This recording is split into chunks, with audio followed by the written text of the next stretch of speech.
Hey, good evening. This is AKDylie, and I'm here to run Phantasy Star Online, Episode 1 and 2, and I'm joined by my good friends Fantasy Starved and Carl Bobadine. Hello. Hello. Gonna run a kind of a unique category. That's a HuCast speedrun. Time is gonna start when I hit yes on Recreate, and we'll kind of explain as we go. I'll count down 3, 2, 1, go. See, here I thought I was being clever. I just said 10 seconds ago you should actually use Creek one of these days. And that's exactly what you were doing. I'm picking a red area section ID because it's good at getting you extra armor slots and armor units. So the objective of this category, Soul Eater Slays Falz, is to obtain the Soul Eater and then apply it to Dark Falz' face. It's a run that shows off the HuCast power and just how incredibly broken it is once you give it a Soul Eater.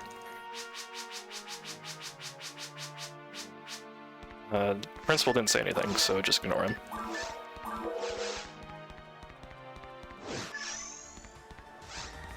How many ash face plants are we going to run along the way? 2? Are we going to have 2 ash face plants? I think that is the designated number, yes. Alright, I'll be keeping track as we go. Here for all the important stuff. Alright, so we see a familiar face right off the bat, but he's going to teach us how to do our job.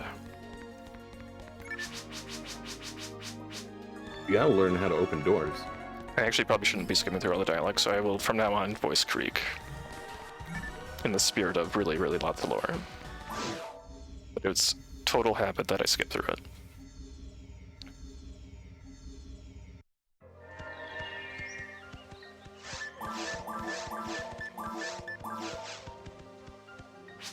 Here come the wild animals of Regal. If you're close enough, a cursor shows you which enemy you can attack. Don't let them surround you. But honestly, he's the one that has to worry about getting surrounded, because if he bumps into a monster, he might just get block-locked. Kind of like this, actually. Hey, nice little Zond 1 drop. The NPCs are very derpy. Sometimes they'll get caught on nothing. I think it was actually caught on the switch there. Reading dialogue can add a lot of time. That's why we're going to reserve it for the good characters. This is kind of awkward because I had to go back for the Monas showed up here and already spawned all its little Mothmans. I'm really disappointed in my hero Karik. I thought he was able to use doors better than that. I mean, he's cursed by some fancy weapon, I guess. Doesn't need any points in intelligence.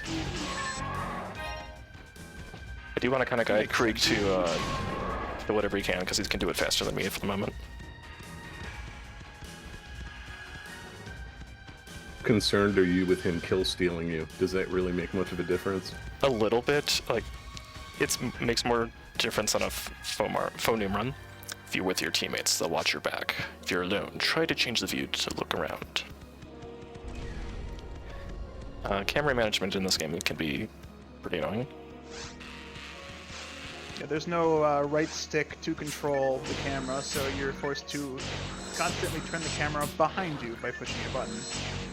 You eventually get used to it, but like more modern games definitely have a better way of doing the camera.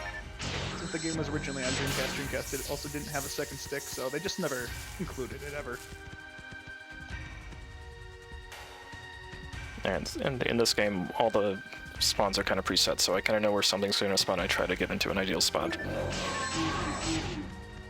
I was actually a little bit far behind. That's okay though. So yeah, if I tag and then let him finish, it's enough experience for sure.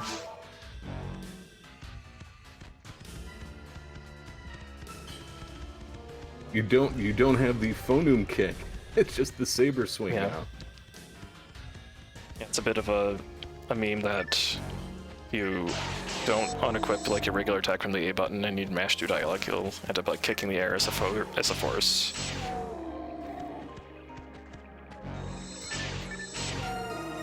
don't know why I didn't decide to go for that wolf there. It was right in front of him. These guys are way over here. He was trying to give you some experience since you're a new hunter and all, you know? He's very thoughtful. He's very good at training new hunters. I mean, that's not how people play PSO in my experience. They just kill things. Doesn't matter if there's a level 1 in your party. But Kirik's an NPC. He has to be the trainer. After all, he's giving you such helpful advice. Like, don't get surrounded. Alright, I'm gonna try to work my way to the door here and let Creek hopefully take care of that Puma. No, he didn't quite reach it. He was concerned for you, and you got too far away from him. He just wanted to make sure you were all right. Here's a simple battle tip. Be mindful of the colors during battle. The color on your palette indicates what button you should press. There's actually an extra set of dialogue that we did skip right there, and it involves being close to the door right there. Hey, the Q-cast miss. Yes, the giant robot has the inability to hit things sometimes. I did a poor job of getting Creek over to the side there.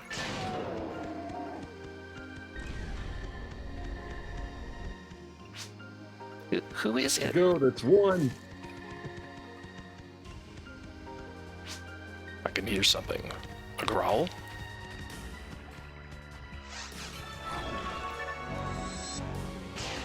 You got the data disk! And we're not dividing this up well. Alright.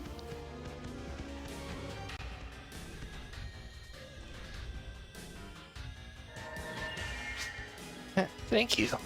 What? Zid? Now I know why you guys are here. He always treats me like a kid. I completed the quest, but suddenly they attacked me here. Monsters appeared and I dropped the disc. I couldn't do anything. I'll take this boy with me. You delivered the disc to the client. Then we can finish this job. Lore. Train yourself. Become much stronger to impress me.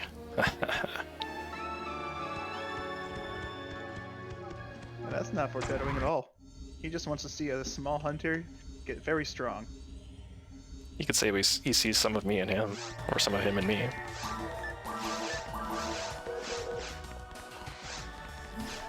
Alright, we're gonna go buy some egg food and feed the egg here.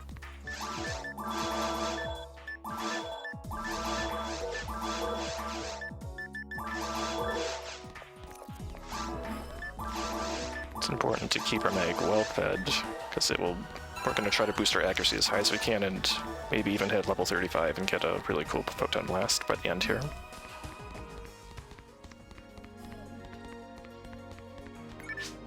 Creek already left after receiving the Meseta. Yeah. Never have seen such an intimidating android. It's like that android was built for battle.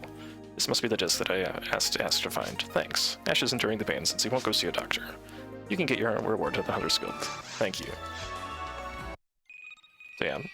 I mean, rescuing Ash was secondary. It was all about that data disk. That's what's really important here.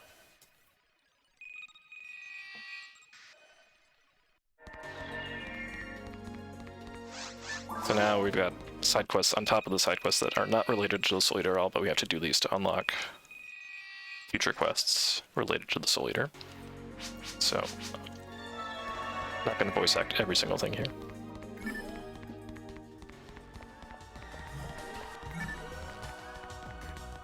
Again, we're continuing the theme, though, of economic gain being more important than people's safety as they explore this planet of RRLOL. Even though there was like a crisis and the entire like vanguard of migrants has just kind of disappeared without trace, people are still like, ooh, let's go down to the planet and earn some money. That's what I like in my civilization, a lack of care.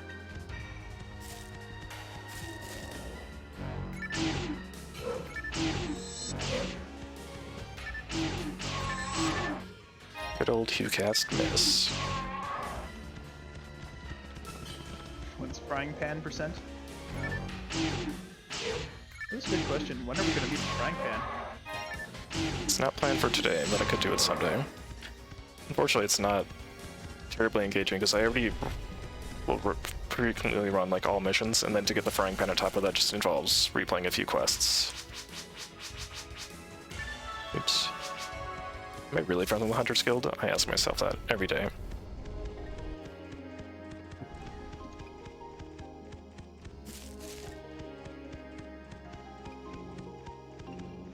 Yeah, the frying pan you get by collecting badges from different people, but you can't do it on your first run through the quests, because some people only show up after you... I think that's right, like, some people only show up after you talk to someone on a certain quest, but it's after you've already finished another quest that you have unlocked that quest. Technically you only need to repeat 2 quests, and that would be claiming a stake and then black paper to get the frying pan. You can actually get 3 of the emblems on your first run through. Makes sense. But yeah, claiming a stake is a quest you have to do to unlock all the other quests, so there's no choice but to do that one twice. Yep.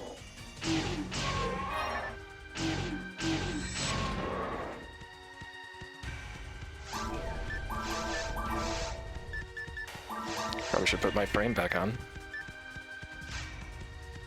You lost your frame? Oh no! Don't drop it. Yeah, exactly, the Orin.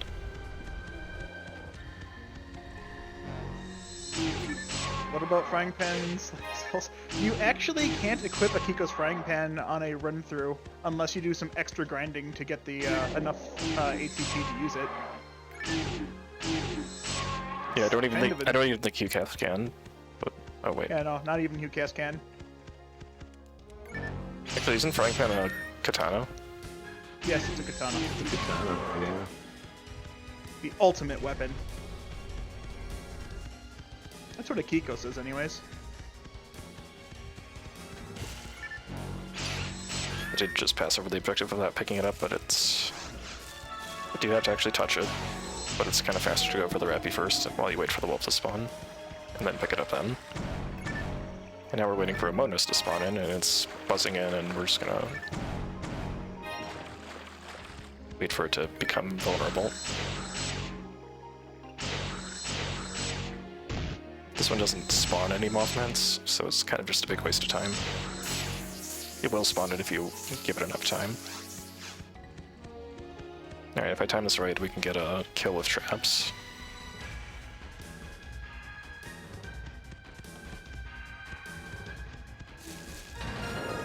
Boom. Off screen. Well done. Yes, this is just running through episode 1. As there are really not any quests in episode 2 unless you're playing the plus version of the game or you have access to online. And even then, it's not much as like late game content. The only actual story quest takes so long to beat, and if you want the hidden ending with the secret item you get from it, there's a long mess of things you have to go through to get it. It's not always the most easy Carl and or I- fun thing. Oh, Carl and I both have had bad experiences getting the reset ring. We're not the only ones. I believe the Knave was trying to do it as well, and he messed up as well somehow. Oh. The item's very particular. If you just don't do the quests, if you don't do certain things in the correct order, you just completely mess it up, and you have to start from scratch. New character or a new difficulty. Oof, never again. I got it once, that's enough for me. I've messed it up 4 times, so I spent about... gosh, I don't even know how much time I wasted trying to get the darn thing. And you can't even really use it. Yeah. I'm sure many people who have gotten it know what we're talking about. And I'll leave it a secret to anyone who hasn't gotten it. You can find out for yourself. It's fun. It's a secret to everyone. Alright, so I bought a telepipe in the shop there. That's going to become important on the next quest, just to save about 20 seconds. Do a little bit of a shortcut.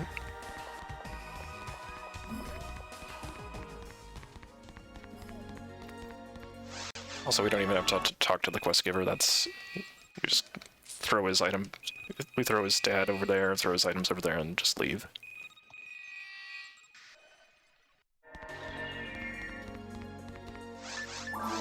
It's time for Magnitude of Metal. We're introduced to another important NPC, but we won't be seeing much of her in this run. We'll see more once more time.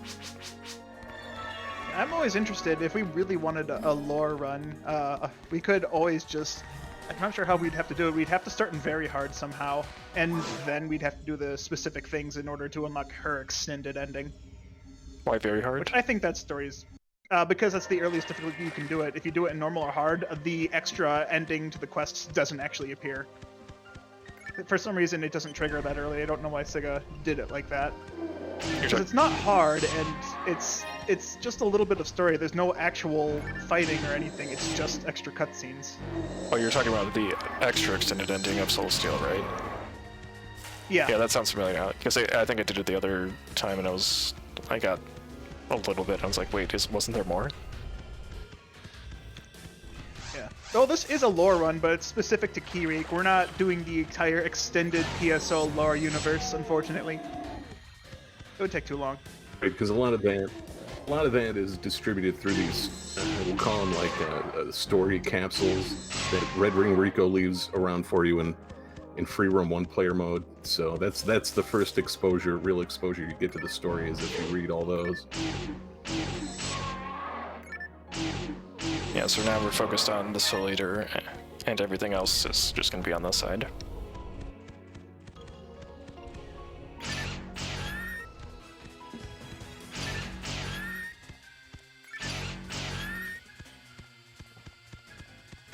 Oh, that's right, Retired Hunter 2. There's a lot of secret lore in this game, actually.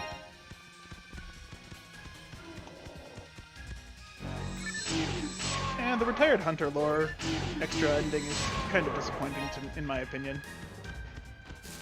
Yeah. You just get to go to Forest 2, and you get to read something left by the Episode 2 antagonist.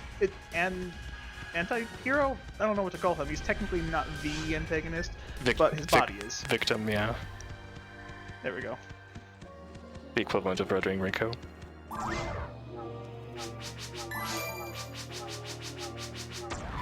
Eleanor chased away some bags that they wanted to sell for money, so good job fighting back against the economic realities of this world right now.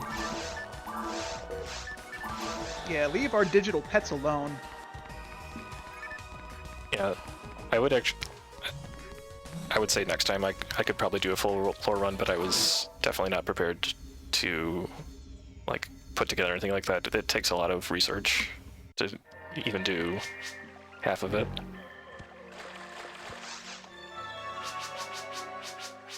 Yeah, honestly, if I had the time, I wouldn't mind trying to write it out for the PSO Plus disc. You have to do East and West Tower before you can unlock Seed the Heart for Episode 2. Correct? I don't recall. I actually have never run them offline. I should do that sometime. Yeah, I did actually, that Game Boy Advance connectivity, I did try that once. It's kind of weird, but it's cool. I missed that. Stuff is fun. Could have been a zillionaire, guys. Too bad the bank doesn't allow that much money to be stored. I mean, can you count to a zillion? I can do it twice. So the big banks are just counting on that you can't count to a zillion. They'll just tell you you're a zillionaire. Alright, so here's the first real big luck part of the run. And that's whether we get the good forest map. We got the worst one, so we'll get a little bit of extra battle here. Yeah, sorry Rico, not today.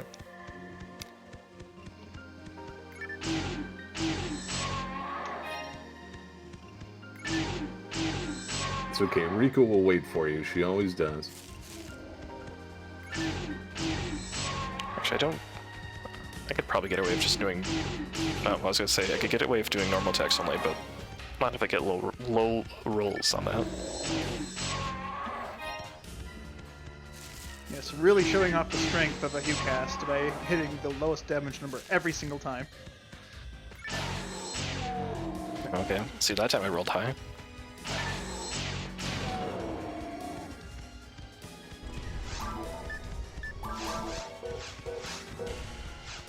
Episode 3 was interesting.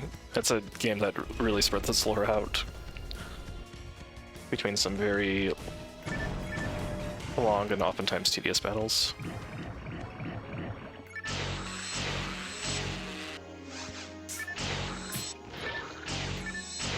Yeah, missed him off matter 2 actually.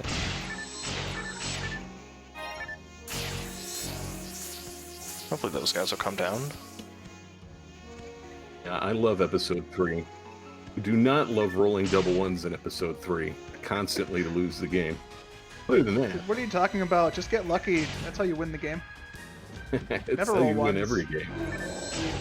You can't make me believe I rolled once. No, I don't believe you. That's a 6.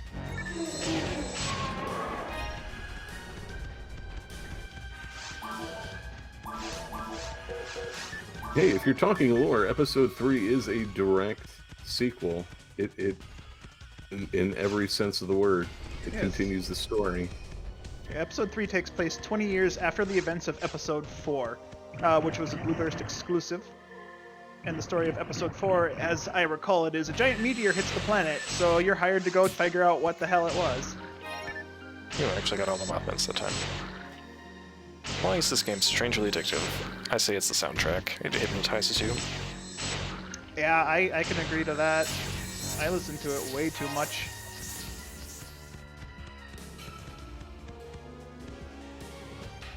I remember that this game is 20 years old. Yep, it just turned 20 last December. Still fun. It's still an Amazeballs game, and this game is 20 years old. Oh, someone said the MMO word. Oh no.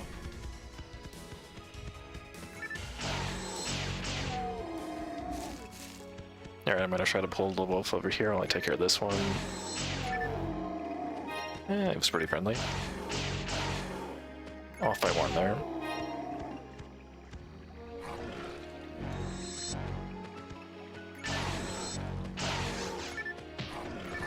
The football lobby is basically an MMO. I mean, you're not wrong. Just gotta set up the tournaments eventually.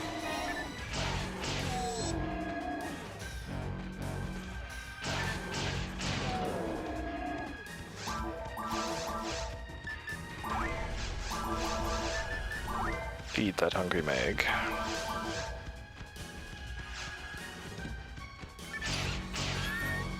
Can't believe we're still in Forest 1. This map really is the worst.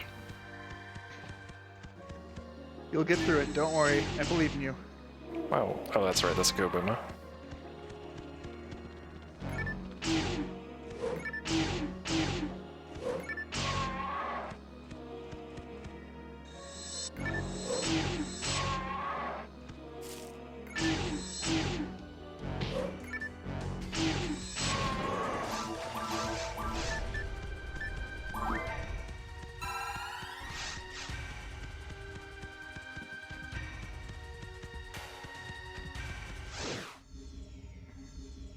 Just goes to show that Automod has not evolved since the days of Phantasy Star Online. True. Yeah, this map is okay. We can kind of just skip past this first room, hit a switch, open a door. And then there's going to be 2 competing waves here.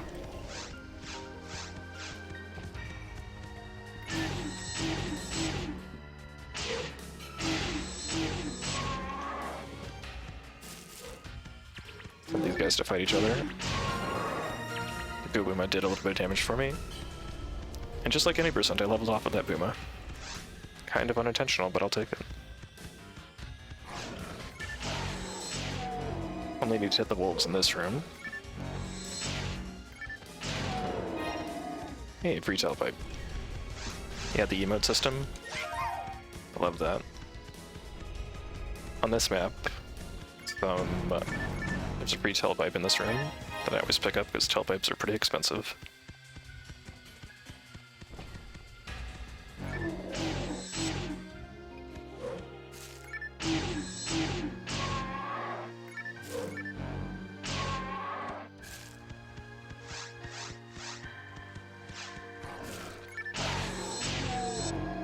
Okay, getting a second reliably normal heavy now. Thought it was a little bit later.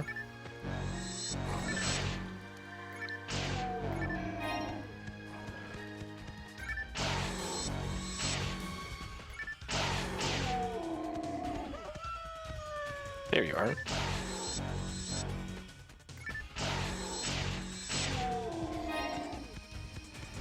Yeah, before I forget, it's very important that I go to this room after this fight and hit the pillar that unlocks the ruins. If I don't, it'll be redoing a bunch of forest later, and that's no fun. We've all done it. Live. Walk of shame to the pillar that you forget. I've done it in more runs than I care to admit.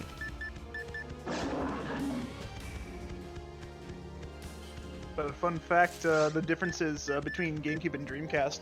In Dreamcast, you can't actually touch these pillars until you've cleared the game up to the ruins and found out that Rico got into it just as you were getting there. Or at least that's what the lore is supposed to be. So you have to go back, fight all the monsters that you've already dismantled, and go touch those pillars. Because Sega really wanted you to do everything twice. Because even if you do it all in one playthrough, we'll repopulate all the maps with monsters again. Yes, leaving all the items you've left behind just to sit there again. So you're just following a trail of loot that you've left behind while killing all the monsters you've already killed. Have fun getting old. I don't know. Mome is a little more, I don't know, that Mome, though. I confused the Rappy so that it would assist me with that Tether Bear. Did an excellent job. Yes, save the Rappies! So that Rappy is, I believe, one of the first instances of 2 waves in one room, and if you kill that Rappy, more enemies spawn. You don't want that, so try to save the Rappy. He's cute, fluffy, and you don't need to hurt the Rappies. Not all the time. Yeah. Iceburner brought that up in chat too. It's one of the most important things about speedrunning PSO is knowing which waves to kill and which ones to leave alone for time saving. There's a lot of that. Hey, where do the Rappies come from? Well, you see, when a mommy Rappy and a daddy Rappy love each other very much, when someone enters a random room on a planet, something falls from the space. They just land on their butts and they're okay. I don't think anything can actually hurt them. Yeah, except for your saber. Well, I mean, they're playing along. Trivia. Trivia. Rampies were called chirpers in Phantasy Star 3. At least in the North American version. So many Zonda Barda drops, I'm kind of jealous of this run. Yeah, should have been Montague. Oh, lucky block there. Kind of messed up. Alright, time for the first boss. Yeah, fun fact. So fun fact about Rappies really quick. They're actually, their lore is supposed to be that they're space invaders. So the reason they follow the sky is because they're entering the atmosphere. I don't know the full extent of that lore, but that's apparently it. That's why they also have antenna, because they're supposed to be aliens. One of these days we need para-Rappies. They need to get on that. Oh. It's drifting down. Immediate mistake there. I've walked too close to the dragon, so we're gonna lose about 15 seconds to it flying up and shooting some fire down on us. How do they get into space? They fly. They're not flightless birds. The only reason they run away from you is because you've knocked them down and they're afraid. It'd be easy pickings if they started flying. Love the matter-of-fact way you said that. They fly. Yeah. So the dragon fight, if you can actually make him loop around you if you stood in the correct spot. You can get behind him, and then he'll just keep turning and turning and turning and turning, and he'll never get a chance to fly in the first phase. There's no way to actually kill him without him going into a second phase. I've actually heard it was possible to one-shot him in the first phase, but it has to do with having lag and hitting him too many times for the game to count it. If I recall correctly, if you use a one-shot kill cheat, he still takes 2 hits to kill. Yeah, but that's why I'm so. That's why it's like lag. I've seen, or at least I've heard, it was possible on the private server Affinia for Blue Burst. Someone was using a Dark Flow, hit the dragon, and because of how the Dark Flow works, it shoots out was it like 5 or 6 beams that hit multiple times. If you hit him too many times and with some sort of lag, it'll just skip the phase entirely. I haven't seen it myself, so I'm only going off of what I've heard. I'd like to, if someone can actually cause that to happen, I'd like to see it, because I think that'd be funny. So when the dragon bursts out of the ground again, one of the safest places to be, as unintuitive as it sounds, is right in the middle here. And then you, because he'll never pop out right in the center. So you just kind of want to be near him. And then keep chipping away to his feet. And same story here, as long as I stay behind him, he'll keep moving. I have to be careful to back off, otherwise he might start breathing fire again and then take off and do a second cycle. Yeah, the trick is to just to do 2 hits and then back off and try and reposition yourself. Definitely not lined up correctly here. Dragon attacked you? Rico! What? I didn't say anything. Oh hey, I can use handguns now. Excellent. Nice. Look at all these crappy sabers I got, by the way. Like, none of these had anything good on them.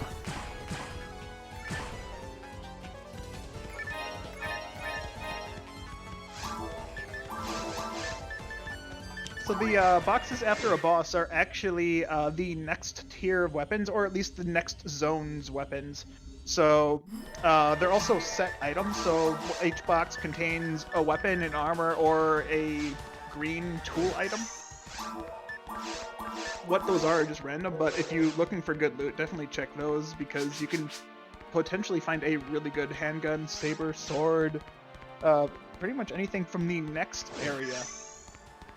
Dragon, did it This attack you? applies to all bosses. Well, please continue investigating.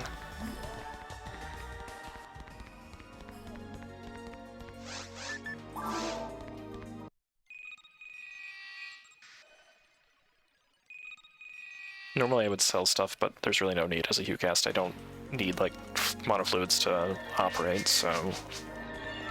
True. You got enough antidotes to feed? I got, You have antiparalysis. got antiparalysis at least. Antidotes would be slightly better, but... Difference between antidotes and antiparalysis is 1 dexterity. Yeah, and you get a little bit of power with the antidote. True.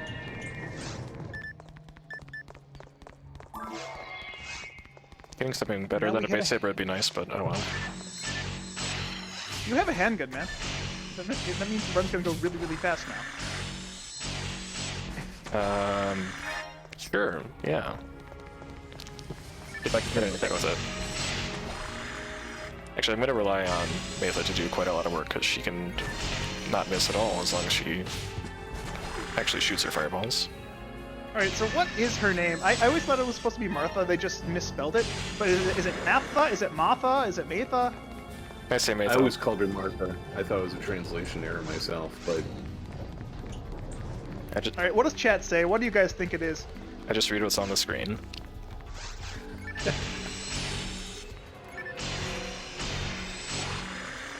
So the story of the caves is all these creatures are just like the forest native creatures that have been altered slightly. The evil sharks are supposed to be boomas that have mutated.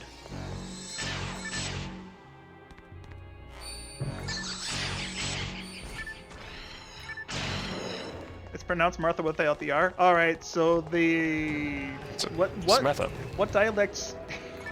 What language uses A's as an R? Murther. Now this handgun that I picked up before has potential to be very good. If I get a 1-hit kill special in it, it will save me a lot of time in the long run. Because there are some enemies... Well, I mean, even out of pan arms, I'll probably hit 1 out of 20 and they'll still be faster. True. Yeah, pan arms are really annoying. So I'm going to go ahead and open these boxes because I am looking for things like a sword or... See, like a barrier's good.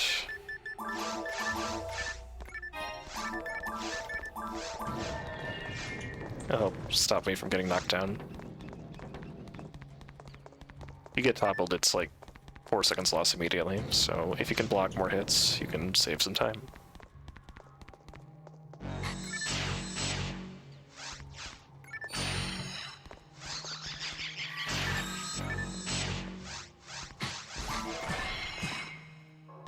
don't know what was taking Maitha so long to fight that.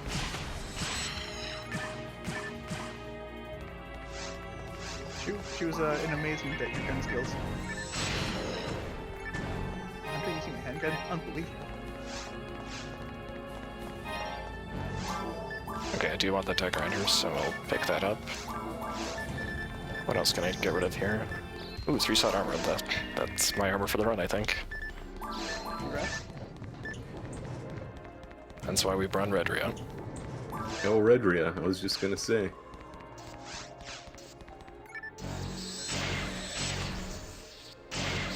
Oh, the little voice in my head is telling me that I'm commentating on really longathon. Thank you, little voice in my head. Alright, one good thing I can use the handgun on these boxes, because I can check to see if there's anything I want to look at before going over there. Martha's the same as Martha in Japanese. Makes sense.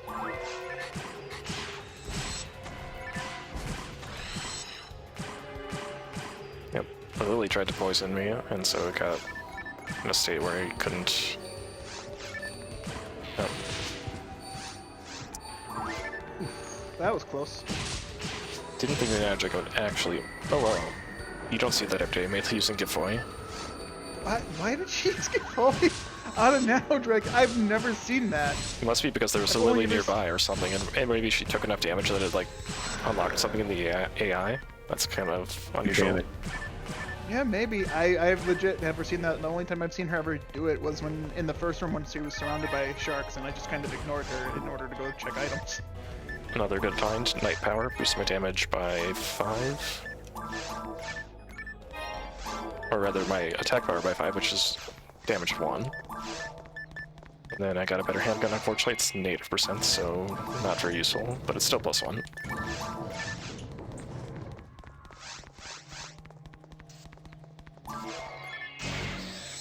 The Nano Dragon's big beam does 31 damage, so you want to be at 32 HP or higher. So, as someone said in chat, NPCs use their G-Techs at a certain amount of damage, and I have confirmation from someone outside of the chat. NPCs use their G-Techs when their HP is below 75%. Fun fact for anyone that didn't know that. Oh, another Night Power. And another Night Power. This one slightly... Night Power minus. And part of level 2, which... Does the Dragon Beam get more powerful if a Nano Dragon kills something, it gets bigger, but does its beam get stronger? I don't believe so. I assume no. It's just like a weird mechanic I wish Sega would have actually done something more with. Because they do get bigger, and they just like... Yeah, oh, that's it. They just get bigger, but like they don't give more experience, they don't get more dangerous or stronger in any way, shape, or form. They don't even give better items. So like... I think I've seen a Nano Dragon launch a beam in the air like maybe half a dozen times in my entire life. Yep, it happens every now and then. Ooh, another saber. Ooh, questionable +5. Tech it up to +7, man. Oh, I was hoping she would foil the other one, but okay. Didn't get close enough. I think the AI actually doesn't like shooting like to the high ground for whatever reason. It's a little strange. 0-slot frames are pretty easy things to drop when you're trying to make room for stuff. They are I always pretty poor for first. pretty poor for selling and trying to make money off of it.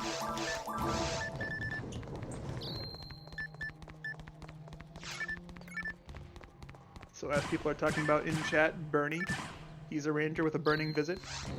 His actual name is Barney. He doesn't know why people call him Bernie.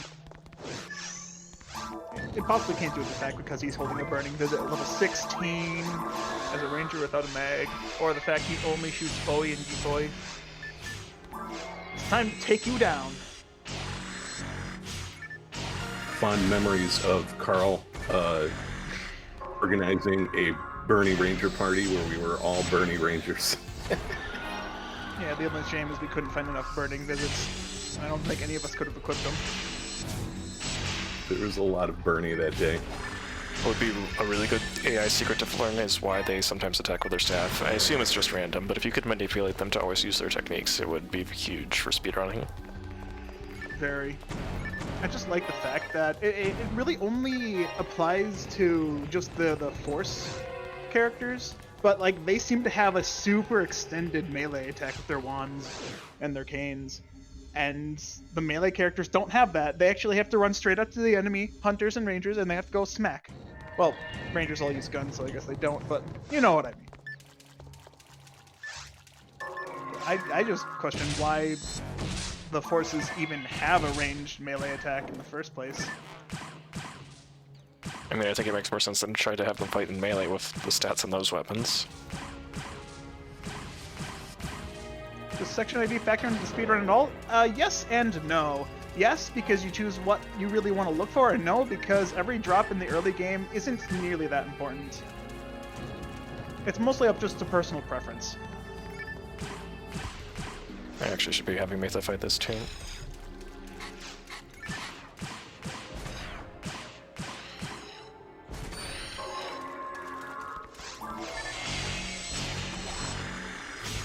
The big thing about section ID is getting the extra slots and extra, like the slightly better armor units. Although Yes, I did end up getting night powers only, which is unusual. Like if I wanted to guarantee getting night powers, I'd play Pinkle instead of Redria.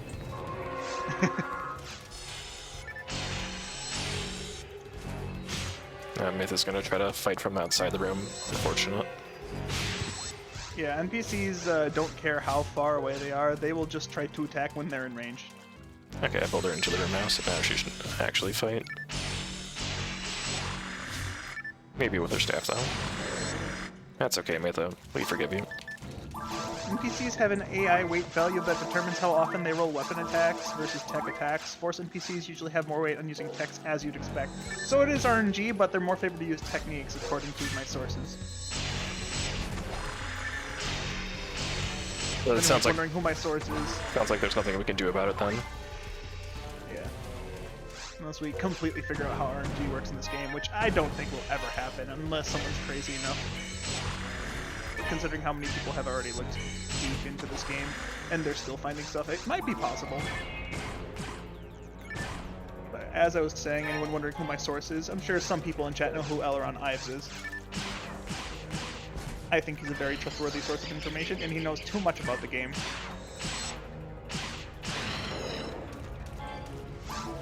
Giga Frame's good for money. Nice, just drop a normal frame, man. I don't think I've got any One left. frame per Oh, I did have one left. Okay, whatever.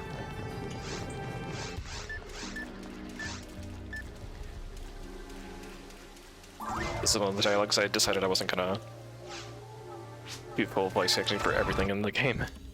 Because that one right there would like add 90 seconds right there, and I was just like, oh, that's gonna really balloon. When I'm more prepared, maybe next time. Alright, so now we're actually gonna utilize the shop for the first time in a while.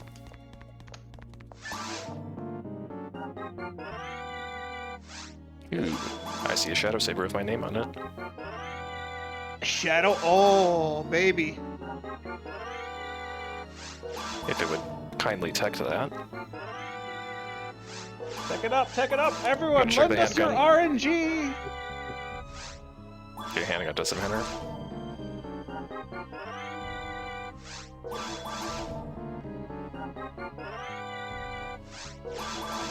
Got 10 more tries at this at least. There it is. So, the reason that he's teching the saber repeatedly is because the tech isn't guaranteed to be the weapon it is on the first try. You have a little bit of leeway, meaning the specials on questionable weapons can tech up or down one tier. In this case of the saber, it started as a dim saber, so it can only go up to shadow, which is the next tier of insta-kill. The grinders on it can also tech down +1 or +2, so the +5 could have tech to +7, or you saw it probably go down to +3. As well as any percents on the weapon will upgrade or downgrade to another 10% amount. So if that Shadow Saber had any percent, say like 10% A-Beast, it could have teched up to 20% or teched down to 0%.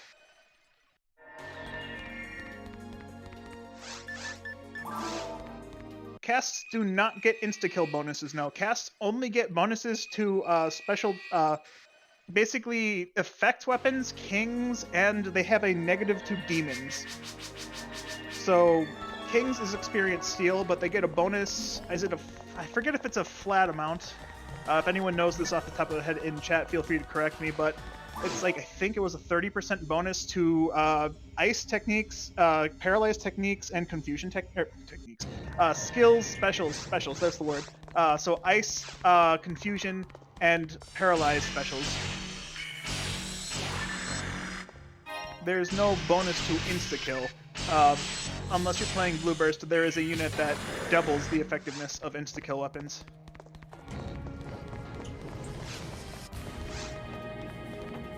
I tried using the one-hit kill and it connected, but it didn't go off, unfortunately. Still, a shadow weapon in the normal mode of the game is astounding because it will activate more often than not because things are pretty weak to it.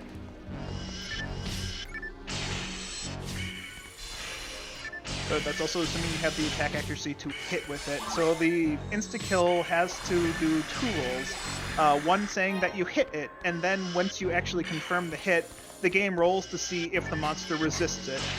See, like that time it worked, but it still took me 3 hits and I could have killed it Lily normally anyway. What does opening the keyboard do? Alright, so you might see him opening the keyboard every once in a while to avoid hesitating. When you get close to a monster, or when you can target a monster with an attack or a skill, your character starts moving slower when you get close to them. So opening a menu will prevent that from happening. You might notice it in mines and sometimes in the caves where there's a hallway with traps. Opening the menu is the same concept there. Your character won't slow down and enter a fighting stance with the menu open.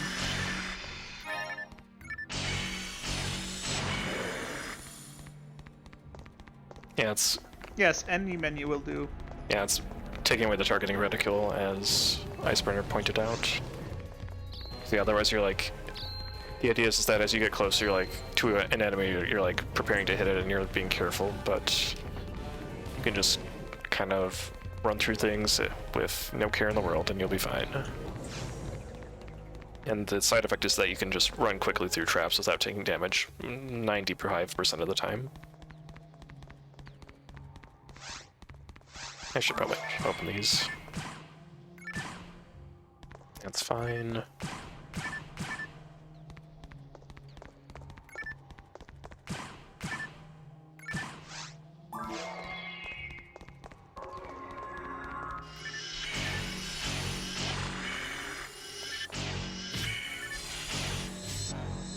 It's one of the hardest things about going back to version 1 for the Dreamcast is there's no quick menu. Ugh. In that case... It literally changes the entire game, not having a quick menu. It definitely makes it more difficult. I don't think it changes that much, it's just it's much more difficult to menu 2 things. Yeah, like you're more committed to using one weapon and whatever's on your palette. Those boxes were lots of nothing.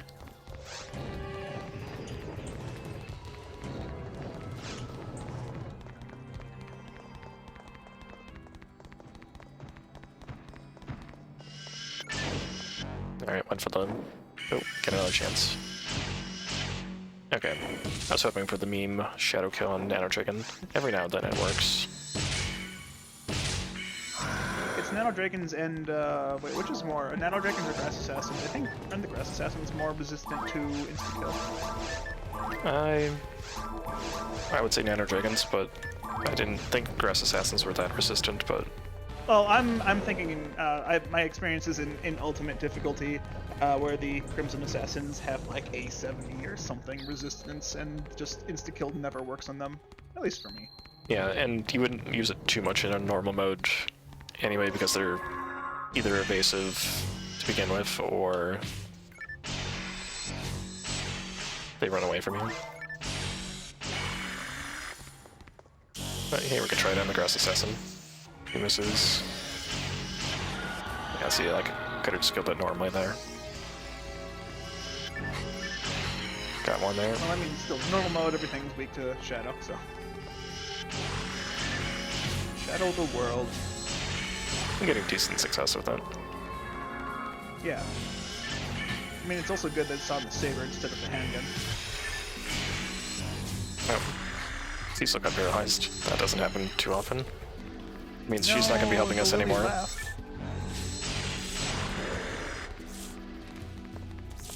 It's okay. First time for everything. I can say that I don't think that's ever actually happened in a run for me before.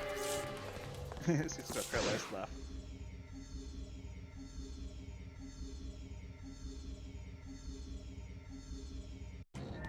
Yeah, so we're on a quest to have Cecil lose some weight in time for her wedding. So we're going on a jog through caves here. I think there's a Planet Fitness halfway down.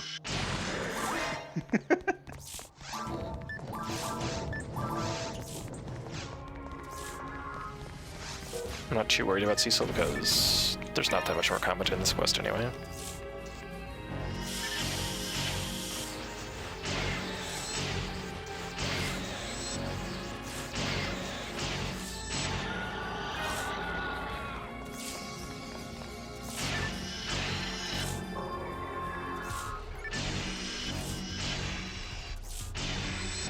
See, I kind of want a sword for waves like these. That's kind of why I've been checking so many cave foxes. I don't really need anything else from cave foxes, but I do want to get a sword so I can hit multiple targets at once. You think it'd be viable to do... You know what? No, never mind. I'm just silly. I'm not going to ask the question. I was going to ask if Soul of a Blacksmith would be viable to do early game, but I just realized it's locked. So you have to actually unlock it before you can do it, and I doubt you're going to be doing it. It's not necessary for Soul Leader. Is the requirement to do caves for that? You have to unlock caves, and then you have just to beat Graves Butler, Waterfall Tears, and Addicting Foods to unlock the next tier of missions. Oh, and Secret Delivery. I forgot about that one. But either way, like doing that quest, yeah, it would take enough time that it'd be silly. Yeah.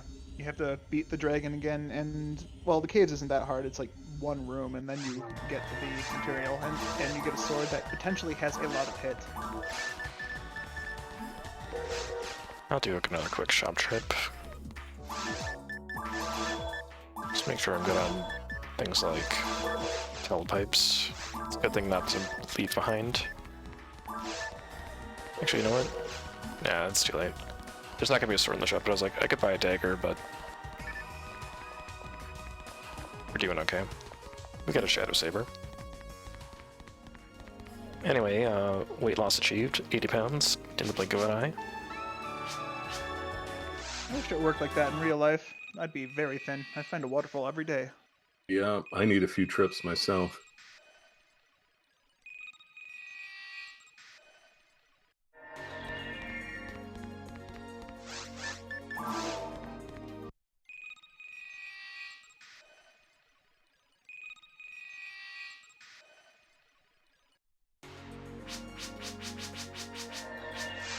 Alright, we gotta deliver a package to YN0117. It's very important. We've got 45 minutes. Go, go, go, go.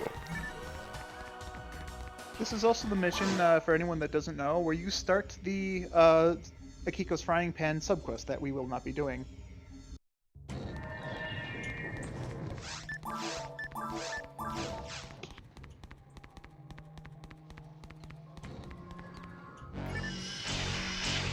Oh, come on. That was 2 solid hits.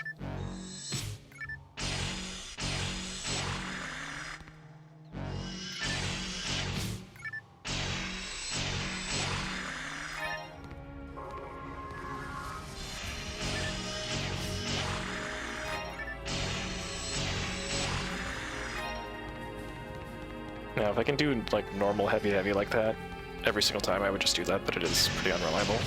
Although trying for Shadow is not reliable either, I suppose.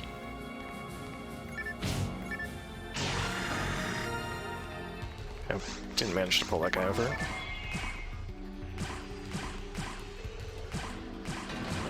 Yeah, that could be a sword. I gotta check that. Or it could be a rifle. Is it a sword? Yeah.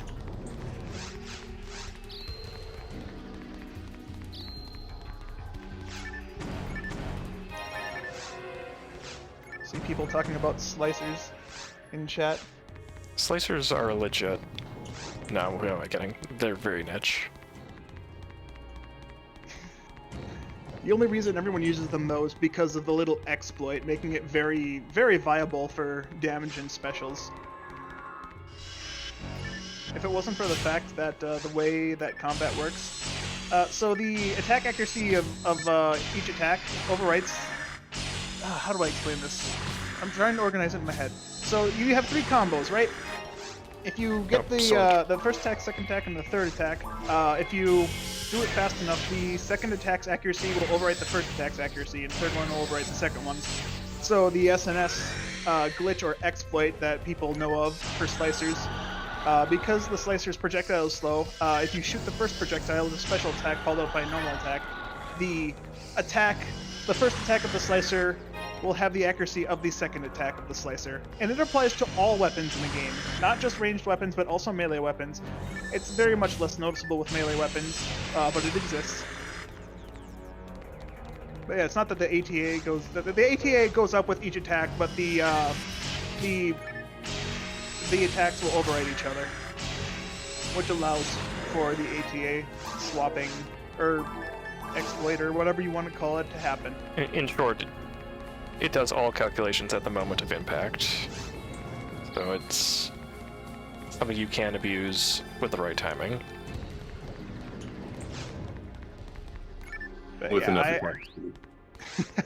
Yes, attack speed also very important. So if you have like a unit that makes your attack speed go up, you could potentially, at max range with like a handgun, with a dim or a demon special, you could attack with that, followed by normal attack, and you get the thing to proc almost guaranteed every time, if you're good at timing it right.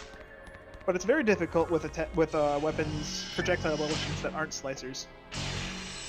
I can do it, but it's very, very difficult for me, and I get very frustrated when I fail it.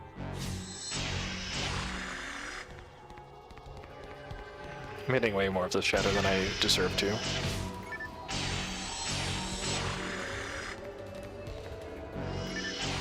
Like right there. Ooh, better sword. Nice. Hey, I dare you to shadow the first NPC fight. That does actually work, but I know it does, but they have enough evasion to make it not work very, very well. the let's see, is Anna? I guess in this route it's not Anna, but in the fight with Anna and Gigagaski, Anna's got a ton of dark resistance, but Gigagaski does not. So it works pretty well on 1 or 2.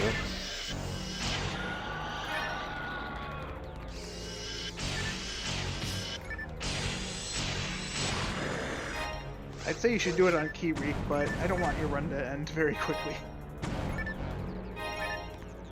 I have no idea how much dark resist Keyreek has. Yeah, the Creek is a little bit of a joke in the first 2 fights, and then the third one, it's pretty dicey. So we could try it on the first one, maybe.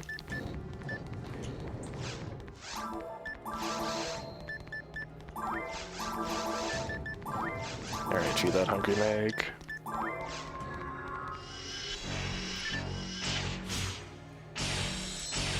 I'm like on some sort of weird autopilot. This is not the way to go. No, Oh, you can go that way. no, you're It's right. actually shorter. Yeah, you're right. I was reading something wrong. I don't know what it was, but I had like a bad feeling. Who knows? But yeah, you're right. There are 2 ways to go. Yeah, this mission specifically, you can go to the left or right in the previous room, and the room that we entered only has 2 waves as compared to the other rooms. I believe it's still 2 waves, but the waves have like 4 times more enemies? 2 to 4 times more enemies? 3 times more enemies? I don't know. I can't count. I'm not in the other room. Hey, it's our friend Bernie. Not gonna be featured in the rest of this run.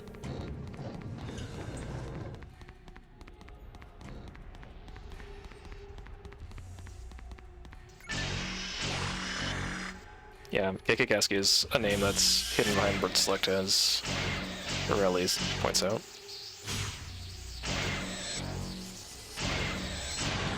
But that is a cool way to like find out who's on the map It's just by using word select, and then you can see these are the NPCs that are on the map right now. Brittany was behind us. Type O is the android over to our left, who you do not need to interact with and just waste your time if you do so. But you should go ask for him for directions, right? Ask him where YN00 whatever the numbers were. Man, I should remember that. Isn't it? I think that's the one where they say like YN0117 is not online, but if you give them the other option, which is I think like I think it's the thing that we're delivering. I think it's like EN05 or something like that. They're like, what? Error, and then they fight you.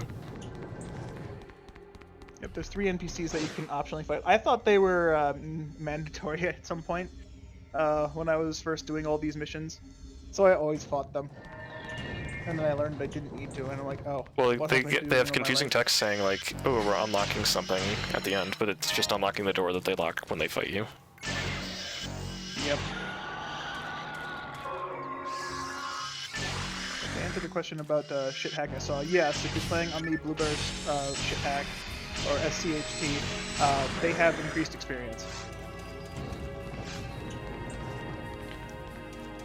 Alright, if you lay a damage trap right where a pointfully slimed spawns, it will just one-hit kill it.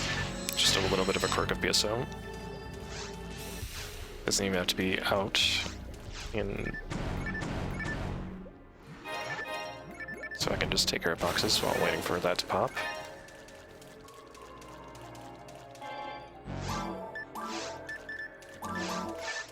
Take the armor over another handgun. Probably got something better to drop. Trap vision. Get out of there.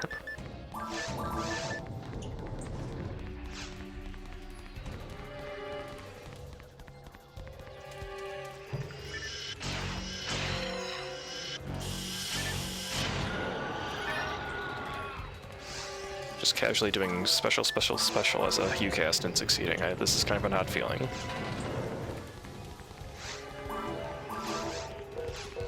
You're the most accurate HuCast in the world. As of this moment, yeah.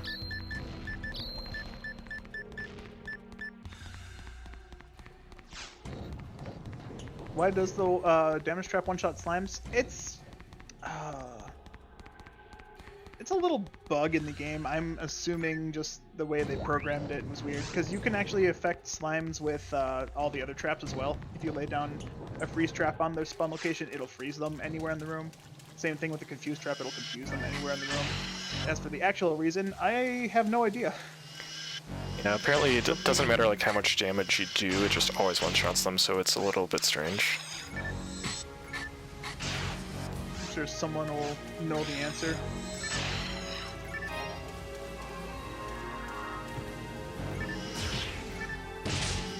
That untargetable slime has 0 HP. That's a neat theory. I doubt it's that simple. If it is, it's cool.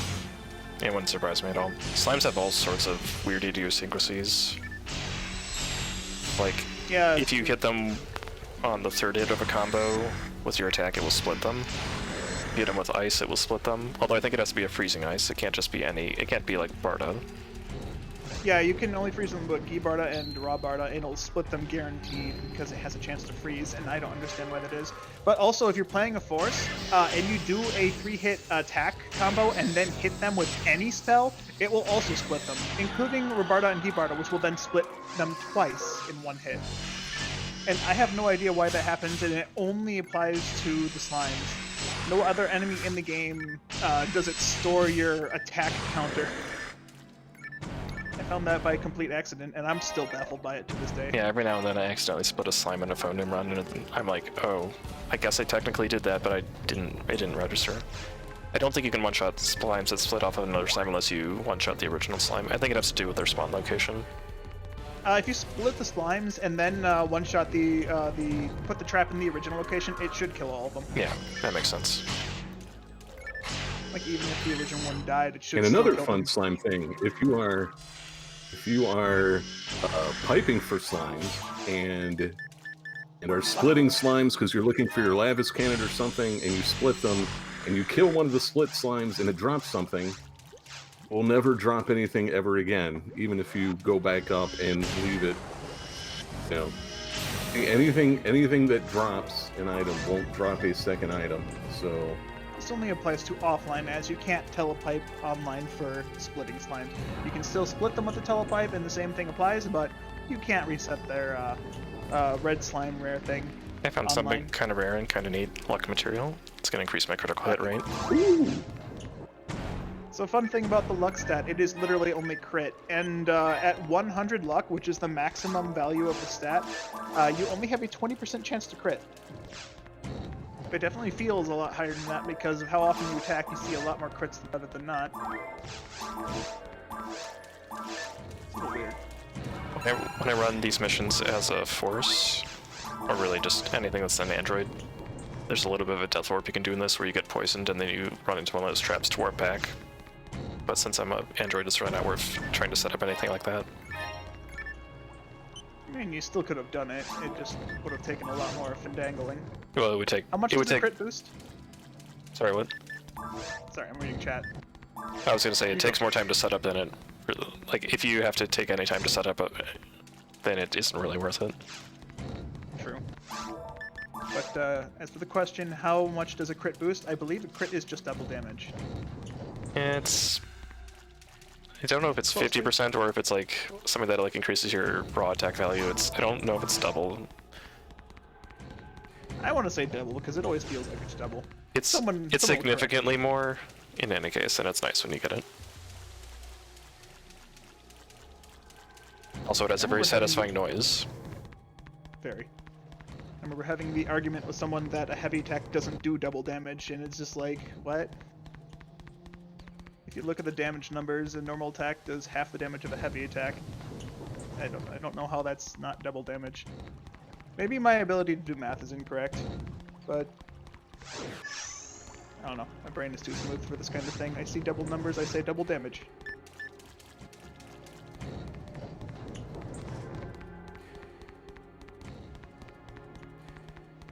Oh hey, it's Eleanor again. Gonna do the same trick where they lay a telepipe on the ground and talk to her. And then we can just smash through all our dialogue. Luck does not affect drop table, no. The RNG with drops is all set.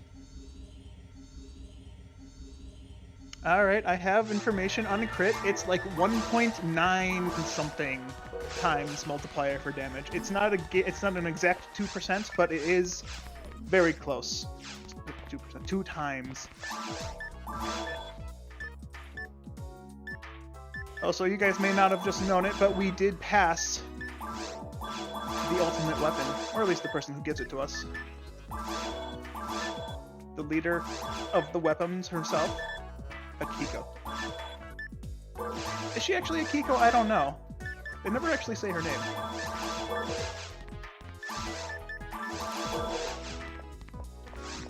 I don't suppose word select is gonna... Yeah, she's not a true NPC, so you can't...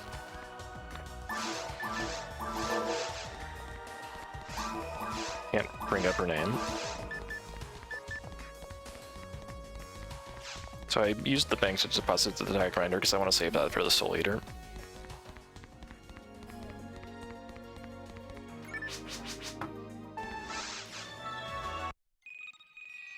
And in a pinch, I could use it to get money if I really needed it. But it's really not... Money is not a big deal as a UCast. Alright, got one more quest to go here. I have confirmation that is indeed Akiko. Okay. She has a frying pan, she has a wok. Why does she have a wok? Why does a Rappy have it in Easter? Because she cooks. But like, why does the Rappy have it? Why is it a digital weapon? Why does a virtual Rappy with an egg on his head have it? Alright. One more quest before we do the Caves boss, and we're on a mission to get the biggest contraband on Pioneer 2 there is. The cake. I'm gonna try to make good use of my confused traps while I can. So I'm gonna get a refill when I level up. I mean, yeah, the Rappy could cook, but why does it have Akiko's wok? Why does it have the wok of Akiko?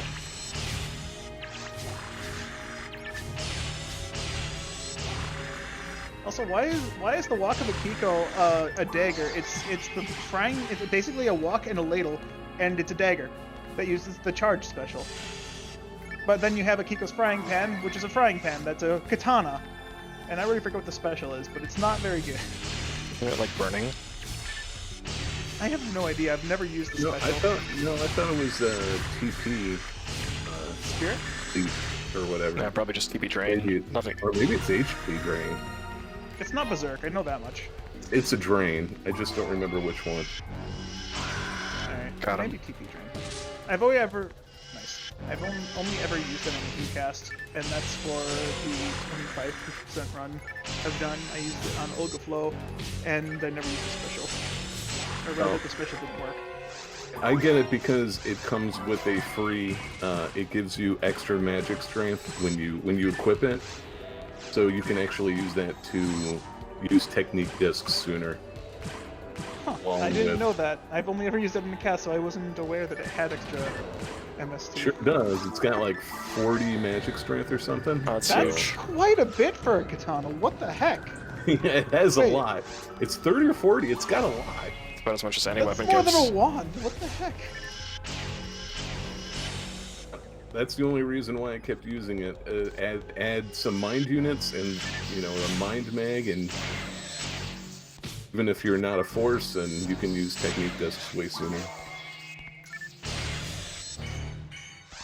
And those guys Akiko's split frying up pan is awkwardly. mined. It does drain TP. Alright, so you guys were correct. It is mined. That explains why I've never gotten it to work on a cast. Because casts don't have a way to think for themselves.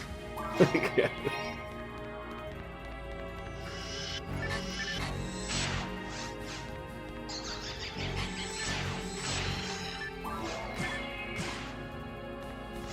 Yeah, just finish it. Poison Yeah, Lilies one will of go the into this little things- death spiral when you get them down to like, I think it's 25% HP. It takes forever on anything but other than ultimate mode for them to finish themselves off. I have confirmation starved. It is 30 MST. Quite a bit. Yep, That's yep. a lot of MST. It's very handy.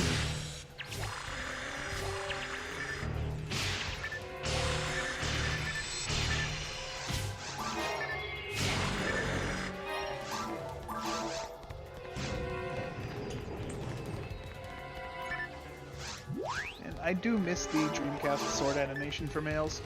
The little hop in the end is just so fun to watch, and it's I love the satisfying. hop. I know people that don't like the hop, but like it for some reason for me, at least in the Dreamcast version, it saves me more than not because the hop doesn't push you forward into the enemy, keeps you in place. And I I was definitely there use and that. then I discovered that God Battle actually screwed that animation up. Yeah, you go too fast with it, and the enemies just run at you too fast. Dreamcast is an entirely different game from me. There's a lot of very little specific things that just don't work very well. Okay, that was a rare little bug right there where I double hit the Lily with a saber, even though it normally hits one at attack. The Lily has 2 hitboxes, and I was able to hit both at once. And he escaped all. That's actually a good drop. That's huge. Yeah, especially since Krieg can kill you if you're not careful with the crit.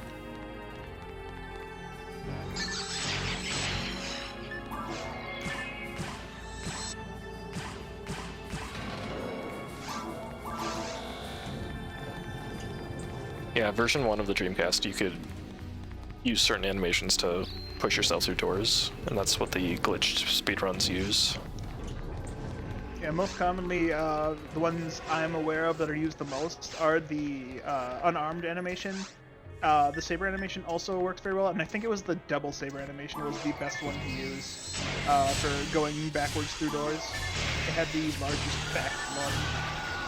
I've never been able to try it myself. I've never gotten a double saber in Dreamcast, so...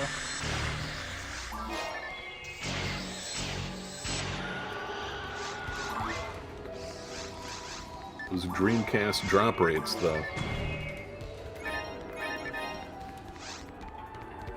I mean, to be fair, version 1 for the Dreamcast was pretty much the beta. So, That's exactly what it was, in my opinion. Like, there's so much that's not completed in it. In fact, they're just missing iframes altogether, too, which aren't introduced until version 2. Max level is 100, ultimate difficulty, a quick menu.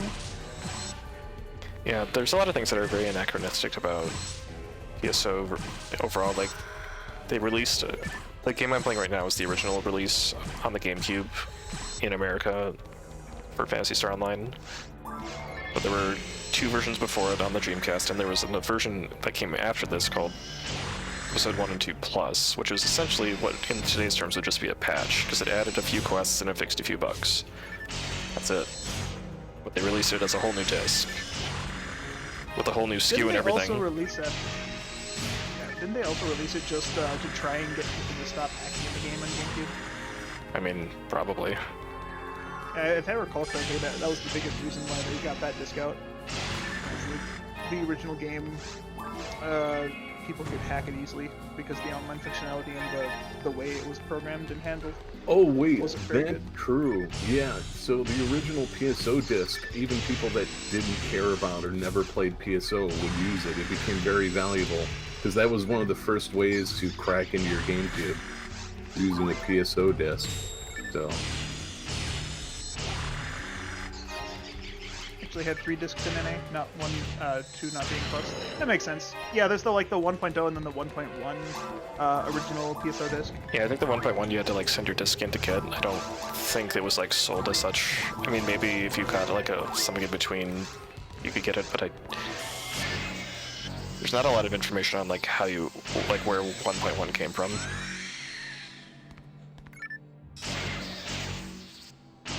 Did a poor job of staggering that grass assassin there. If you give it an opportunity, it will go into this charge animation where it winds up and then releases, but you can't hit it at all while it's doing that.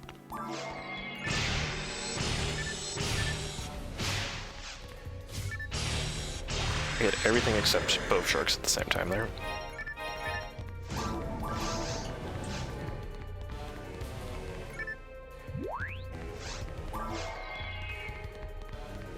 According to my sources, Sega released about PSO GameCube 8 times overall.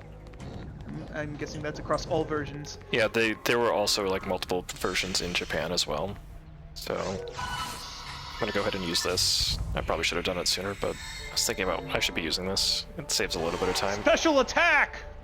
Photon blast. Ding. Ah.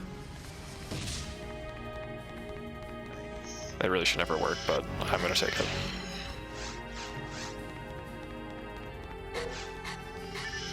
We take those buttons.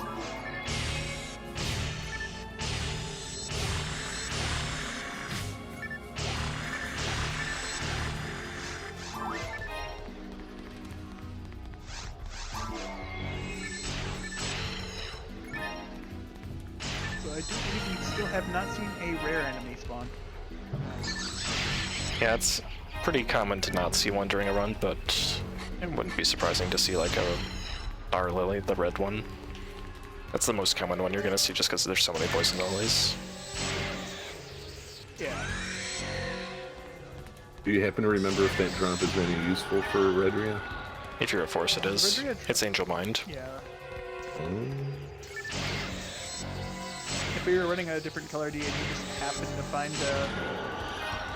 a red lily, a Nar lily, the drop could have been a dragon HP. I forget what all the... It's Angel Mind and Dragon HP. Isn't there like one ID that gives something else? I think you can get General Mind off of one of them. Or maybe that's a Hilda Blue I'm Yeah. thinking of. Maybe. Dragon HP is huge though, it's plus 40 HP, and you can see I've got 108 right now. No one's gonna want to pass that up if they can get it. That'd be the only reason to like run something else other than Redria is to get a Dragon HP. That's one thing Redria does not get. Well, I say that, and I did get it off of the dupe chick the one time, so you won't usually get it. But yeah, there's a couple like IDs that give you a Dragon HP from a Nar lily. I know Orin does for a fact because I've gotten it dropped multiple times across different runs. Orin, Blue Full, and I forget what the other one is. I can look those up really quick. Guessing Skyly, but I don't actually know. Dragon HP from, yeah, Blue. That's the wrong thing, actually. Hold up. Blue, Yellow Bows, and I've gotten it from Orin.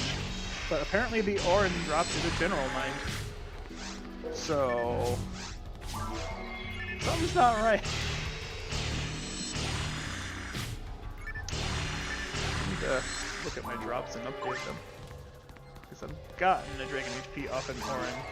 Yeah, Orin's definitely true for Dragon HP. Alright, yeah, the drop tapes I looked at were incorrect when I was copying them over. Something I'm doing as a hobby is to, and I know others are working on too, get better information out there, because PSO has enough information out there, but a lot of it has got enough errors that you can never fully trust it.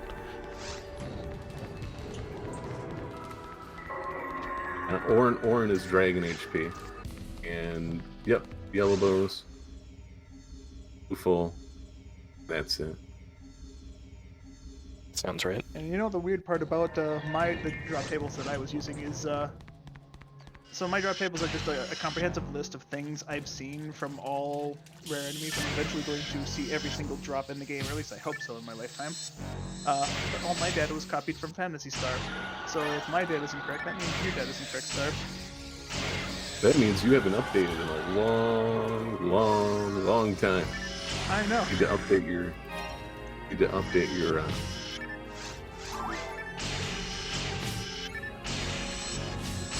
sheet.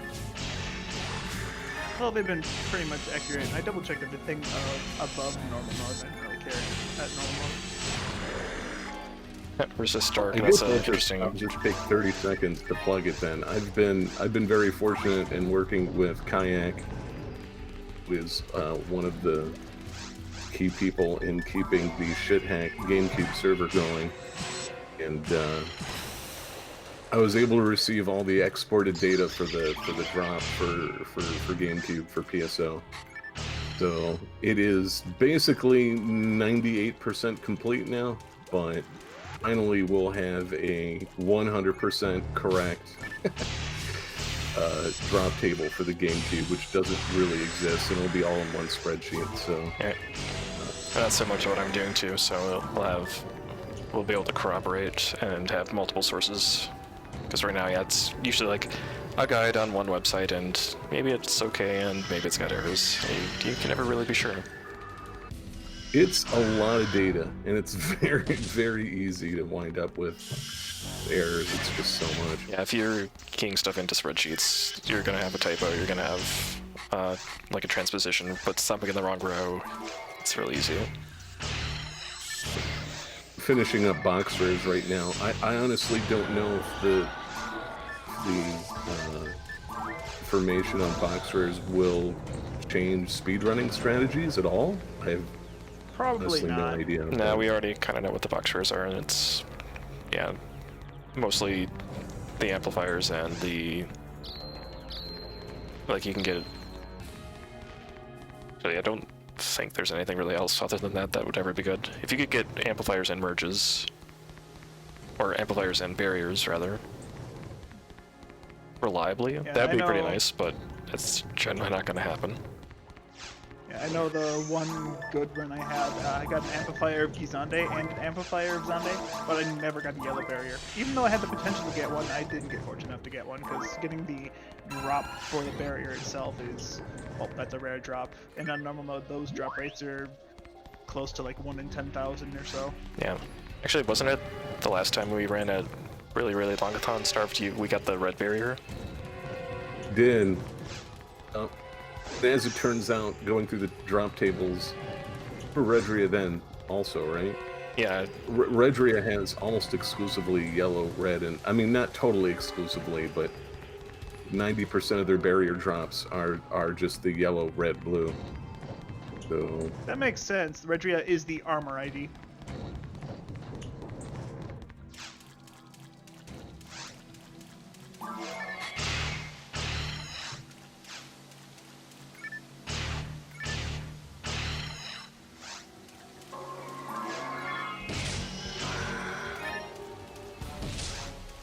can we do it again? Wow, this is ridiculous. Dude, you got Shadow. You're winning. This quest is Shadow is so good. This quest is notorious for people who hunt offline because of it having multiplayer density. There's more enemies generally, but only when you play multiplayer mode. So a lot of the quests up to now, you'll fight like 1 or 2 things, maybe 3 at a time.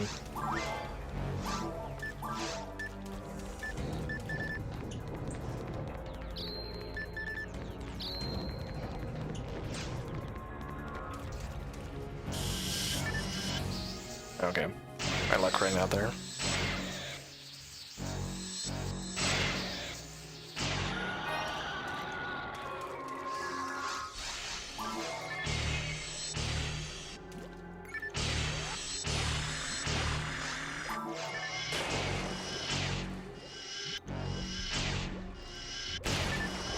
Come on. There we go. So yeah, it's another quirk of the slimes. If you use a special attack, they won't pop down again. Unless you hit them with the 3rd attack. So you can just keep doing special, and then wait for your special to activate.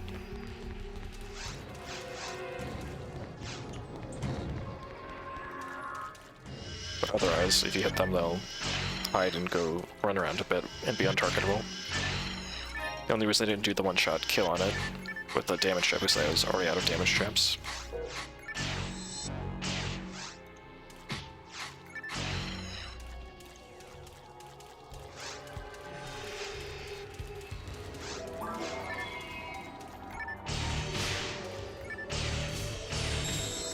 The damage trap over there might actually be too far. There's actually a second time we need to consider. Yeah, that positioning of that trap looks a little funky to me. You can hit both slimes with one trap here, but it's like the positioning is kind of tight. Yeah, you'd have to center it.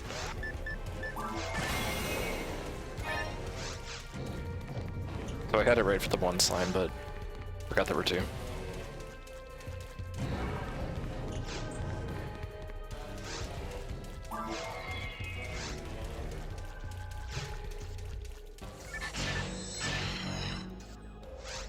Alright, I guess I can normal hit beyond the least, as long as I hit everything.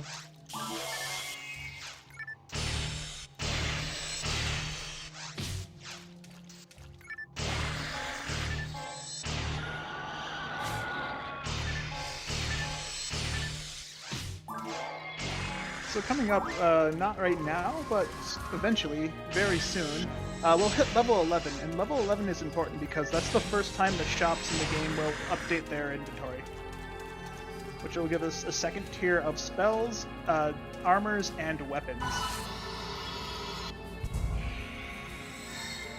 We actually upgrade once before, but it's almost not worth mentioning. It's like you can't get things like Foy level 2 until you hit level 6. Doesn't matter for a Q-cast at all. First major upgrade is level 11.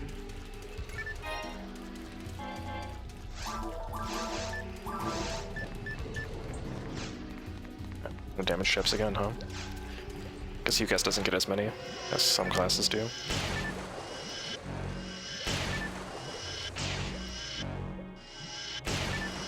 Oh, I guess I used up all my Shadow Saber.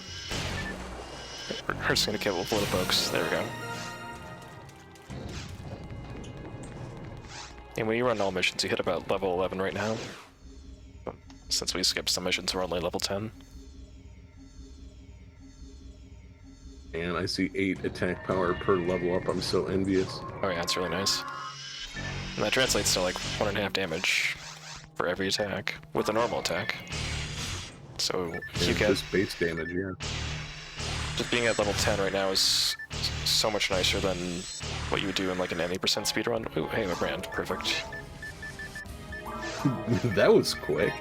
Yep. Is that the first weapon? Jesus. Pretty much the first weapon in K3 brand. Almost first drop. Right, so Caves 3 is the first area in the game where you can get the second tier of weapons, brands, and auto guns for handguns, as well as for the second tier of melee force weapons. But I did not mean to take that hit. I really mistimed that. Pressed the A So you button. just kind of watch it, hoping you weren't going to get hit. Yeah, I pressed A too soon, and then I was like, oh, my attack didn't go off. Whoops. So now that I've got that, we're going to use the Shadow Saber a lot less because I can just kill things with raw damage, and it'll be much more reliable. But I'll still hold on to the Shadow Saber because there are things like pan arms that I still won't be able to damage. Yeah, holding onto that shadow weapon, it's just too good. You don't want to give that up. I'd probably hold on to that all the way to Ruins, honestly. I mean, forever, as long as there's things like Dark Hunters to fight. Yep. Speaking of pan arms, how about First instance of Pine Arm of the Run.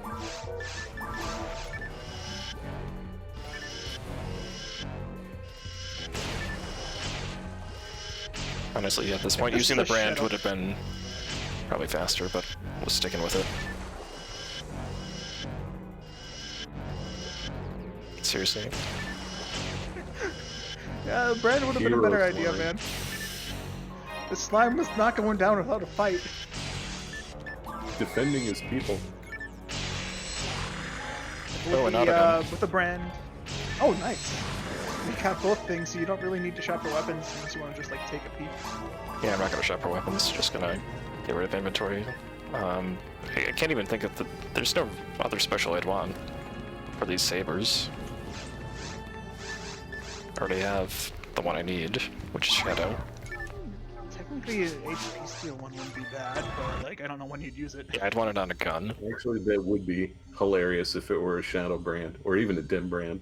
Dude, if it was a Shadow Brand, taking it up to Dark would be hog. I don't even know if it can even get that high. I don't think you It can would in be caves. hilarious.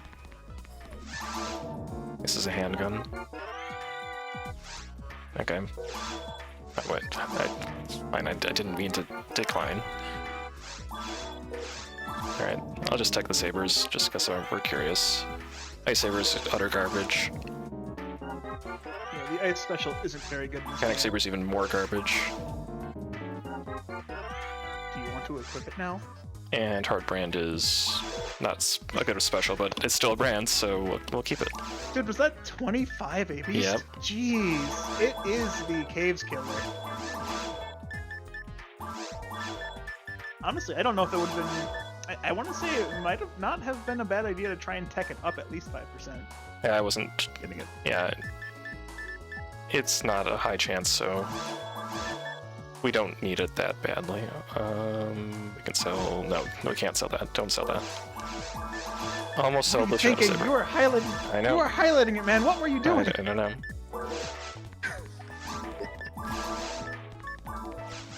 You can also, I already forgot what I was gonna say. Never mind. I had a thought, and it just kind of fluttered out of my head.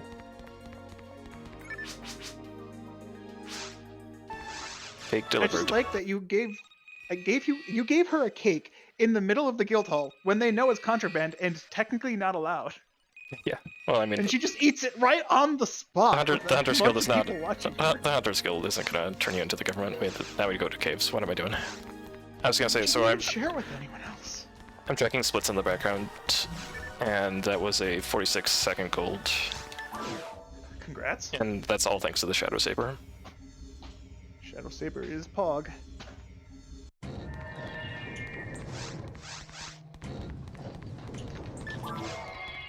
But anyway, friendship with Shadow Saber's over now. Heartbrand is my best friend.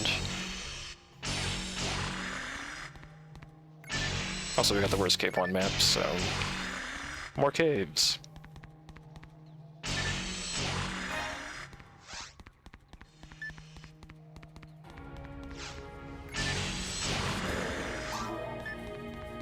So yeah, a lot of the lore for this particular run is kind of loaded in the back. We're just unlocking a bunch of stuff now, including all the areas. But we do some of the prerequisite quests first because of these maps being a little...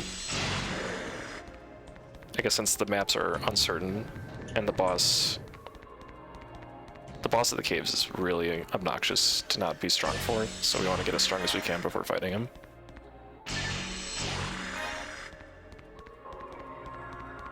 Okay, so let's get into the lore then. How strong are we on this? Karik is actually a member of Black Paper, correct? Yes. Yes, he's their hitman assassin, known as the Black Hound. And Black Paper is an organization that does basically underworld type things for profit, right? Mercenary and... It's not clear, mercenary, like, black market. they kind of introduce, that your introduction to them in the game is that some hunters are disappearing, and it's implied that they're being, like, captured, and their fates are uncertain, but some lore suggests that they're involved in the slave trade, which is kind of weird, because I don't know how you would have slaves on Pioneer 2, but yeah, I don't know, apparently it happens. This game has So a do we lot of dark know- themes that are, like, not really, like, highlighted, but they're definitely there. Yeah, they're there. Do we know if Sue is officially a member of Black Paper, or is she just, She is, but they make that ambiguous a little bit too. We're not sure if she's like deep undercover or anything. Or at least I like to think that. I don't know. This is just my speculation and not actual facts. But she says she's new when you first meet her. So that implies that she's fresh and she's never done it before, but I think she could be like a double agent. Yeah, and like, don't read too much into like the dialogue of Seed of the Heart because you'll get really confused. Yeah, but there'll be an important plot point in the game that we will hit, which will decide our fates if we fight Kirik or not. So basically, if we at the end of the first mission we find Sue, she'll ask us for a name, and depending on your answer, you'll be flagged as an enemy of the Black Paper or not. And since it's not really a spoiler, since we already know we're getting Soul Eater, we are definitely flagged as an enemy. So Kirik will be sent out to kill us. But it's a little crazy. that's good if we want our Soul Eater, so... It's kind of funny though because the game prompts you to answer yes or no to Sue, but you can actually skip that dialogue entirely, and then you don't get either of the outcomes. You don't get flagged at all. I didn't even know that. Yeah. Because the other option is to get the Good Soul of Steel ending and do Seed of the Heart if you answer yes. And then Sue kind of becomes like a little bit of a, like she looks out for you a little bit. It's kind of weird. She becomes attached to you like you're an anime protagonist.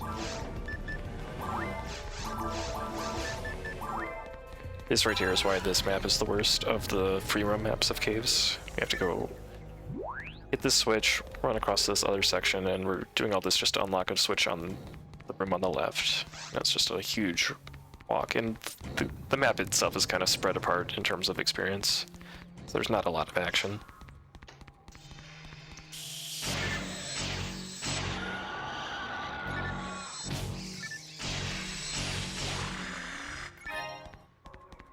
Right. At least it was.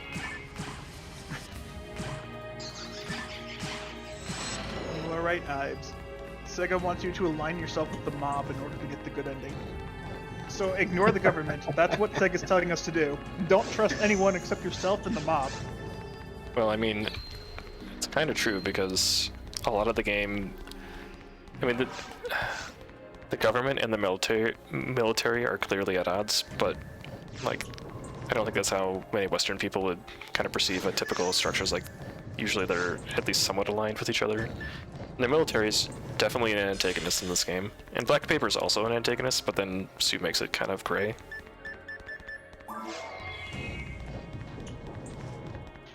Dude, how can you have your menu like that? You don't even have your brand at the top of the menu.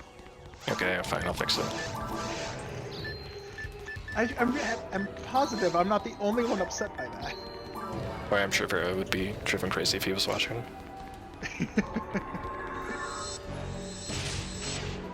By the way, after tonight, I'm going to be calling Ives sources for a long time after this. Yeah, the little voice in my head is a good source. Absolutely. Hey, Ives. Fix it. And so this is a 100% ID versus on speedrun, right? Yeah, It'll only take 7 years. if we're lucky. Well, that's what we're doing, man. We're speedrunners. We get lucky all the time. Ow. Yeah. I've seen it. I was on Carl's channel for one of his S parts drops. Yeah, I mean, Which that is the- only took me, what, 400 runs across 3 years to find the S parts, and I wasn't even looking for it. Yeah, I know. Yeah, I found it randomly in a speedrun Didn't once, and know you that, were that kicked off a running whole video, reason to play PSO like outside of speedruns. Yeah, you find the one rare item in normal mode, and it's just like, wow, now I can play casually. It's a nice drop. You can just get hooked on finding that one really good item, and you can't help but going to look for more. That's why I'm hunting a Greenall card on episode 2 Spaceship.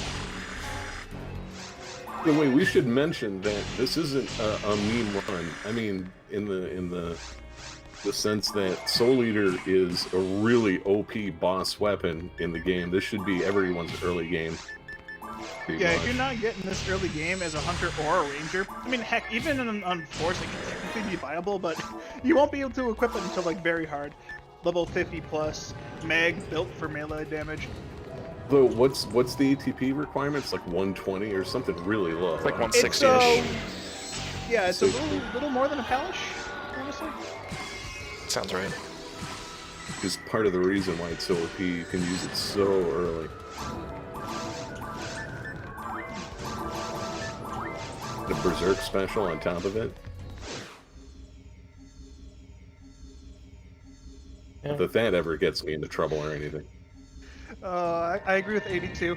Should be driven crazy, but Agent Time definitely quells anger in proper menuing. I mean, I've been watching this, and just the menuing, it's a little sloppy. We can work on that, Ty. Yeah. Yes, you're correct. 16-bit, this is ending with normal Falz. We're getting the Soul Eater first, and then applying it to Falz's face. Or her little The belly. belly. Yeah, that's a word. That's not the word I'd use, but that's the word we should use. His tummy. Right, there's another one. I've only played this map like 3 times already today. Should know better.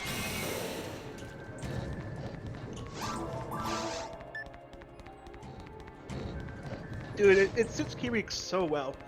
For an assassin known as the Black Hound, a scythe is like the ultimate weapon. Oh right, that reminds me, so I'm sure we'll see Partisan eventually, before we get to Soul Eater. So Partisan and Scythes are separate weapons in this game, even though they have the same animation. And a Soul Eater is a Scythe weapon, which is equipable by all characters of the game. But a Scythe, while equipable by everyone, Partisans are only equipable by hunters and rangers to an extent. Rare Partisans are only equipable by hunters and no other class. And that annoys me because I love playing a Partisan on a ranger every once in a while. I don't know why they allow Partisans on rangers altogether in the first place, and then just don't allow you to use the rare ones. Well, you get some in Blue Burst, but yeah, it's not saying much. The reason the last Kirik fight is hard is because he cheats and uses the Soul Banish against you, yet he drops the Soul Eater instead. Wait, does he actually use the Soul Banish? I've never seen a Soul Banish in my character's hand, so I assumed he used the Soul Eater. I thought they looked the same, but it's been forever since I've used a Soul Banish. I don't remember if he does more damage to you or not. I think he does. Either way, he has had a lot more HP in the last fight, so he can mess you up. Yeah, he level up. What level is he in the last fight? Like level 50 something? Well, I can't tell. I guess that would be something Ives could probably tell. Yeah, probably. I'm sure he's not level 50. That'd be really impossible for like normal mode. He cheats. He steals your rest of threes. So. Oh yeah, if you're fighting NPCs in the missions, any support technique you cast will be used on them. So you can rest to yourself and you will heal them. You can shift to yourself and you will shift to them. But you can also Zalure and gel in them, and I have no idea why. So what's very likely, how things are going to play out, very likely, is that the final Creek battle will be me hitting him getting damaged enough where he'll recover, and we'll go through like 10 of his monomates, 10 of his dimates. And it'll be the same on my end. Shadow him. It's a battle of attrition. Who runs up a healing first?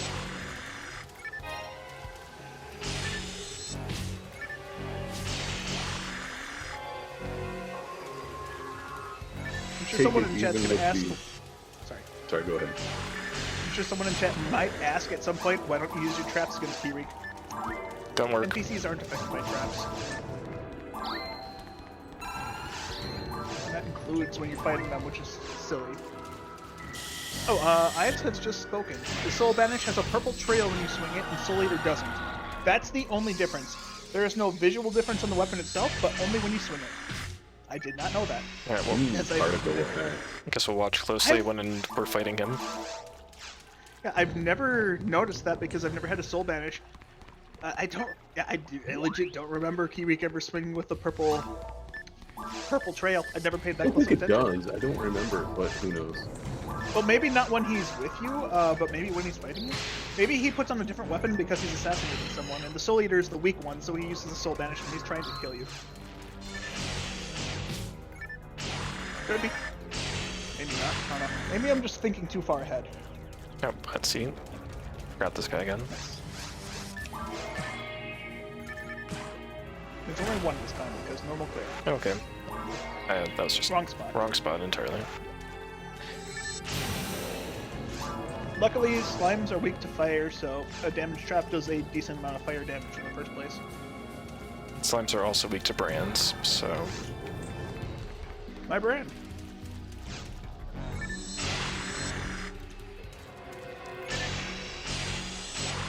Dr. Orange suggests he only uses the banish on hard mode. Hey, I'm just telling you the things that Ives are telling me. Just because he doesn't go on Twitch and so he's not speaking in chat, I have to relay everything because he just claims that he's the little voice in my head. Of course, he could be bugging Starve, but Starve doesn't read Discord. I don't multitask well.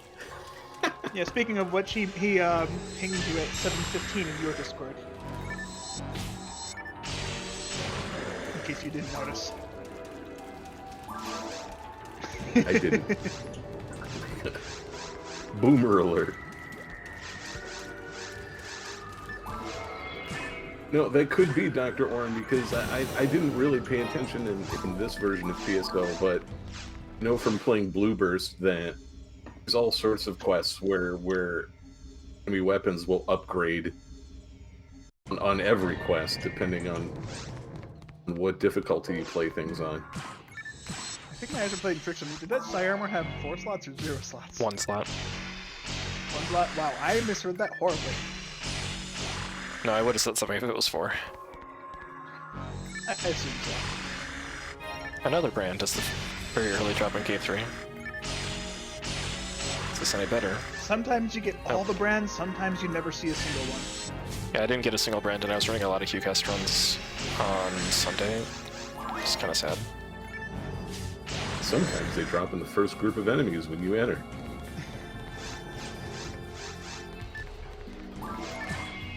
This map is okay. It's not... It's got a lot of pan arms, but unfortunately we've got a Shadow Saber.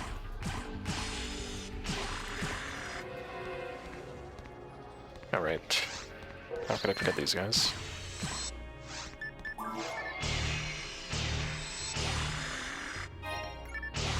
If you don't get a brand in the cage, it kind of sucks, because the RRLAT fight just takes forever with a sword. That's another die grinder for your... Yep. Wow, now Chicken leading off with the beam.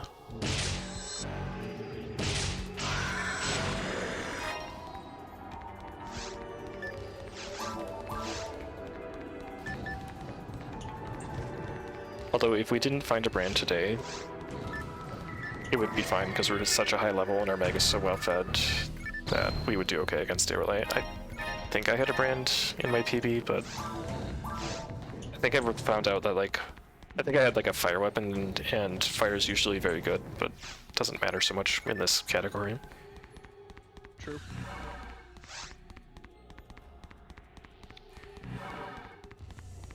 The only thing for hunters, technically taking a sword to RRLAT's body could potentially be faster, but you have to chalk it up to how much ATA you have.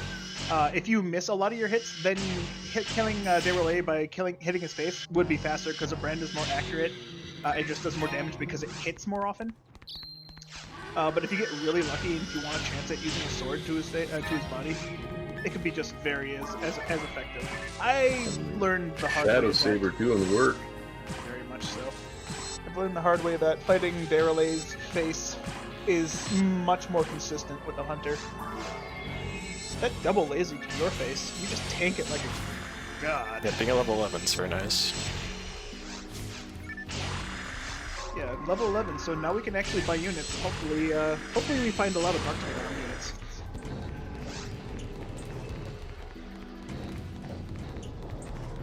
Maybe this will be the time you see the shop and you'll have 4 Digger HPs when you don't need them. That's usually how it goes. I should have just Find gone. 4 Digger HPs and then all the raw units in the shop. Or raw attacks, sorry. What? Wow, my words are jumbled. So what's going to happen is, because I found a 3-slot frame, we're going to find the ad slot and then no useful units will show up at all. But I guess I really got the night power, so maybe that's not true.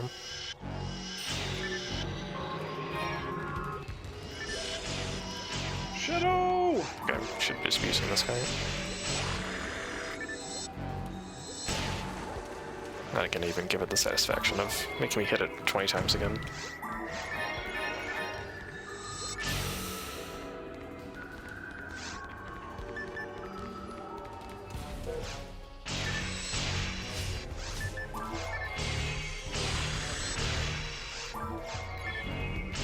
Ever find the legendary C mode telepipe? I have never once seen a telepipe in C mode.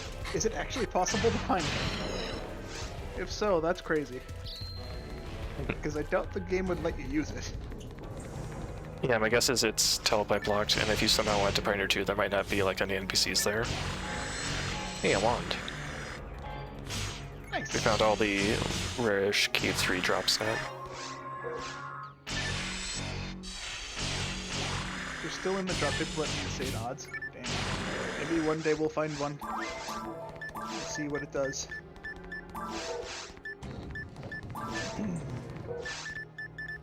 I got some stuff to drop here. I guess I could do it in the boss room. Yeah. So I did mention before that taking a brand to RRLAT's face is the best strategy.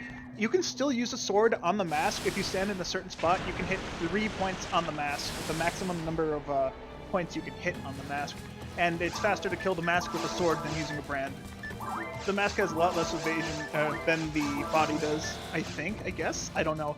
I've just always been able to kill the mask faster with the sword than with the brand.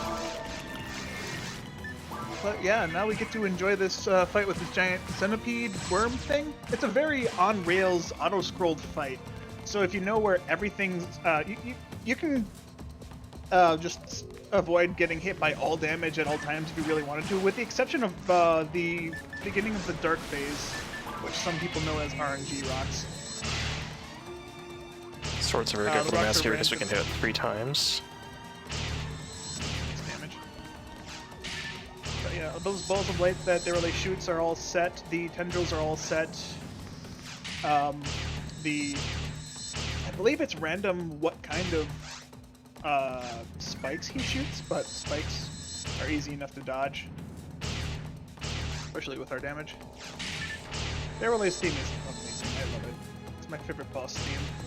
Right after Olga Flow.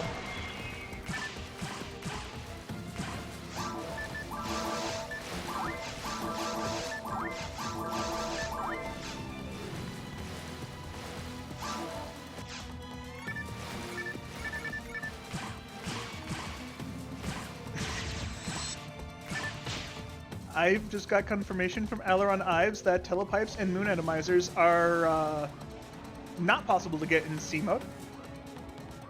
The drop rate is set to 0, so it's not physically possible to find them. If you have found them in C mode, that means you're cheating.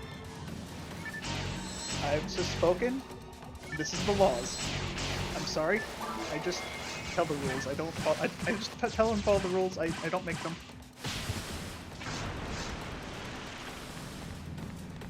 Actually, could have died there if I had a little bit less HP and I got hit by both attacks at the same time there.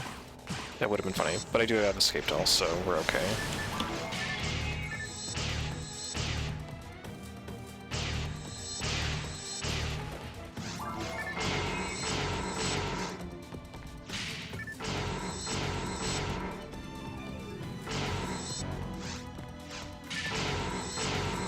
Having the mask broken off before the first light's out is very nice. You don't get that in any percent.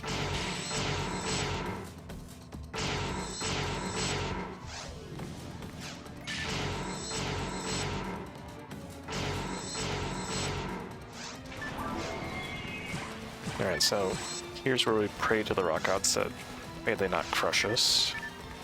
Although, even if they hit us, I don't think they can kill us.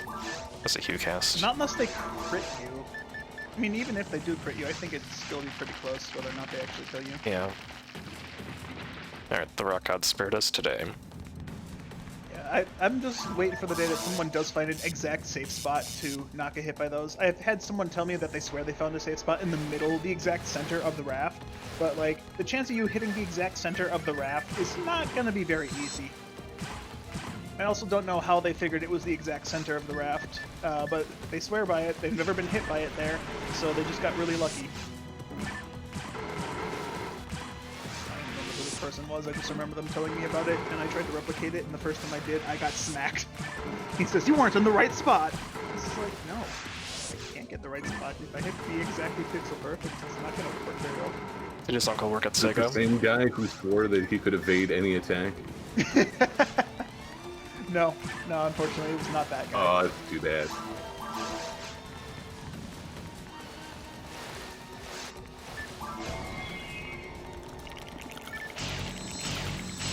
Well, Rock, that's just your luck. Just getting really lucky not getting hit in that top right corner. Yeah, I've had many first runs die standing in that corner. But I still trust it. It's not perfect.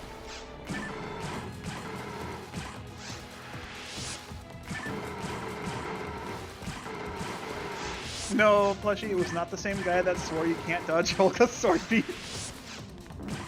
You know, it's the attack that you can't dodge as I'm dodging it. Oh, aiming's hard. There we go. Can't even run.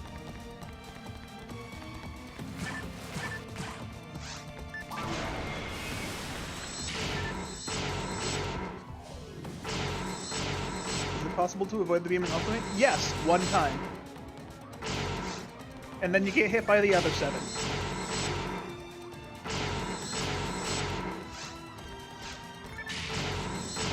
But no, I don't think there's a reliable way to dodge the beams in ultimate. That thing just attacks too fast and its upper tracking is ridiculously dumb. Ultimate is just more or less, just tank it and you win. That being said, I did try to unarmed fight RRLOL2 with a raw Casil. And I've learned that it's not very effective, considering I was hitting RRLOL2 for 34 damage with a heavy attack with twins on shifted D-band from the mag. Oh, I fought that fight for 40 minutes and 5 skate dolls and I lost. Yeah, you can tank a bronze pretty easily. You just gotta, you know, have 10 million health and don't let it hit you.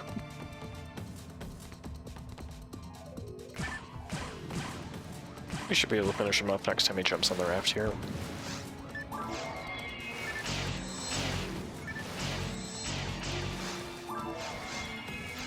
I'm taking every chance I can get to shoot him when he's makes himself exposed like that.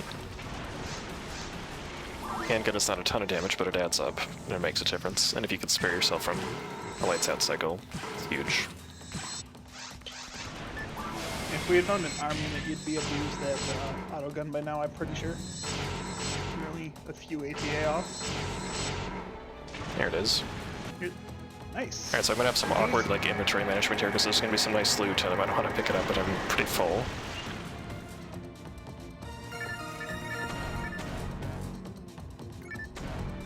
And once again, the set boxes are going to come into play here. Also, that one box was empty. What the heck? Yeah, that can happen every now and then. I have mech guns. That's not gonna be used. Unless they have like 40 hit. Not likely, but... They do not. Hey, that box is also empty. What's going on? X. Yeah, I'm on very high PP pace right now.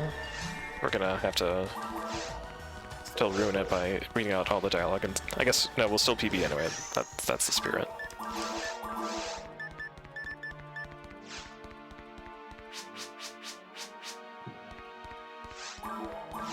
Laura, please continue investigating. Basically, the principal was confused as to why there was a giant worm in the sewers. He didn't even know there were sewers.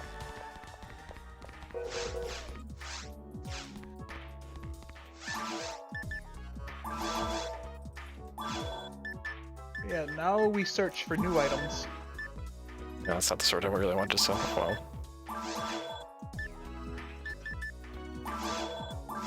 Honestly, I'd probably look for a different ammo gun. You have the money. true. You could also potentially get a partisan, I'm pretty sure. Or if you get really lucky, a slicer that you can't use. We are saving the die grinders for the Soul Eater. 30% dark Wow, branch. you got a partisan and a slicer. And wait, you can actually use the slicer. I'm not gonna use the slicer. Yeah, you're not going to, but I thought you didn't have enough ATP for it. My knowledge of the ATP is a little off. Right, you're playing a Hue cast on a Raw cast. Big difference. Saving the die grinder for Soul Eater.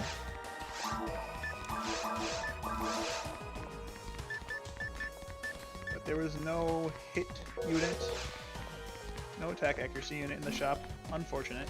Alright, so this is actually a lore quest, so we are going to dial in on it now.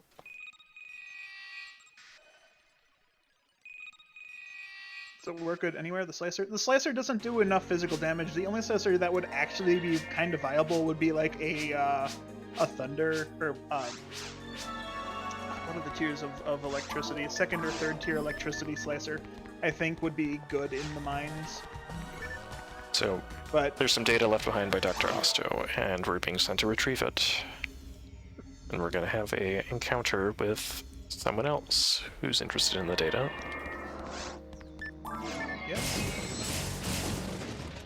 Never found a slicer you liked? You've never found the Disco of Brave Man or the slicer of Fnatic then? Wow, just barely getting toppled by these guys, that's annoying. Probably never seen Slicer Fnatic if you never played Blue Burst. Heck.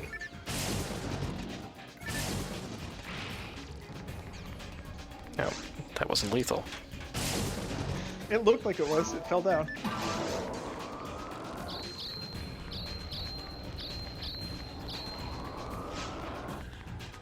But Rainbow Baton is a baton. Shadow him. Definitely.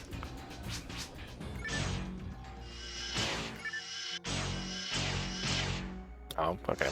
I gave him a chance, but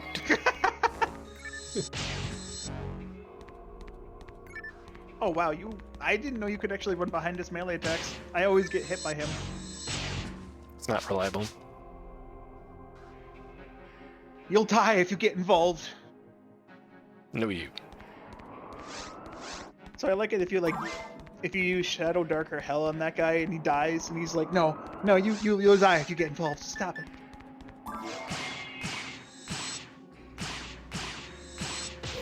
Our first introduction to dub chicks. Same as the Guild chicks. Just, they're dub.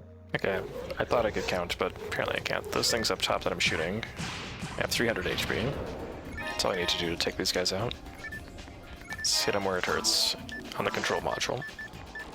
Another brand, another auto gun. Nice. Ah, you frightened me. Are you Hunter from Pioneer 2? You're going to the mine? Me? Well, I'm going there as well. Hey, we need to cooperate, don't we? Right. Cooperation. Just until we finish investigating the mines. Great idea, right? It'll be easier for both of us. Let's go. Is this the first time you've been here? It's my first time. Ah yes, I came here because I took a quest. Same as you. I'm totally believable. It's her first time, guys. She's brand new to this.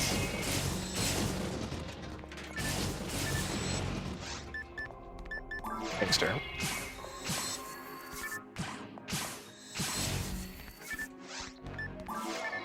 That's not the right weapon.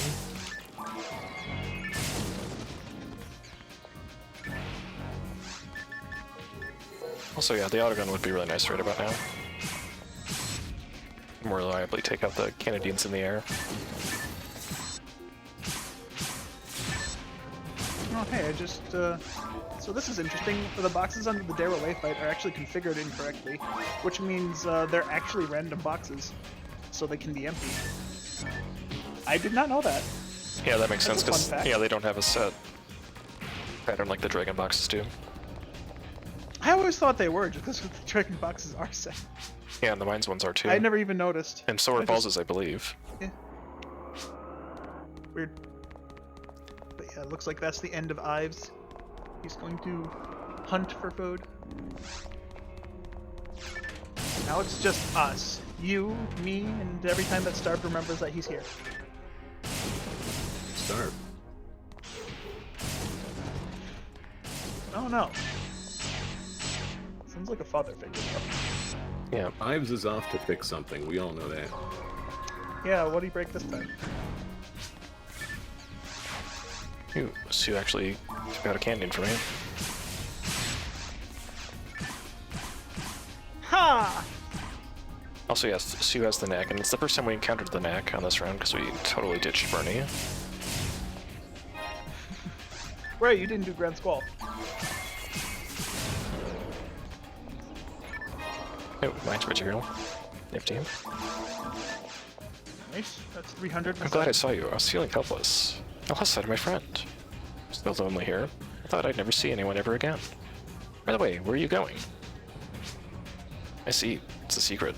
Okay, I won't ask you. But she just did.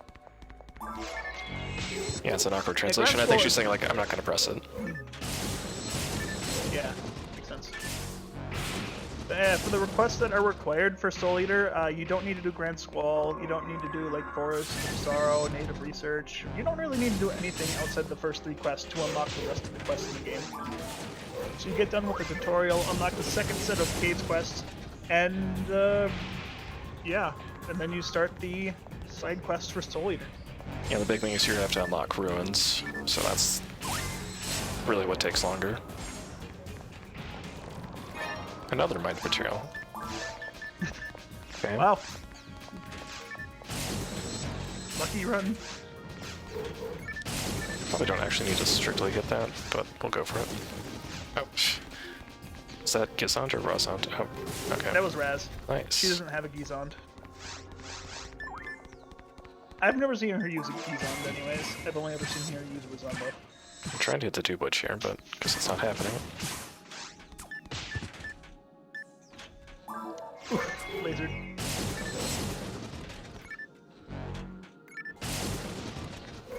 Sue, come on. What's she getting stuck on? Probably the corner, if I had to take a guess. No, she was like trying to attack something, I think. Oh. There's my person. Wasn't expecting it to be at the top there. Your menus are a mess, dude. It's always saber, handgun, multi-hit weapon. Always.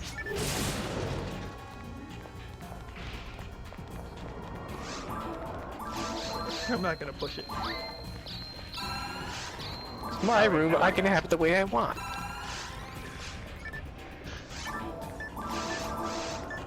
My OCD is triggered, and your menus are so messed up, so scrambled. You have to scroll like 7 spaces down to your auto gun.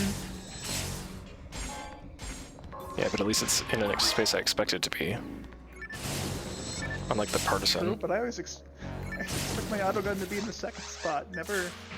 Because I just like to quick select A and spam into shooting. I'll let Sue finish that one off. Did she finish it off? Okay, she finished it off. Teamwork is great, guys. I just like the claw she has. Like all Which one is red. that, by the way? The I forget. Why do I forget? Isn't it the this? fake makes claw? I think so. Whatever it is, I've never equipped one before. True. Yeah. I have never. It's not. I mean, we know it's not the photon or the silence claw. Gigish available, the blue sword. Nice, Gigish. 169 ATP. Very nice. Alright, here's the important part. Main computer, access denied. Subcomputer, accessed. Searching Osto Heil.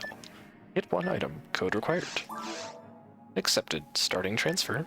Facility data. Beta 772 process. Excavation notes. Beta 772 overrun data. Data transfer done. I never knew Osto's last name was Heil. I didn't even know they had that in the game. I always mashed through that too fast. Yeah, they've been calling by his first name this whole time. Wow, you're very good with computers. That's surprising. Are you searching for Dr. Osto's report? Me too. I came down here to get his information. Are you... No, nothing. Anyway, we have the same objective. Let's help each other. Let me copy that data. Is that a problem? Very good with computers. You knew how to insert a disk. It's amazing. Okay. She's just My job is done, but I want to see if I can find any other records. I have to find my friend. It's time to say goodbye. See you. I don't know your name. Will you tell me? No, sorry. Oh yeah? No. Okay then. I think it's an appropriate choice. See you later. And that's why she wants to kill you.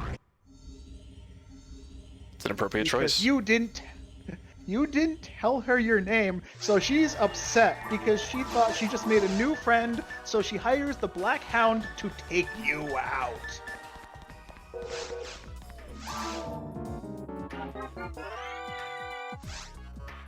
Okay, drop brand. I'm probably just gonna sell it. Draw.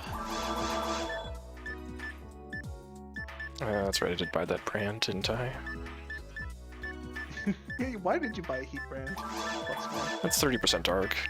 I mean, it'd definitely be good in ruins when you get there, but hopefully you find a plus one soon. Yeah, it's not until runs 2 you can get that, so it's not gonna be for a while. There's the marksman arm. Nice. First marksman armor to run.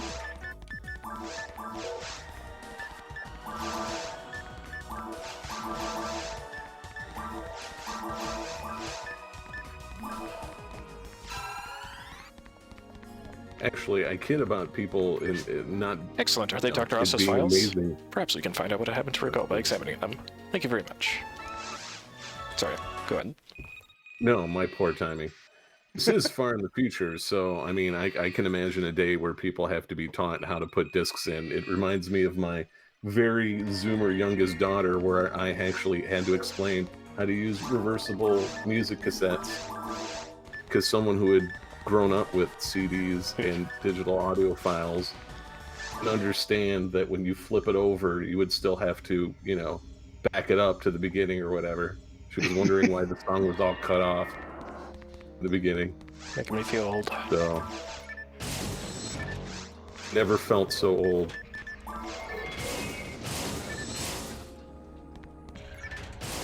Even with all that voice acting, I still only lost 20 seconds on that quest. It's really strange. Not bad. Hey, free That's tailpipe. good. Call this a decent minus. Yeah, this one's not bad. Yeah. It's been a while since I casually cleared the mines. You don't miss the dice of being kind by rewinding? You not like being kind? I miss being able to be kind.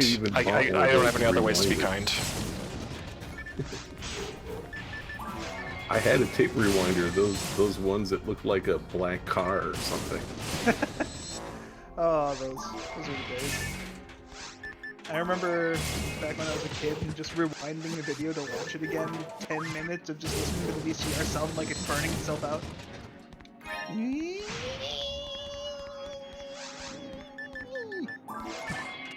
sounds like a blender winding up. What kind of VCR did you have? I have no idea, but that's all I remember is our VCR sound So like some it was of them, burning out. some of them were that fast, and they were loud. Now I've got an autogun. I kind of forgot like how to be efficient with positioning with guns. That guy's shooting a laser at me. You can tell because they're not moving on the radar.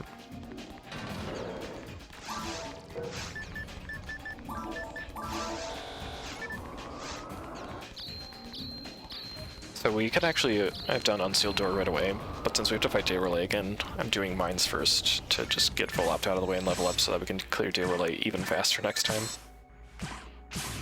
Because full up is at this point, really easy. Yeah.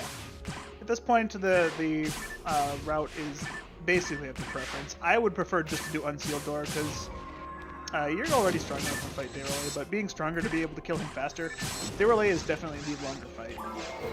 Yeah, I look at it like I can get opportunities to get better equipment here. That's not a bad way to look at it. If I had found like 1 or 2 marks and arms before this, I probably would have gone back to Unsealed Door for sure. Just because with the arm units, you should be able to use a sword or a partisan to beat the ever-living snot out of the sides of RRLAT and kill him a little bit faster. Yeah, I should be able to get him before one lights out phase, ideally, on the refight. Yeah, or he had found some knives. If you find some knives in the mines... Not likely to happen on Rodrigo, unfortunately. That's the one disadvantage of it. I forget what the weapons that Rodrigo doesn't find very often, but knives are basically the second tier of daggers, and knives are more DPS output than a brand is. Technically, a dagger is still more DPS output than a brand, but its ATA is super low, so it's just easier to use a brand because it hits more often. Unless you get super lucky and find something with it, which at this point in the game, not very likely. Unless you're like me and you get super lucky and you find a 40-hit charge Gigish in Ruins 1 on a hunter. I found a charge weapon, like a charge... I think it was Buster, or it was... No, it was like charge and dives on a Q-Cassil run, but then I accidentally dropped my money for Falz, so I couldn't use it.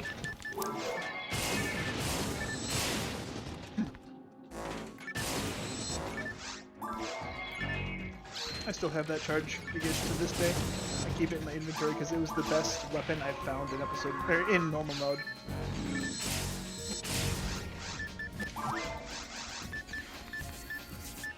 Okay. Enough of that. Shocking.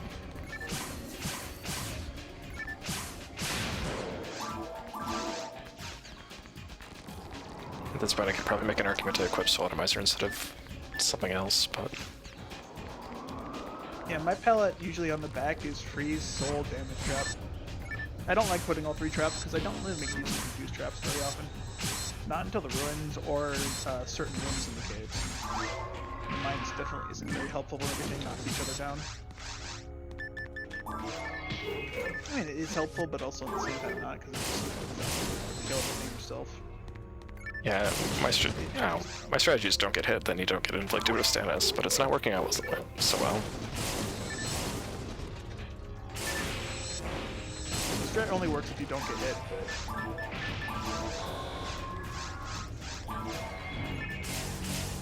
What? Okay, guess that was weaker than I thought.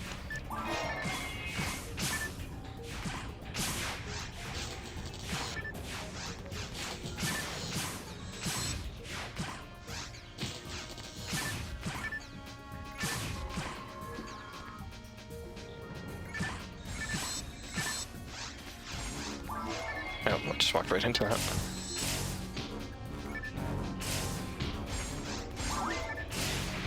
Slow down there, Sino.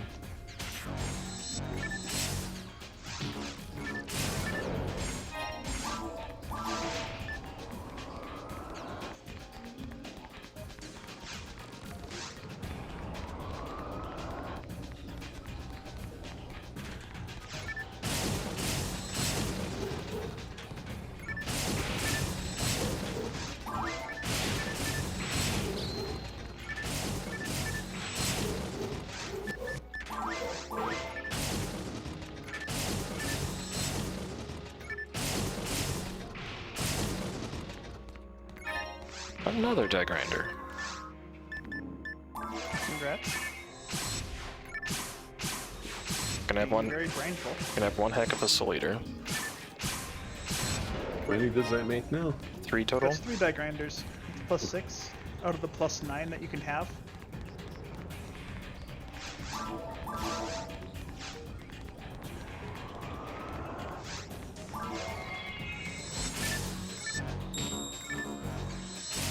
Yep, make invincibility, very nice.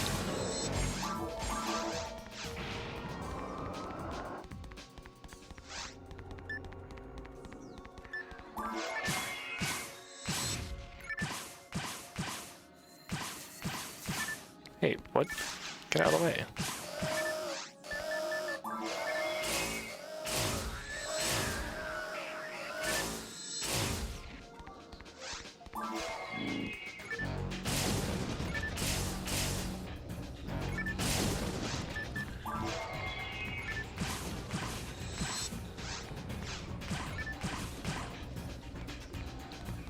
I'm trying to think if there'd be anything useful to use a photon blast on. Probably not until mine 2, would be my guess. If you get like a wave of 8 kill tricks.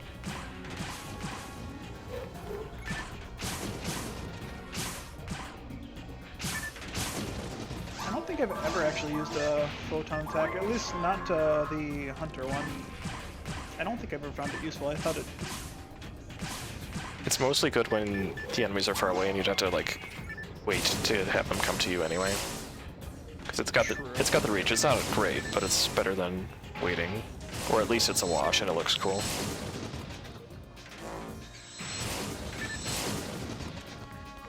Fair enough. I always thought its damage is just kind of lackluster on those guys. I think I tried to use it once and it didn't actually kill anything. It's useful in ruins as it levels up, because you can do like half of a Belrose HP, and so if there's 2 Belros, it makes a big difference. Fair enough.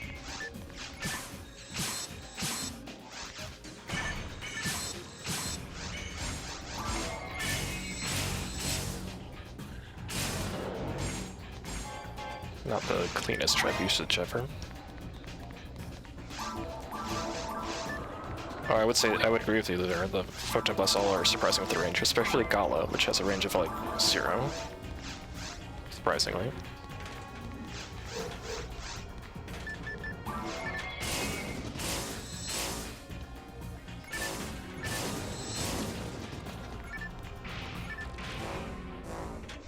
Aim at the trap. Seems legit.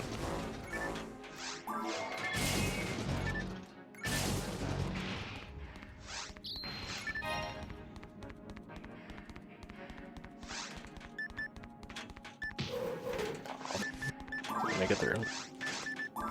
That way.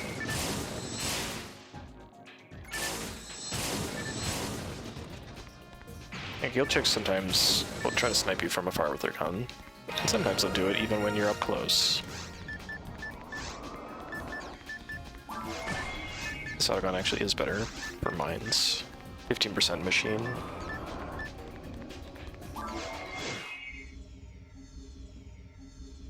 The other one's better for ruins later on.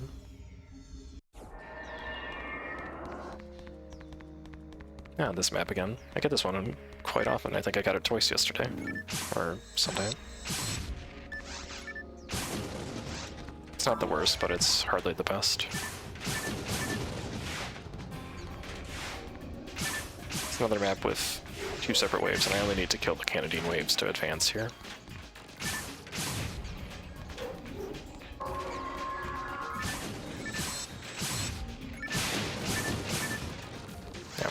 Hiding behind the guild tricks there. Door open, let's go.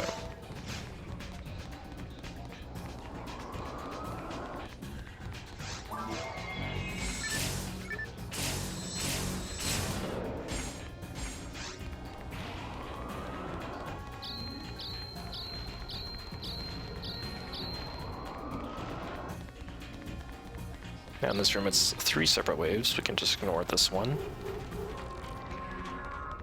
Can't so easily ignore this one over here. I'm really lucky I can sneak through without taking damage, but got clipped.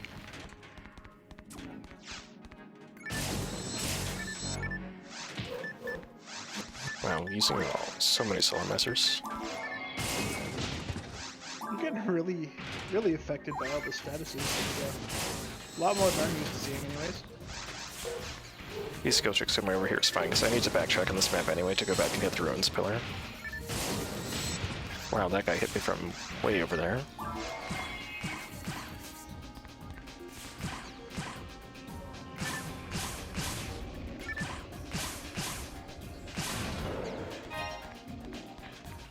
Yeah, whenever you saw me go out of my way for a soul atomizer earlier, it's paying off now. They'd rather cure the status effect than be slow or be confused or whatever. Wow, wow, wow. Slow down, guys. Scary.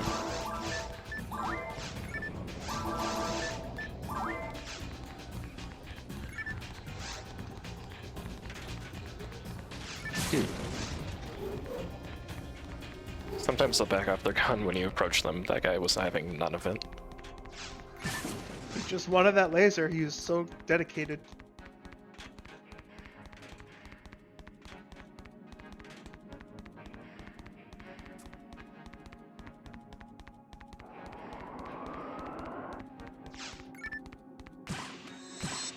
Anyway, now that I've got an autogun, it should be easier to deal with that. There we go.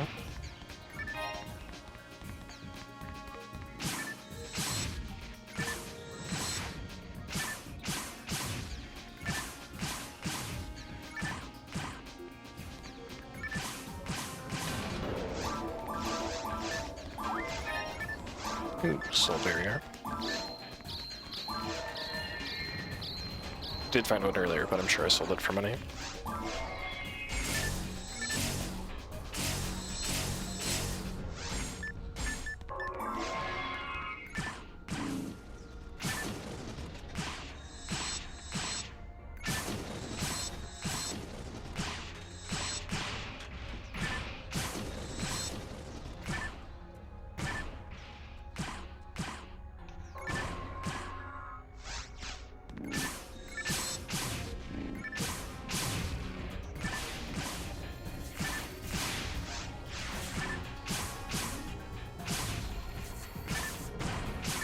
Brief little sidesteps and we're safe.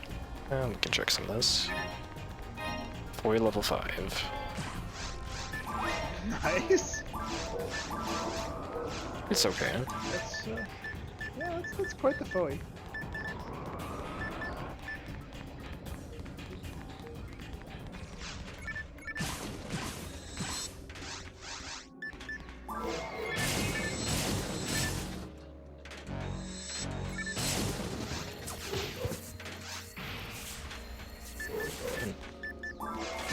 Actually, another room where I only want to fight the Camdeans, but you don't deal with the kill chicks, they can laser you like that.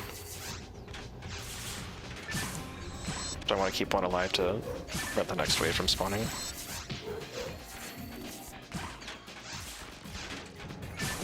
Yeah, well, that's fine.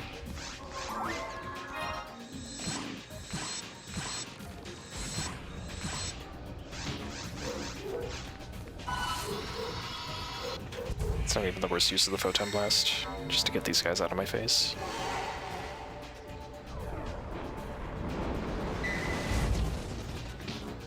Fortunately, this Senate was very resistant to light damage.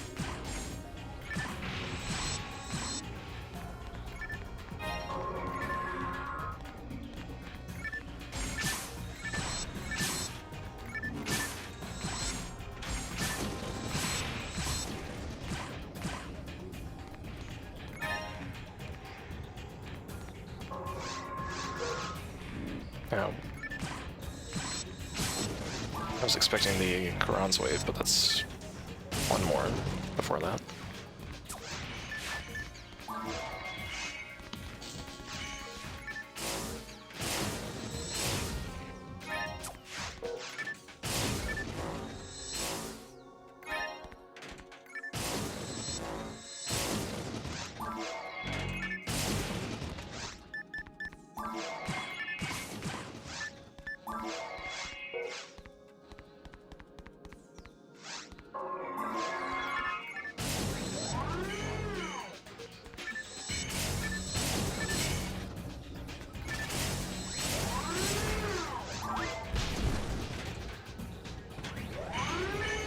The kill chick got in the way of my plan there. I wanted to freeze it, quickly take it out, take out the grounds, all from relative safely.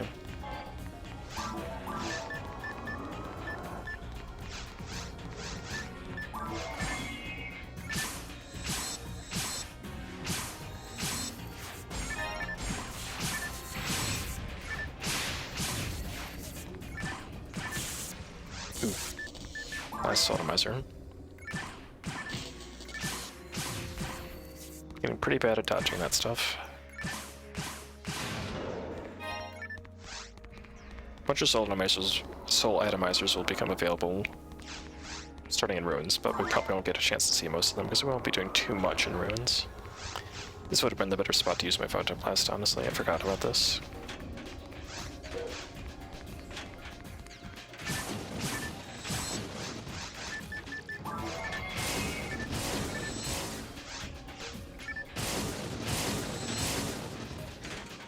Fortunately, the Barkson's a good weapon.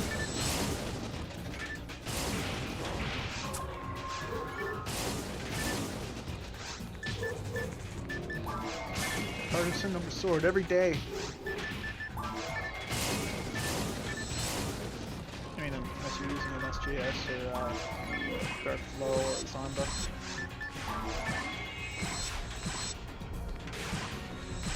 Or Chainsaw. Basically any sword. All the rare swords are good. I don't think I use any of the rare partisans except for the Vijaya. The Vijaya? Which one is the silent letter? I like Vijaya. That works. Oh no. No, I've been known to use the Parasol every once in a while.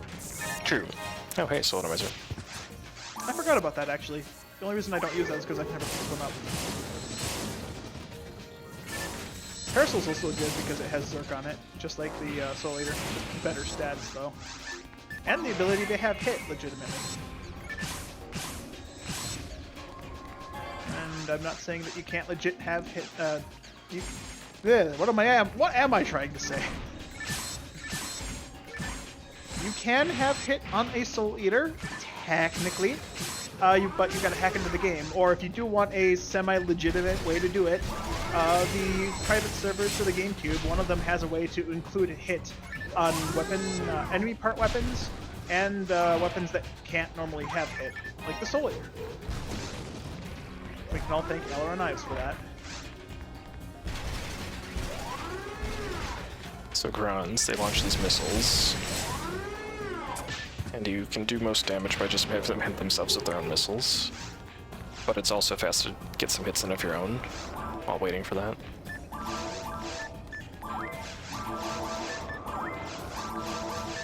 I'm also proud of myself. I might be one of the only people that actually caught myself dying to a Baranza's mines that he lays on stream. That was pretty great. Yeah, they do lay mines and it's very subtle.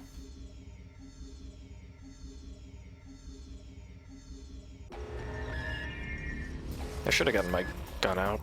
It'll be fine. Soul Eater's in the drop table. Then who's gonna run the quest? Get all the lore.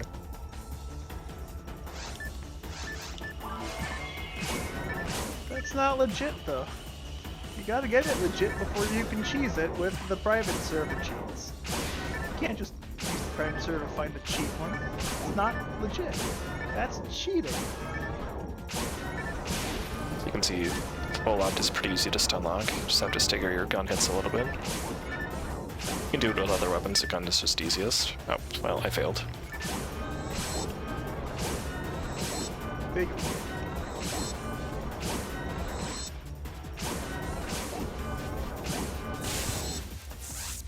Good thing I found that last sodomizer.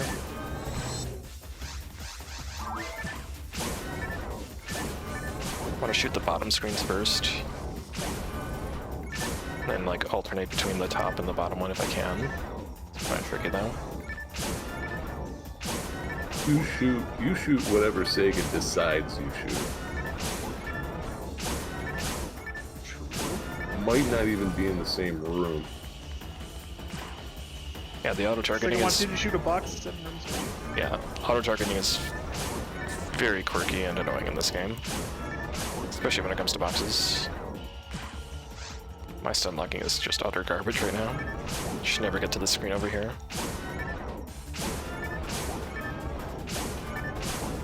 Sometimes you're just missing. That's not really your fault.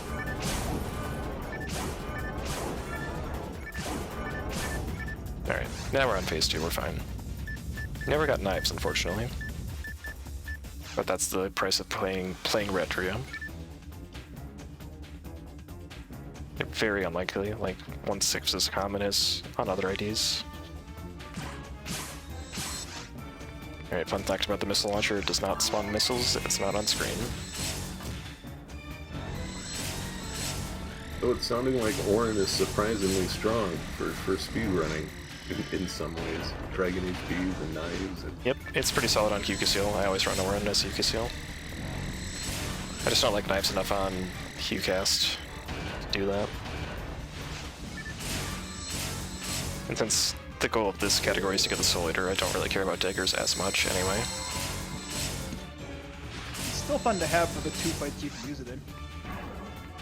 They're secondary as swords, so...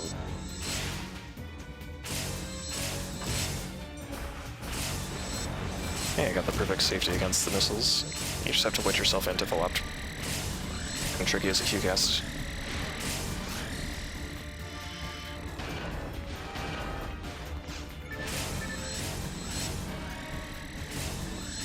I like how my targeting radic goes all the way over there.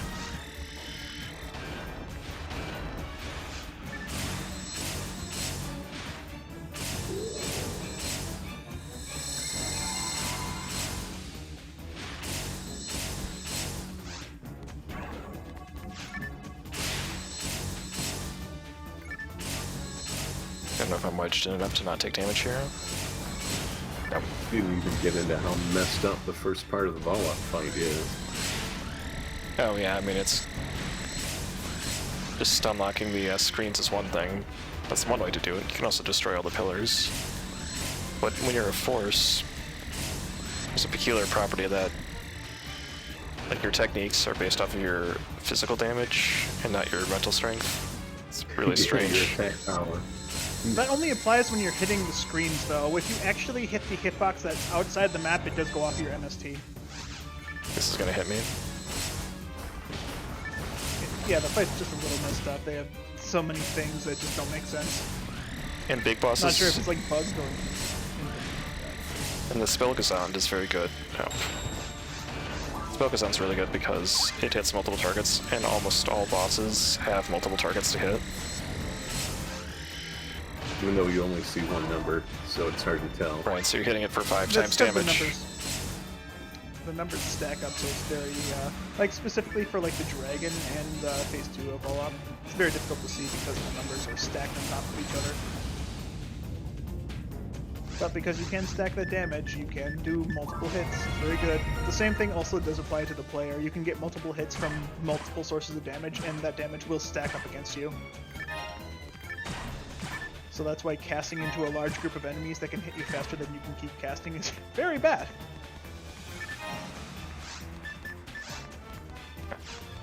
Nothing new there. Yeah, Slicer. Okay. I might legit use it on Claws. Probably. That'd be the only use you really have. Yeah, Honestly. it really is, and not really. All right, we're still doing good on time here.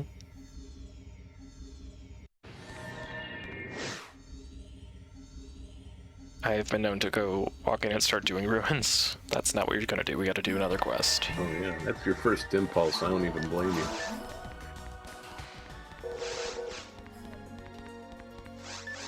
I always thought it was a little weird to unlock the ruins. You actually have to walk into them. Mm-hmm. I mean, I guess it makes sense from a technical standpoint. Sure, but you don't have to walk into any of the other areas to unlock them. Alright, we're gonna do some experimentation in the ruins now. We've got 3 devices, and we're gonna kill on stuff to get data.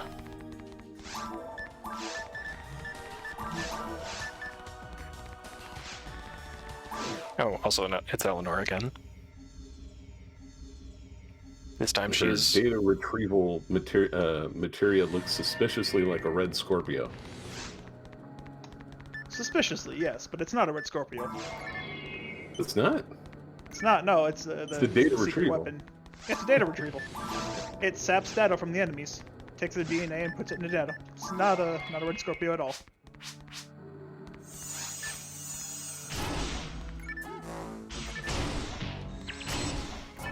Proton launchers are very janky in this game, but they have some cool properties like piercing for one thing, and when their bullet hits something, they can bounce in a kind of a funny direction.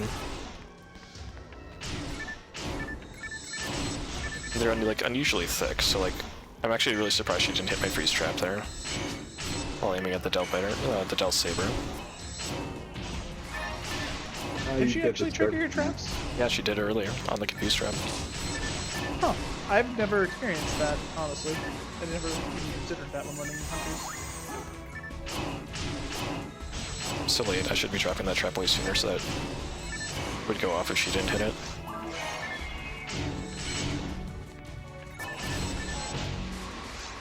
That was awkward.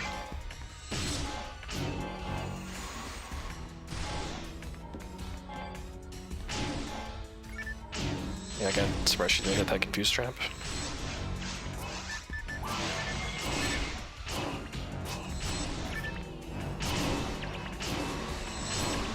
Now, it has happened today. It's on before. Can't let Eleanor die, but she is pretty good at taking damage. She is truly the truest Rockaseel of them all. But I do have an emergency star atomizer if things get really dicey.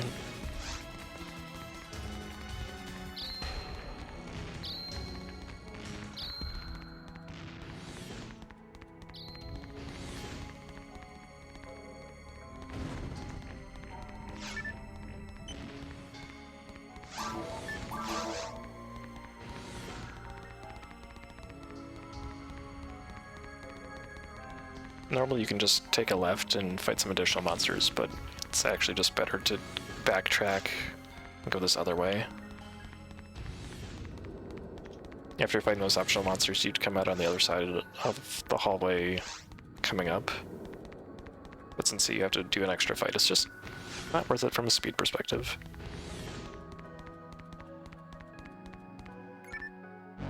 Oh wow, went too far.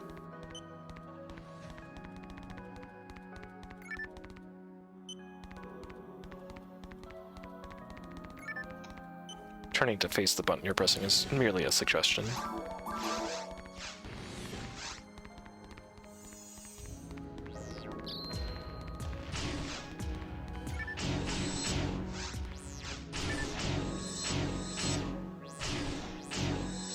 Paul, did you ever get that Dark Balrog plushie made for you?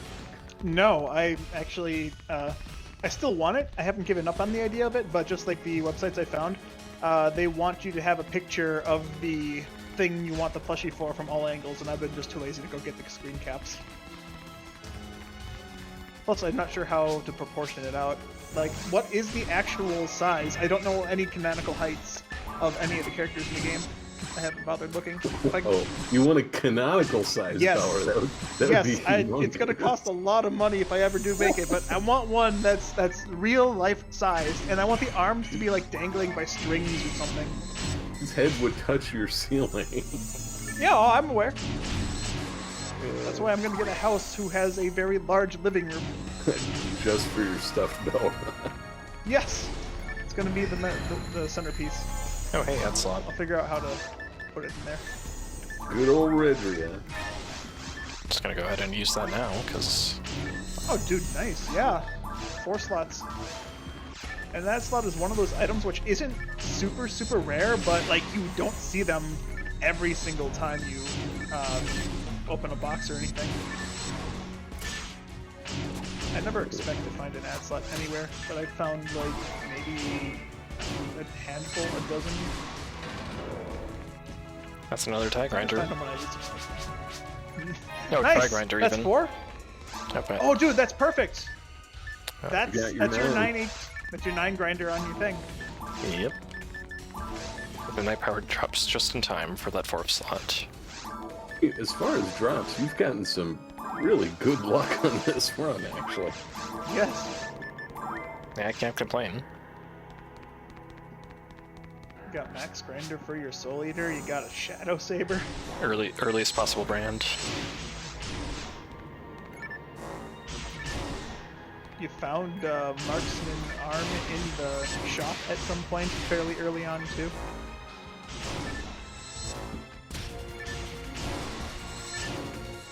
So Del Saber's had this interesting property where they had... immediately. I was gonna say, Del Sabers have this interesting property where they have HP that essentially can be used to like block any attack to a certain limit, and then once that runs out, they'll slap you. Shields have their The own shields hit have point HP, pool. yeah. And then they slap it to regen. It's kind of funny. You wouldn't think that it works that way, but it does, and no other enemy has that kind of mechanic in the game. It works correctly. Yeah, see, Somehow, yes. that time Eleanor shot my trap right away. I'm not even quite sure how. Also, yeah, when Bellers are confused, they just kind of spin in a circle and do the Beller cannon, because why not? That's also like a unique thing that most enemies just attack other enemies normally when they're confused, but Bellers do something special.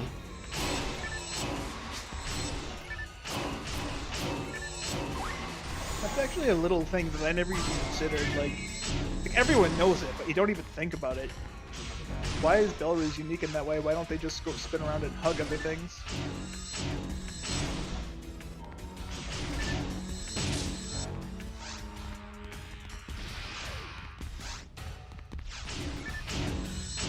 Bellers are the big threat to Eleanor and myself. A crit would do serious damage. I've had runs where I've died to Belarus before. I'm embarrassed to say it, just because I ran up and got hugged. Yeah. I've actually died to a confused Belva shooting me before as well. Oh, I've actually also lost a run to Eleanor getting hit by a confused Belva crit. And that one really just ruffled my jimmies. Fortunately, Eleanor was high in HP there. Yeah, no. Also, it's fun in a future quest when Ash decides to run up and immediately get paralyzed by a Belra hug. Oh yeah. So from there on in, he just charges everything, gets right in their grill, and goes, does nothing. That's like the one, like Ash is good. He's really good. He does a lot of damage, but just the first room you have him with, and it's just 3 Belras, and he just runs up to them and they all hug him. Yep. I'm still waiting for the day for this to happen. I haven't yet had them multi-hit him, but it'll happen. One of these days, it will happen, I swear. Oh, it probably has happened to me, and I just forgot. Just from the depths, it can end very quickly that way. Yeah, it's just like... Ruins 2 isn't fast. There's a lot of cutscenes, and there's a lot of enemies, and then you just, like, finally get to Ruins 3, halfway point, and Ash is just like, here, let me help! And just like, he's paralyzed. He's so happy to finally be strong enough to help us all, and then he goes and does that. Then, he finally meets his idol. How I've improved.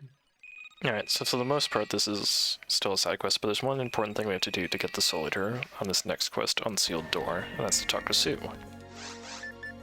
I believe you have to talk to Sue in every iteration of the side quest of if you tell Sue your name or not. Yeah, it's something like that. Progression. Yeah, it's kind of odd too. Anyway, so But like, she doesn't say anything different regardless of what you choose in the first mission. hello, Laura, it's me, Mome. Don't you remember me? I was in white when you met me before. I asked you to find Dr. Astro's data, remember? We examined his data, and we know what he was studying now. He was doing research on unknown biocells. Wonderful. Wonderful. The test sample called Beta 772 is especially interesting. We believe Beta 772 is the key to solving the mystery of the animals. So I want to see it. I want to see Beta 772 with my eyes. Dr. Oster wrote that it lost control and escaped underground. There's a possibility it's still alive. Go with me and find it. This is a summary of Dr. Oster's data regarding Beta 772. You can read it if you select it from the quest board. First of all, I want to check his computer. Let's go! I like how he just gives you the data that you found in the previous quest. Yeah. Like, you couldn't read it before, but now you can. Also, does he want to know about Beta 772? I can tell him all about it and how we took a brand and dismantled him with it.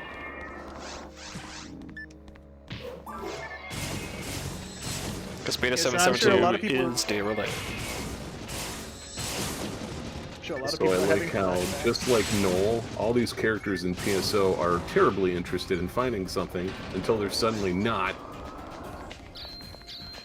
It's like, nope, I'm over it. Done. Home plays dead, thank God. Noel decides she's just going to not pursue her story. Got a bit too scary. Noel, ace journalist. Mome's actually very useful for the HuCast because he'll chip enemies, and so I don't have to shoot him as much.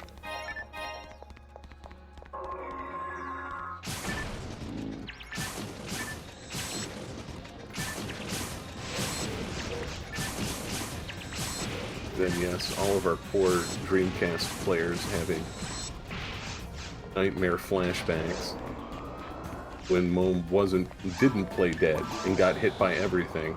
It was worse in version 1, right? Yup, because there was no, yeah, he'd get hit by literally everything.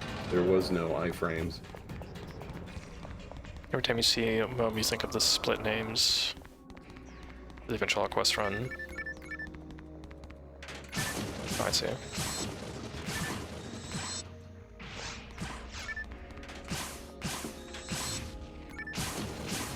fact, I can't even.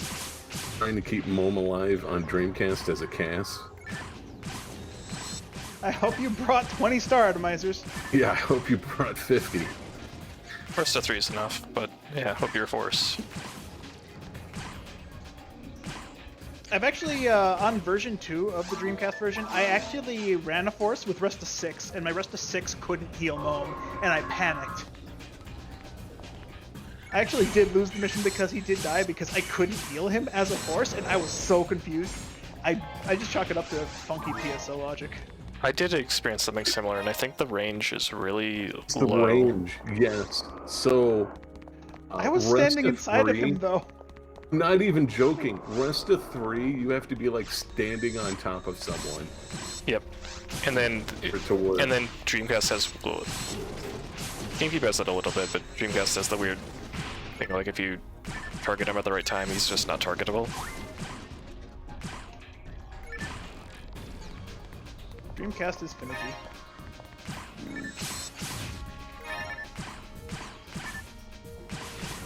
Is that a brave barrier? No.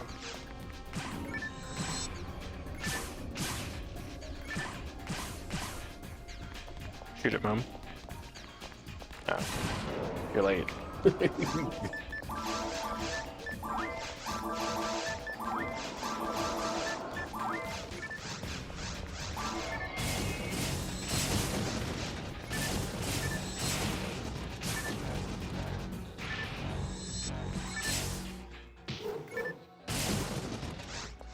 I have no soul atomizers. I should be checking the shop for that.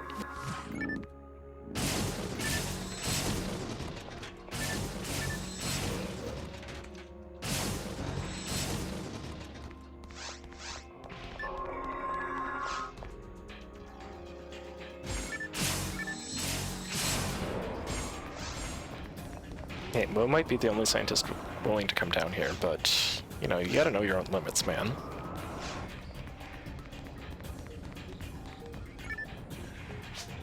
It's you again. More research? Hey, let me give you some advice. You're better off not searching for Dr. Ostos research. Alright, thanks, but we already found it before. Remember when we... Oh, never mind. How did Mom get caught on that? Alright, Mom, let's go. He's so eager. No, he's being a hero. Yeah, he doesn't. He's got a point. Momi is the only scientist willing to come out to a planet infested with rabid animals and man-killing robots for the sake of science. Yeah, but I'm just saying he's got to know his limit. And I guess he knows his. That's why he doesn't. I guess his limit's DRLAs. Takes He him learned 2 his versions to limits, find yeah. that out. I just want to know, did Sega ever play test that mission? Why did they let that go through into GameCube? It's challenge, get good.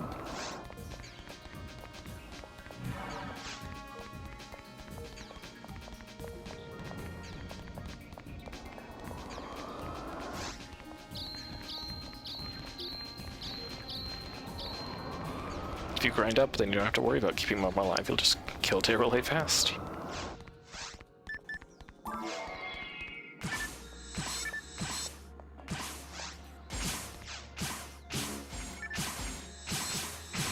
It's so nice not getting toppled by Sinnohs anymore. So it was fun reading that article they had not too long ago where they interviewed some of the developers for PSO, and the mines was actually the final area they designed. The original version of the game didn't have a mines, and the upper-ups told them we need more than 3 environments to make another one.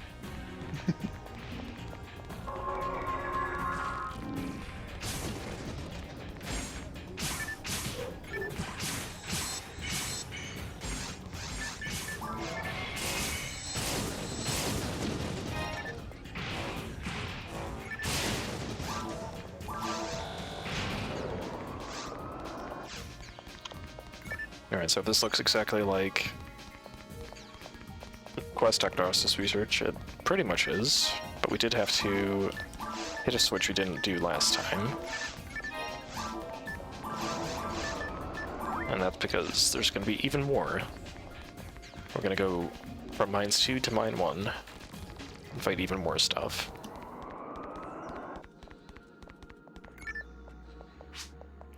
Does it still work? Please check the drain pipe from the mine. You read about it in the data, didn't you? We need to find where Beta 772 has gone. Access denied. Subcomputer accessing. Searching pipe structures. I see. According to this, the drain pipe is located somewhere above here. Perhaps that water sent through the drain pump. The water seems to be running through the pipe above this area. Lore, what do you think? I'm just here so I don't get fined. Yeah, what do you think, Lord, who says nothing? Or... I see door open, I go through door. And if you don't open that door, you have to take the long way around, which is just a little silly. That's why I did a little sidebar to hit that switch from the other side in the first place. It's kind of trolly if you don't.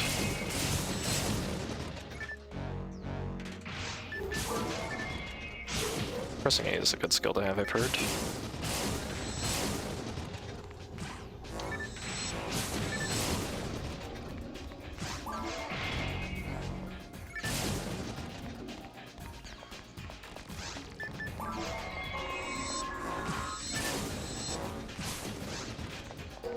So, to get around accidentally picking things up, you want to attack with A.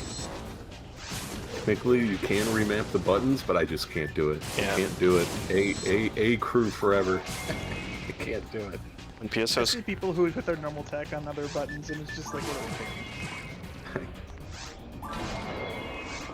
when PSO speedrunning gets competitive enough that a mistake like that will cost a run, then I'll consider changing it. But yeah, that's not gonna happen anytime soon. you can't make a mistake if you don't put it on the A button. Just don't pick up bad stuff. Don't attack things that you're full on. Just don't pick up anything anymore, man. Yeah, just don't pick up.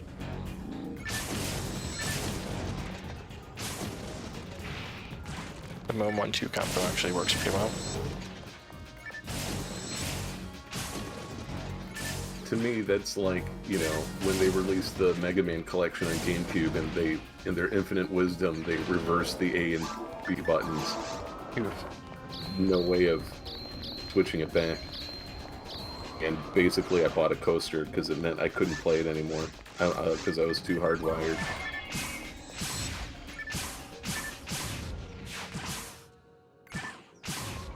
20 years later, I'm still bitter about that one. Come on, man, you gotta let it go. Still bitter, Capcom. Yeah.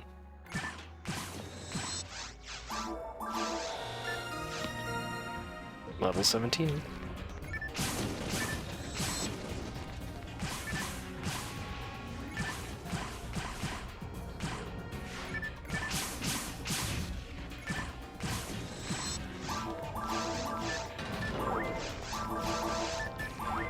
feel like I haven't been doing a great job defeating the Meg. We're only at 26, and we only have a few more quests to go. I guess we still have... We should be able to get 30, no problem, but 35 is the real nice sweet spot, because you get a second Photon Blast that does a lot of damage.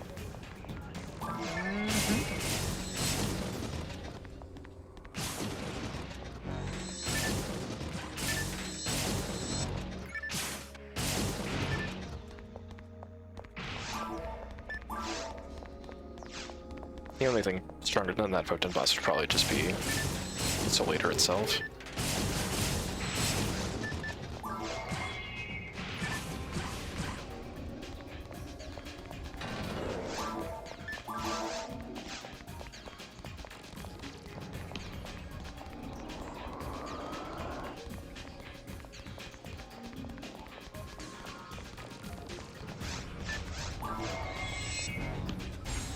Alright.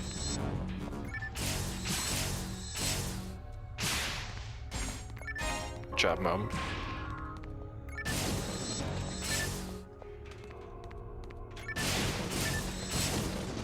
Look that Sinnoh square in the back. I mean, Mom, for other classes like Force, he can just... has a problem where he hits things out of your range. But his lock-in's actually surprisingly effective.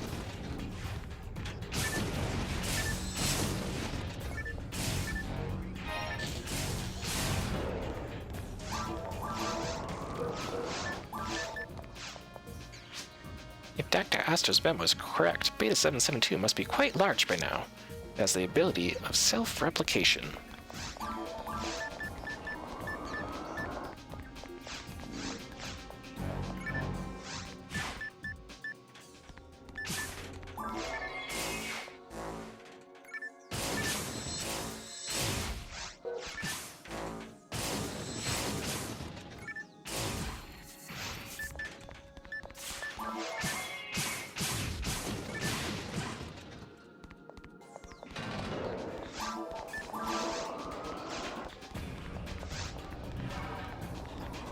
Just have to hit 4 switches to unlock the door. Your Android, it's pretty obvious which one you need to hit, because you can see all traps. But if you're not an Android, you have to use the trap vision, or just guess, or just know.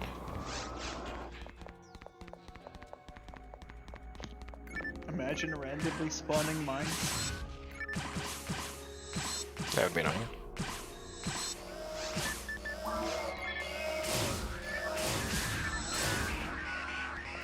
Ooh, that was clean.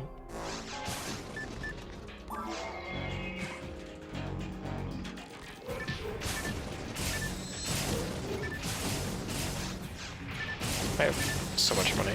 Don't know why I bothered checking for items or anything like that. As long as I can have 10 Trimates going to the final Krieg fight, that's all that really matters. The original shape of the Beta 772 looked like an arthropod, like a centipede.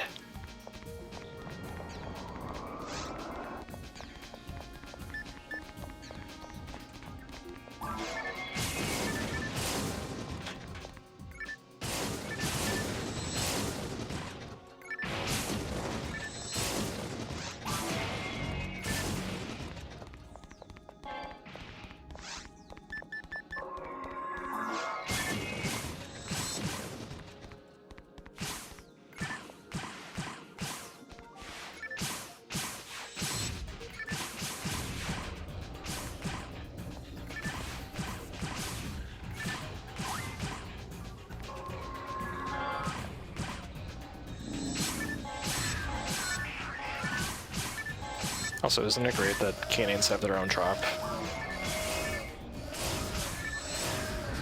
Yeah, it's pretty great. You're a pain in the butt to hunt. It's replayability. The hours just never end. Isn't that one of the things that they fixed in the Plus version was you couldn't use the Canaan ring Maybe. method anymore, where you just fill all the cannabins and then teleport out and then come back? No, you Oh can my, use it with plus version. huge! Do that in Falz. Lord, good luck. Who, me? But if you're I using think it been a for fake drops, dead for a it's not while. possible. So yeah. Well, I'm just gonna take a map now. Voice is impeccable. Did its part. Yeah. The Canadian ring exploit that you're talking about is just for experience. Even on the non-plus version, if you teleport out after killing all the Cannabins or Canadines, and then teleport back in, they can't drop a second item. Yeah, Same they thing can't with the drop anything slimes. second time. Yeah. People would really do that to level up, though. There was a time. Yeah, technically it is the most efficient way of leveling up, especially in later difficulties. Hey, I'm invincible. This is very excellent. Because now I don't need to back up. I can just wail on him. I should have kept the Gigish, but this is fine. Already broken the mask off. So much faster than earlier. That's like the optimal time to get invincibility in a day-relay fight is right before he starts attacking you.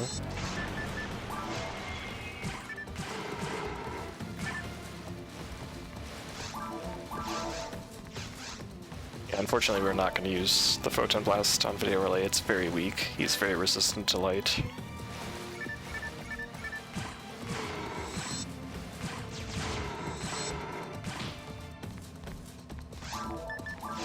Been talking about the Dreamcast version a lot. That's one of the few things that's easier on the Dreamcast is that mag invincibility lasts forever in a day. Yeah, it's like 90 seconds. 3 times as long at It's least. a long time. It's pretty great. Technically in the GameCube's data, it is set to a minimum of 40 seconds, same as Dreamcast. But,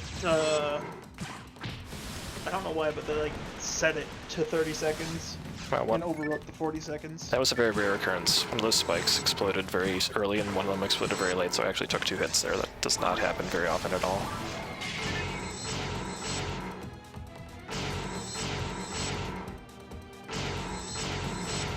And 1 for icing, and back up.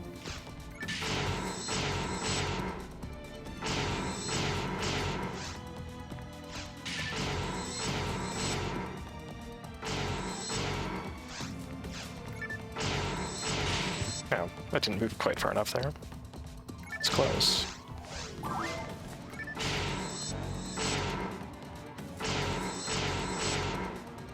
Hope that doesn't cost me too much time. Like, I feel like he should be dead by now. So I might have messed that up badly. But it just means we'll watch the rocks fall again, and then he'll probably die sometime when he's shooting his beam.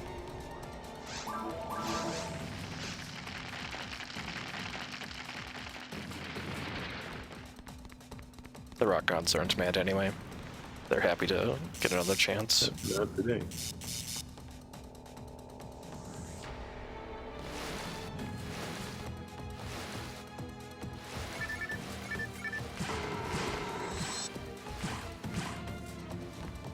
Okay, maybe it's not as low as I thought.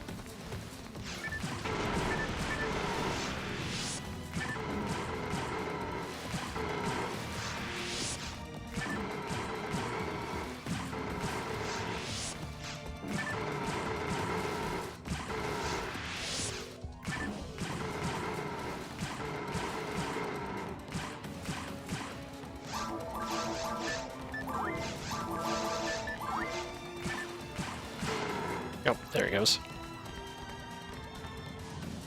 We're getting Just- Just suddenly, boom. Don't worry, this game is highly polished. It's intended.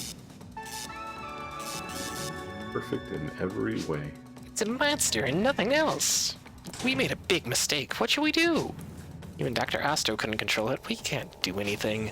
But, oh yes, yes. There's another genius aboard Pioneer 2. Yes, that's a good idea. We have to ask him about that monster. Lord, this is enough. Let's return to Pioneer 2.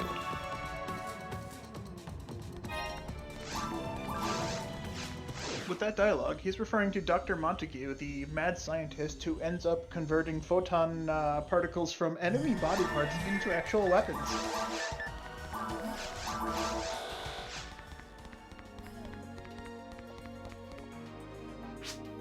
To be frank with you, I didn't think I was going to make it back. This study exceeds what little we know about the science. Thank you. Go to your guild for the reward.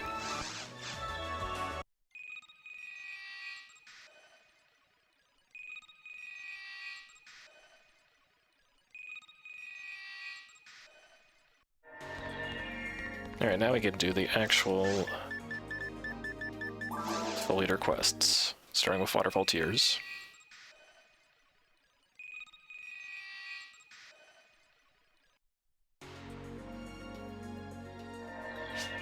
Nice to meet you, I'm sure Laura. not the- I'm Croy Waynes. Have you heard about the missing hunters? My sister, Anna, and I are hunters. Anna joined a hunter group that went to Rigol and disappeared. I've been looking for her, and I've also asked the guild for help, but the guild hunters have turned up missing. Of course, I'm worried about them, but I need to find Anna first. Please be careful. Good luck. So I'm sure I'm not the only one that thinks this, but like, why did they decide to hide the Soul Eater side quest in some caves missions to fight Kirik? Like, I guess lore-wise it makes sense, but actually, just doing the quests. Yeah, doing the quests in that order is so weird. Yeah. Alright, for the memes, we're gonna show off Shadow here. Or we can get fireballed. Get weed! Okay, enough of that. Huneural doing Huneural things. And the ranger trying to help. Ouch!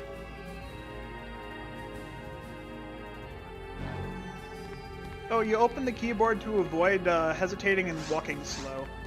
If you can't target anything, you don't slow down. So opening up any menu ends up working in our favor. Especially in this room, where these traps explode and still hit you even if you're running at full speed. You can kind of Oh run dude, between having them. a slicer! Nah, If you run in between them, it would, you can do it, but it's like really hard Yeah, because the explosion is so big. that's what I was going for, but it's hard. Yeah. I've done it successfully one time, where I managed to run through all of these and got to the door and only got hit by the last trap. Having a slicer in that room actually wouldn't be a bad idea. You could pick up 4 traps at a time. I know I always hit like Rufoli or Kisande in that room. Yeah, exactly. I think Slicer would be awkward, but I could try it sometime. I think I already got rid of my Slicer. Yeah. I know throwing the slicer towards that button, there's should be like 3 or 4 traps that would hit in the way, assuming it targets correctly. Yeah, I wouldn't trust it. Good old PSO targeting. Also explain what's happening in the plot. Alright, so the plot of this mission specifically is we were hired by the older sister of a set of hunters. And basically the older sister is worried about her younger sister because has been hired by a bad group of, let's say, bandits or thugs to start stealing other people's weapons and armors. So they basically hunt other hunters who come down to the planet, and they basically try to kill them and steal their stuff. Or at least send them back to the medical bay. So your objective is to try and convince the younger sister to stop doing it because the older sister is worried. But the real objective as to why we're here is because this side plot of this mission is this is the first time Kirik comes out to hunt you because from the missions earlier, you didn't tell Sue your name, and then she told you to not look too deeply into the Dr. Ostos research bit, which of course you helped Mome and did confront Dr. Ostos research, quite literally. So they're hired to kill you because they don't trust you, because they don't know who you are, and they're worried you might interfere with them. Well, and Krieg's appearance is not random. He's part of the same group that's making the other hunters disappear. It's not clear like what the fate of those hunters are, but I think it's implied that you just never found the body and they're probably just dead.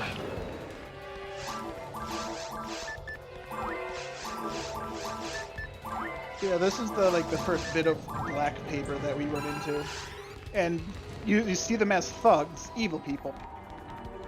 Pretty easy to see that they are not the good guys.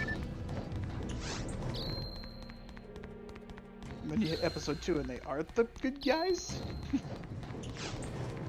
It's like an enemy of my enemy is my friend kind of thing. Aren't they also? Don't you also team up with like Creek in episode 4 a little bit too?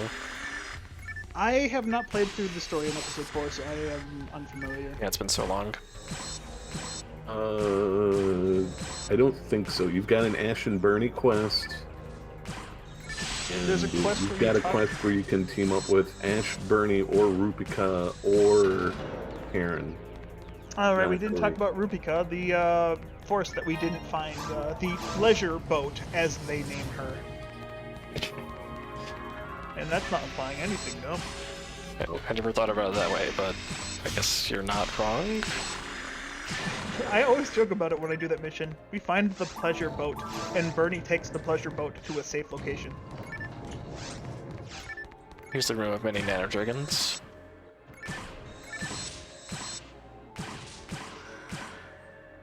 This room is always fun. It's more fun as a force when you don't have to have all these traps in your way. Sometimes, like, ignorance is bliss, and not seeing the trap means it doesn't get in your way. Have you ever, as a force, like, stood just perfect center to all 3 of these nano dragons and got multi-hit by them? I don't think I've ever gotten multi-hit, but yes, standing in the center is not advised. I always stand at the center, and I've almost gotten multi-hit multiple times.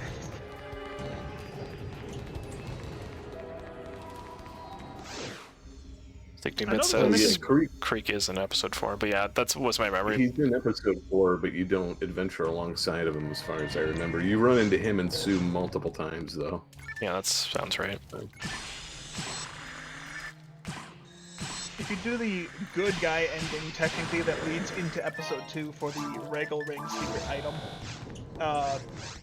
he does go with you. He instead of killing you, he teams up with you to assess your progress instead of just fighting you to see if you've gotten stronger. Which is cool. But they also threaten you to not dig any deeper into the stuff you're looking into. And then- but then they're like, you know what, we're interested. Let's just keep going with this. You can follow. Yeah, it's very confusing. And not very well translated. Although when you join up, one of the most epic music tracks in PSO, so True. he fights alongside of you. Look at me not even caring if nanodragons hit me anymore. This is the other good place for a slicer, honestly. Forgot about this room.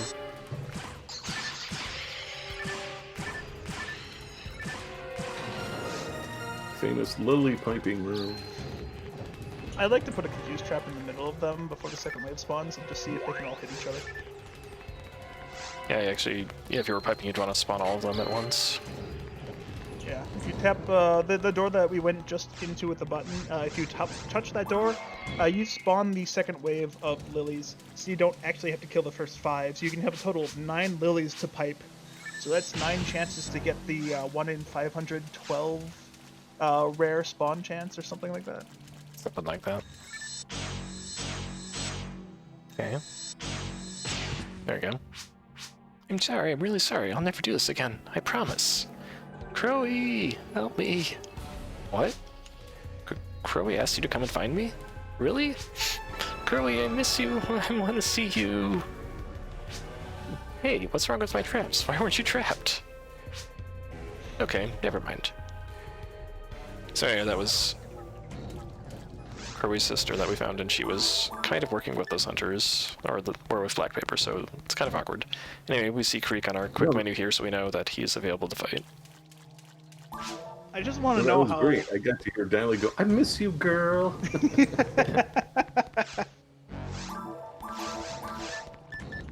So I mentioned before that it's just like a really weird order to the quests to even get the sub-quest to get Soul Eater. Like, why would you ever consider doing this after talking to all the NPCs, after killing Darrell a second time, and then after you actually get the girl to go back to Pioneer 2? Why would you continue on forward? I mean, I guess if you did the word select and see Keyreek there, then it's just Yeah. like, oh hey, Keyreek's here. You can also see this arrow on the map, you know, that's so obvious you should go look for that. Yeah, but like if you didn't do if you didn't talk to Sue in Unsealed Door, if you didn't not tell her your name, there'll be nothing there. So it's just like an open area to explore with nothing extra. Taskimaster is a good point to sell strategy guides.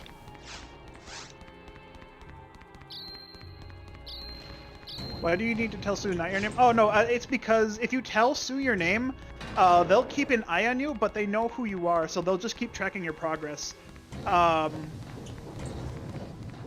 With not telling your name, because they are basically a black cartel or a mafia, a mob, they don't know who you are, so they'll keep tracking you, but you're doing things they don't like, so they basically tell their assassin to come out and take care of you. And that assassin is Kiri, the Black Hound. And Kirik losing his marbles, I have absolutely no idea why that even happens, honestly. Because if you have the good guy ending, he doesn't go insane, and he helps you out like a sane hunter. So him going insane actually makes no sense here. He just really likes to think he's battle. just- on his other rival. He just likes to battle Other way too rival much. Bernie? I didn't get that. Could you try again? Siri wants to help, apparently. I'm not even sure what I was picking up. I wasn't saying anything. Well, she didn't get it. Can you speak again?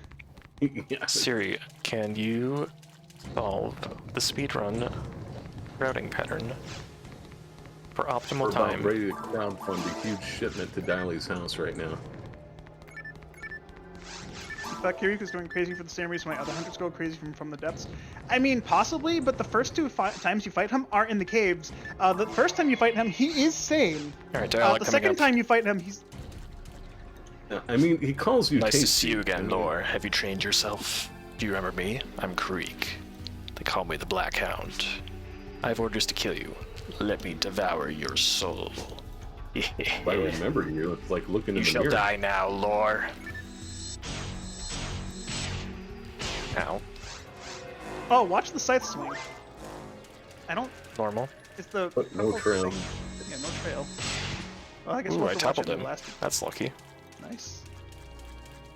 So I'm running away because he's got lots of invincibility frames. 5 seconds worth. Oh, nice. Ha ha ha. You've grown very tasty. You taste so good. I appreciate the time you spent trying to survive until now. My Pioneer 1 Well, rival would be happy knowing that I found a worthy opponent. But not Oh, yet. that's... His rival's... Not just yet. His rival is Floen. The great... Oh, the- it's Floen? For some reason, I thought it was Bernie. No, the rival is Floen. It has... I vaguely remember this, but, like, Floen is known as one of the 3 great heroes of a great war that we have no knowledge about. Yeah. And Kirik is... The only reason he's along on Pioneer 2 is to find Floen and fight him because he's looking for a good fight. I think the reason he goes mad does kind of have to do with him being on Regal. He's just kind of looking around for you. And the first time you fight him, he's just like waiting for you, just like that. And then the second time you see, he goes a little bit crazy, and his dialogue shows it. And we'll see it in the next mission. But like he's starting to lose his marbles. Maybe it is because of the influence of Falz on the planet, or like the photons are a little dense or something. Stuck to bench It's trimates, Karuk, even though or they're probably your gonna drop photons from now on. dead. Still not losing that much time even with all this voice acting. This is really strange. The last one was just not that good. I guess not. I knew we shouldn't have let Anna go without me. To tell the truth, I knew that Anna must be the cause. I went to stop her many times, but she never appeared before me. I think she just enjoys taking weapons from other hunters by force.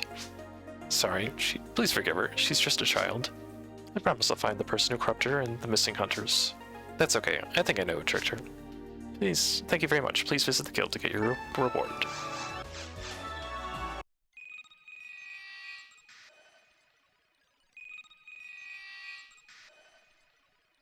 Photons are a little dense. Sounds like Pioneer version of Screw Loose.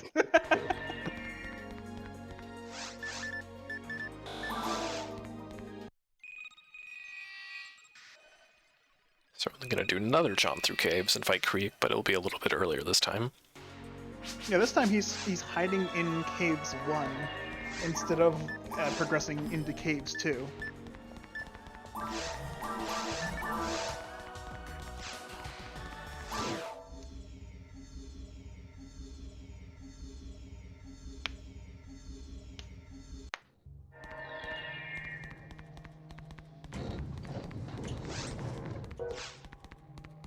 No NPC fight at the beginning, just the normal, boring old caves.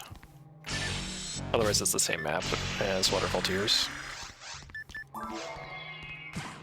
And yeah, that's just the thing PSO does, is there's a lot of copy-paste modify when it comes to the quests and the free roam maps. Also, for people going through these quests, when you go through the Soul Eater line or any line, you have to actually finish the quest for a flag to save, otherwise it won't save your progress, so... It's a little weird like that, yeah. Yeah, no fighting Karik and then I'm done, ducking back out, it won't save it. You have to go ahead and finish. Yeah, That also be applies nice. to the hidden side quest of Akiko's frying pan. You actually have to get the emblem, and then you have to complete the mission for it to save that flag. But once you get all the emblems, you can go into black paper, and you can get Akiko's frying pan, and then just leave. And then if you go into the mission to try and get another copy, you've already gotten it, so they won't talk to you. Or rather, they won't give you another one. So I don't understand why that flag is set when you receive the weapon instead of completing the mission. Same thing with the Soul Eater. You get the weapon once you defeat Kirik the final time. You get the weapon and that flag is saved. You don't have to beat the mission. Seems a bit silly they programmed it like that. Yeah. It just shows you what they played. I guess they thought about it and made sure that you couldn't. They covered the obvious cases and not much else beyond that. It's like, to protect item duping, they won't allow you to copy files on your memory card and such. And then they never fix the glitches.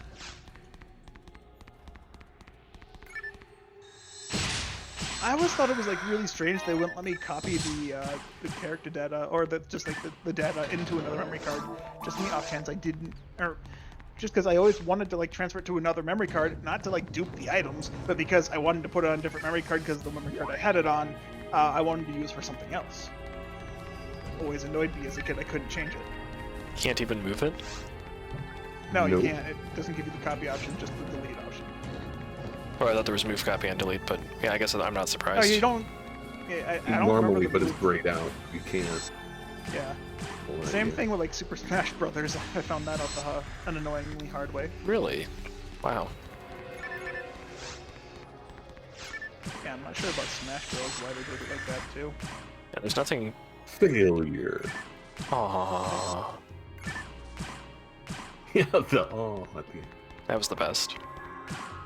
Like, I didn't even mind losing just to hear that.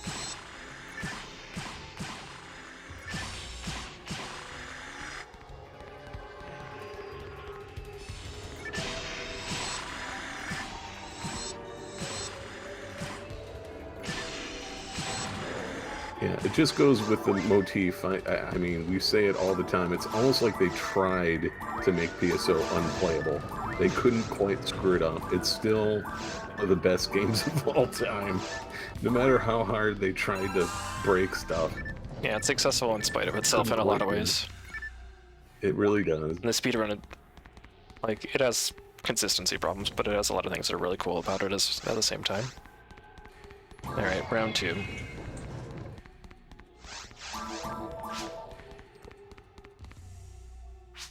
I finally found you, my new rival. In your divine purpose, life, when in battle. It means that you make me alive now. I thought there was nothing here. I am so happy. Ow. Didn't expect that to be the last line. Dude, Kirik is just a battle junkie. Have you ever been hit by him doing a heavy attack before? Yes. I've died, Yes. I've died to it. Same. I hate it when he does a heavy attack. Like, he does so much damage. Yeah, you really have to Hurts. be careful with him. I'm gonna pull him to the door, because that's where I want to go. Yep, that was heavy. That would have killed. No, I'd be fine, but a crit would kill me. Yeah, I know you'd be fine, but like if you crit, then you'd die. Yeah. I do have the escape doll still, but I want to save that for the final fight. I've never used Escape Doll against Kirik. I'm just curious to see, is this one of those missions that lets you use Escape Doll in the mission, or does it just auto-port you back to... There's something in my brain. Either way, Yeah. escape. Yeah, you can always escape. Alright, well, I've never died in missions with escape doll, so I don't know. Yeah, PSO is kind of weird that you can't let your companions die, but you can die, and then it's fine. But there are a couple missions where you die and it just ends the mission. Oh, was it too difficult for you? Well, try again later. The few missions I have died in are the ones that you're not allowed to die in for some reason. I don't remember which missions they are, and I've died in like really silly ways. There's some in episode 4 that way, I know.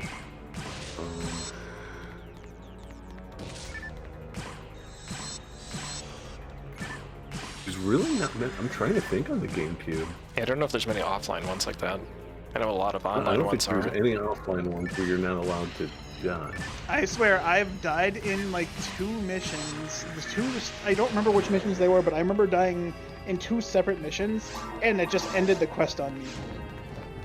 And I don't know why. I can tell you that as someone who's run a lot of all missions and died a lot, I don't think there are any offline. I know one of them, what I was doing an all mission run with a HuCast, and I died in one of them. They just like quit the quest on me, and maybe I died at the same time as a companion. Maybe I was on the Shino quest, and Oh, that could be. Yeah. That could and be. maybe she died slightly after me, and that's why it kicked me out. But I don't. I just remember dying in a quest, and it just kicks me out. Fun fact, if that does happen, you can return to Pioneer 2 before the quest ends. So if you're quick about it, you can avoid it, because I've had that happen. Didn't know that either. Every time I've died in a quest, I've never seen the option to return to Pioneer 2. It just auto-teleports you to Pioneer 2. And most of the quests, it just puts you at the medical bay. I've died in plenty of quests. I'm gonna have to go through and just like die in every quest now to figure out which quest it did it. And Yeah, and if it might none not of give them you- do it, I just I think you might be right. I don't think it gives you a prompt, but I think what happened was it was easy to test because I was using a one-shot kill code to just check the routes and everything. The thing is that it makes it so that you one-shot everything, but you also get one shot in return, and so that you do your NPCs. So there will have situations where I found everything was dying on both me and my companions, and if you both die, you're sent to Pioneer 2 before the quest ends, and then you're fine. Not very likely to happen in practice, because if your NPC is getting hit, you're probably not, and vice versa.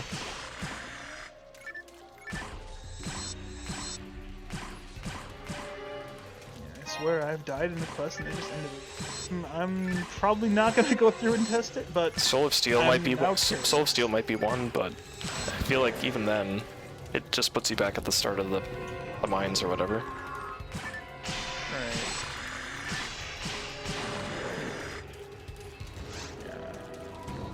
Yeah, I'd have to think about it, which one it could be. I'd have to think about quests I haven't died in, like battle training. It's probably one. Any of the forest ones, except for Grand Swell. I've definitely died in Grand Swell.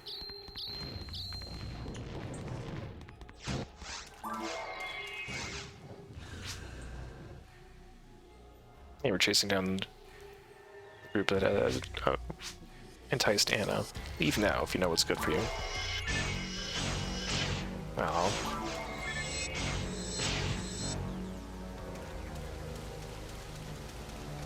Shadow Saber meme has kind of died off. What is this dude's name? This is our second time having to fight him. Tonslar.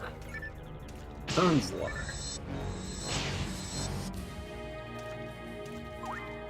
He's being obnoxious.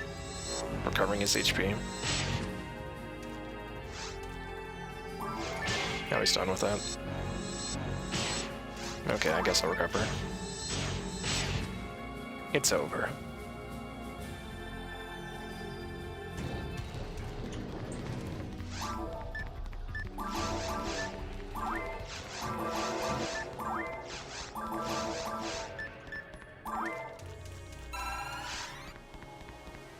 Man, I don't think we're hitting 35. That's okay.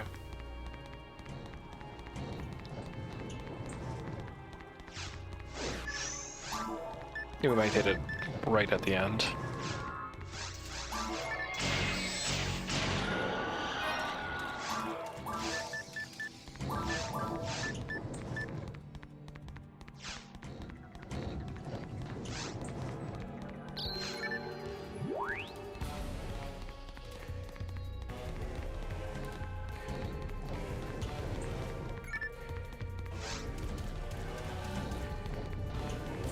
So with that brief midway NPC combat, we just have to finish out Cave 2, then do a little bit of Cave 3, do a little bit more NPC combat, and then it'll be done with Black Paper, and then it'll be on to the final creek fight after one more quest.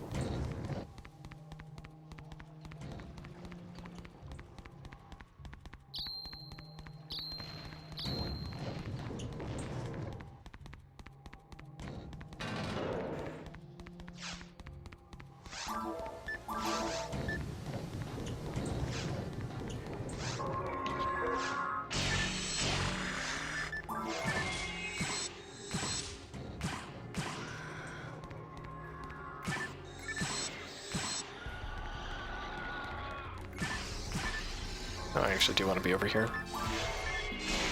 Thinking about Waterfall 2 is where I had to go to the other side.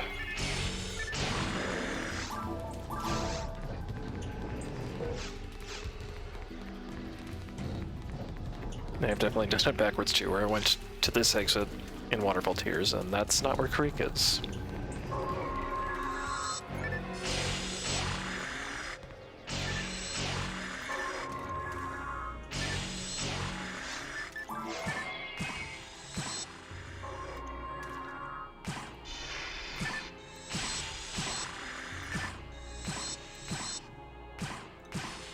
Yeah, going back to speedrunning in PSO, it's really a testament of the game. For those who looked into some of the records for PSO, I know there's been occasion, some people saying there's a lot of, they'll call it like meme categories. It's kind of like half true. It's a testament to PSO that there's really so many fun challenges you can make out of this game. Yeah, and this one isn't... People in the PSO community, yeah, everyone here included. This category isn't even on the leaderboard. That's just because I kind of made it up one day, and I don't think anyone else has tried it yet, but it's definitely fun. Yeah. I've definitely routed it out before, but I've never actually... I wanted to do it as a race with people, but I didn't get enough people interested in it to make it worth my while at the time. Might be better now, but I don't know, but I'll try again if I'll ever have the time to. Yeah, it's still about 5-hour run, so it's kind of hard to get people to commit to that, and so it's understandable. Yeah, I remember enjoying watching Carl do like the 25% category or the 50% category. I mean, there's all sorts of things you can do. Yeah, the 25% category is just basically the entire game, but only in normal mode. It takes about 8.5 to 9 hours. That includes all the missions, Soul Eater, and Nikiko's Frying Pan, and all of Episode 2. But in the non-plus game, there's no missions in Episode 2, so it's just clearing the maps. Episode 2 ends up being most of the run. Well, a significant portion. I guess like 3 hours. Yeah, 3 to 4 hours. Actually, it might be... Oh, that topples me. That's not nice. Because you didn't say hello to him first. Who's this guy? Okay. He has the Barda strats. Ooh, nice crit. So this run's only 5 hours because QCast is a little bit slower than Force. A lot of bit slower. Glad to see you again. It's me, Croy. Remember? Sorry to bother you again, but I didn't know who else to rely on. Lore, thanks for distracting the 2 guards back there. They were arrested. Now we can find the missing hunters. It's a good lesson for Anna. She's been quiet these past few days. Thank you very much. I really appreciate it. I'll go back later with these 2 guys. Could use my own tailpipe. Oh, well. So the 2 guys you beat up on, they just kind of disappear, and you never hear from them again. I guess it's implied that they were arrested? They're in PSO jail, son. Oh boy. Can't run from the PSO law.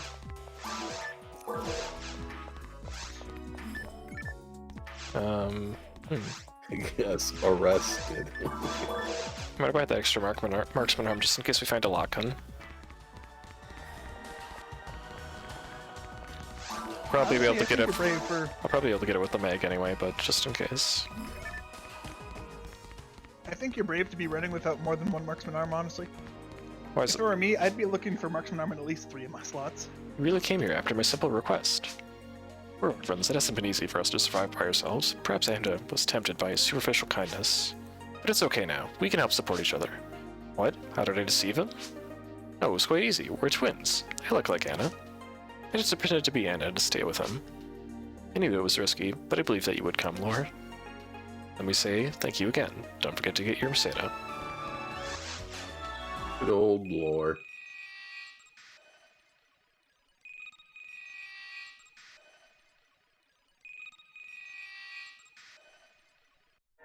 Alright, time for what's normally the last mission when we do all the missions, From the Depths.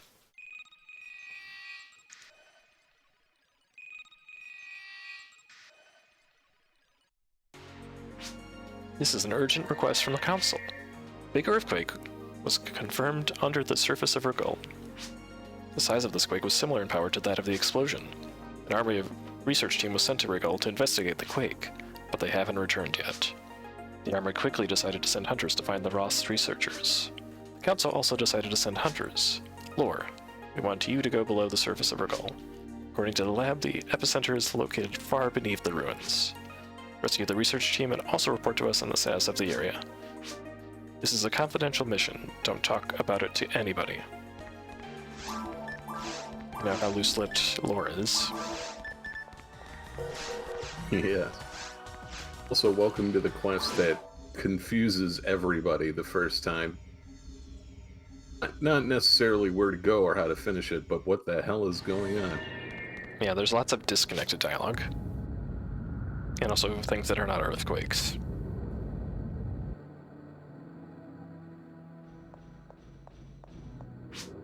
Gee, what a mess. Sure there are any survivors here? Our top priority is data collection. We have a mission to complete, right? You're so closed-minded. Hey, wait. I'll do as the boss said. I'll put him away. It really reeks of awkward translation. It does.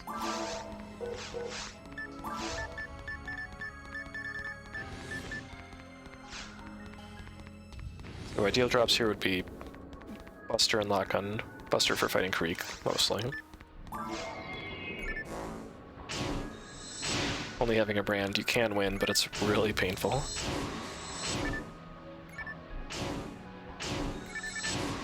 You have to be very deliberate when you fight claws.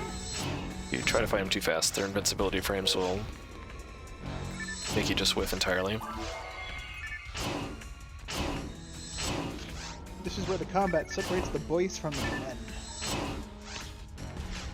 Yeah, and with minions, like, the partisan's very safe, but you still have to be careful. And sometimes you just miss the first swing like that and you get smacked. Just like that. Yeah. Just a reminder, we're still a HuCast. Yeah. Of that, there is no doubt. The cutscene's gonna save us from damage there. Hmm? What's this? Ah! Help me! Hey, told you to quit joking around. Yeah, just use a soul atomizer. Doesn't cure root, though. True. Alright. You're giving me horrible flashbacks. Root.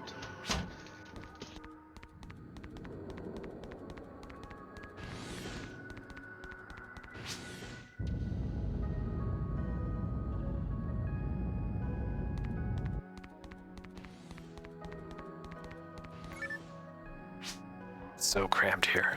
100 years. Ah.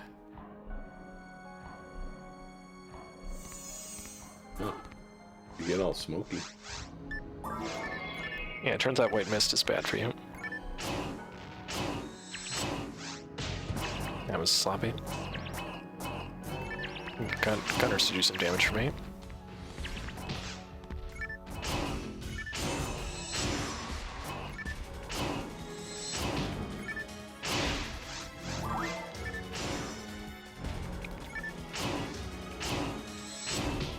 Gunner Bros. Lore explanation for this mission. Hey, lockgun. They sent researchers and other hunters down here to find the researchers that went missing. Why did you think I needed another lockgun? Another marksman arm? Because you're a Hewcast. Oh, yeah, I mean... It's not for the lock-on equipment, it's just for the sake of actually hitting things.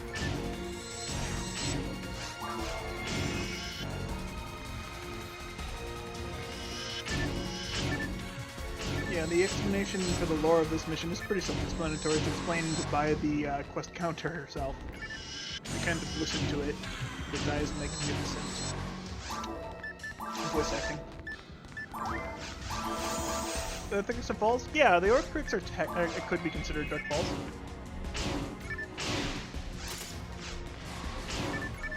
Oh, and a buster. GG. Nice. Story is Tyro lied, people died. Any stats on that buster? The buster is 0. Perfect. But hey, it's still good. Special. Yeah, it's a buster.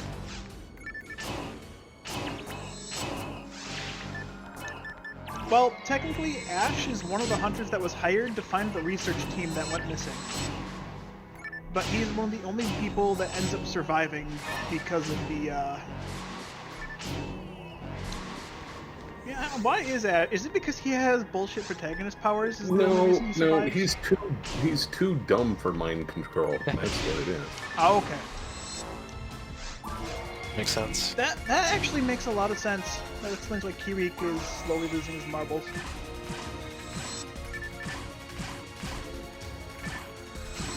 I mean, that and he just got a battle boner to try and fight Lore here.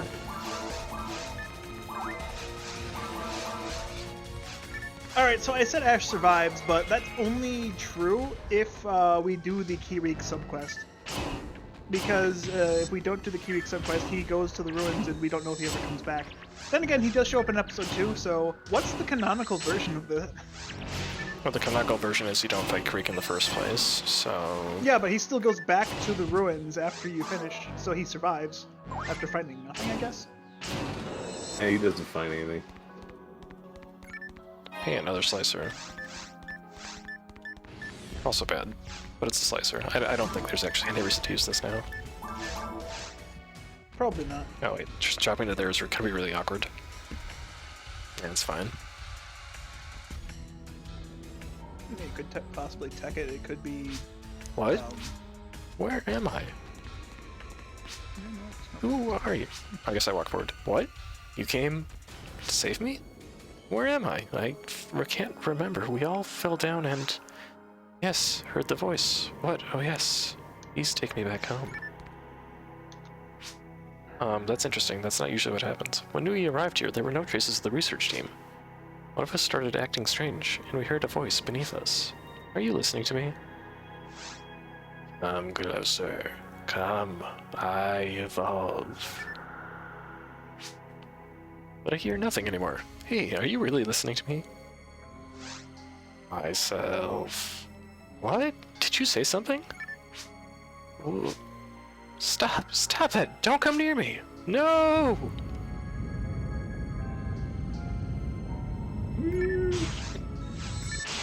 She's gonna try to smack me with her wand or her staff, but...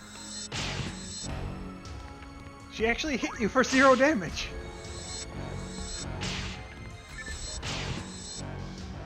Usually I just run around the Dominion and let the Dominion kill her. True. There's no reason to actually fight her since it's open PvP, I guess.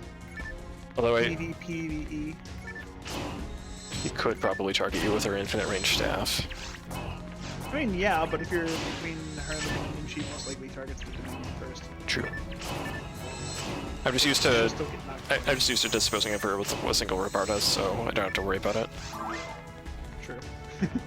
she's really weak and she doesn't use techniques for some reason. I have never seen her use technique anyways. Yeah, geez, that would be annoying. She's like, bust out her own Barna. I gotta watch my HP. Del Super crit could end me. Yeah.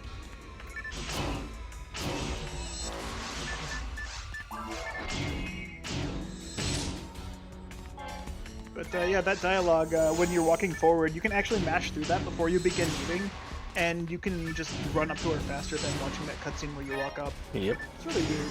Yeah, I was a little bit surprised by the dialogue because I usually just skip through it. And it, like, looked different.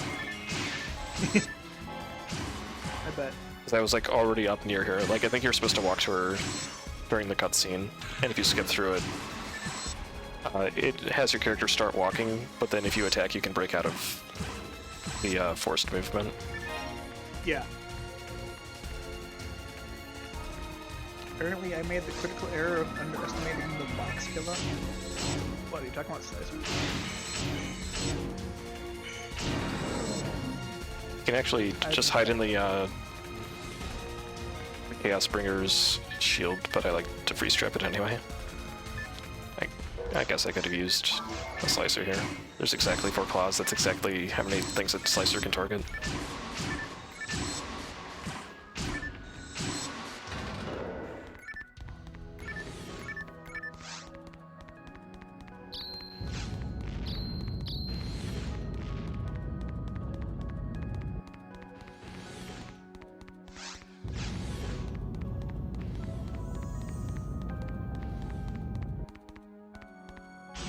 Ives has been busy talking. I'm not gonna repeat everything he said, but oh yeah, he wants you to steal Kirik's emotion chip when you kill him. What? Yeah, Ives wants you to take Kirik's emotion chip after you kill him. Aside from the Soul Eater.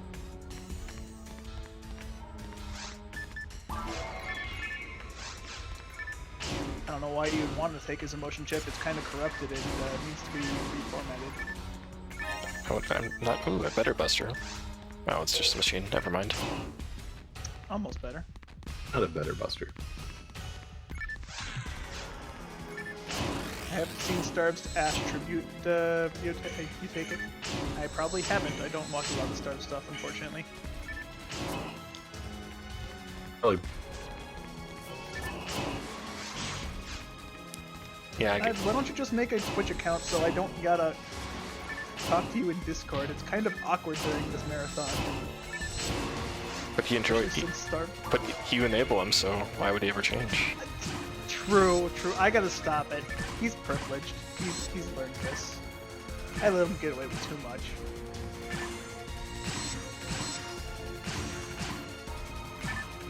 Alright, I do want to shoot the red one to stun the other ones, but as long as I dodge, it doesn't matter too much.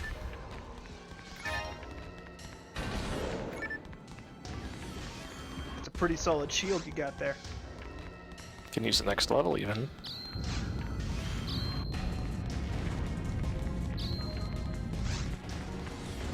Just dodging traps, gunning through traps, left and right.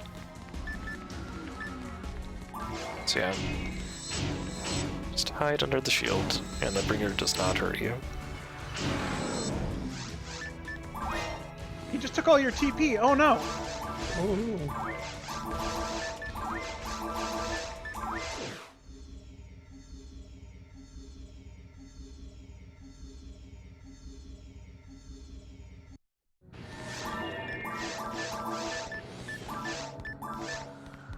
At least when he shoots, it shouldn't do as much damage, right? Because it adds in whatever he Who is steals. it? Are you from Pioneer 2? I'm Ash, a hunter.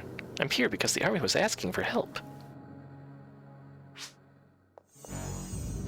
Alright, Ash. No, get away from those Belras. Oh, I don't have any traps left. Oh no! I usually have a full photon attack, and I just use that to prevent him from getting killed. Paralyzed, rather. No, I've got that now. I'm gonna use it, even though it's not optimal. I don't want him getting paralyzed. Perfect timing too. He was about to get hugged. Yep. I don't think it's going to be enough to flinch it though. And maybe. No, we'll flinch him, but... Oh, no, he actually finished it. Nice. And I'm invincible, so I can protect him now. Yeah. Ash does do work, but like if he gets paralyzed, he is a paperweight that follows you around. And doesn't even recover himself that well. You won't. The only thing you can do is go back to Pioneer. You! Hey, do you remember me? It's me, Ash. You saved me that time. I've trained myself to be tougher since then. Do I look different? Are you... Sure. Are you still normal? Huh? You're still normal. You can't just ask a caster. You're still normal. I mean, it looks like Freak. Ears. Hey, why are you here? The research team? Oh, they were all killed. I found evidence of it. I saw a strange machine near the monument. It's what caused the quake. If you're going there, let me go with you. I want to become strong like you.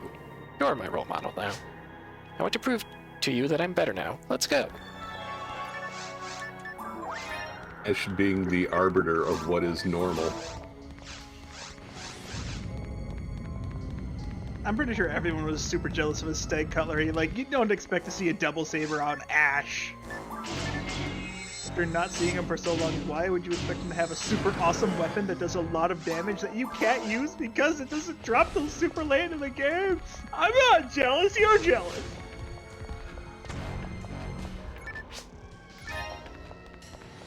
So yeah, as you can see, I was finding a lot of Trimate drops, so I didn't need to buy all of them, but definitely want to make sure that I have enough for fighting Krieg.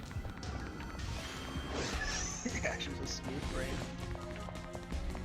He's also level 28, so he has done some major training. His only downfall is the fact that he's a gamer.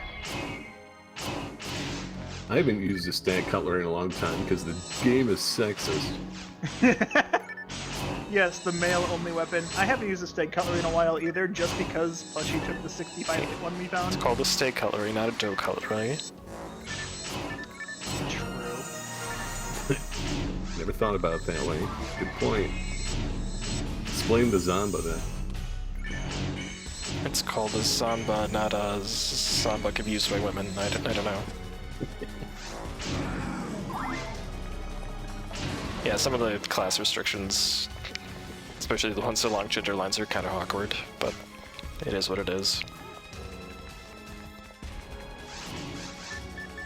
It's like the umbrellas, apparently, and don't mind getting wet.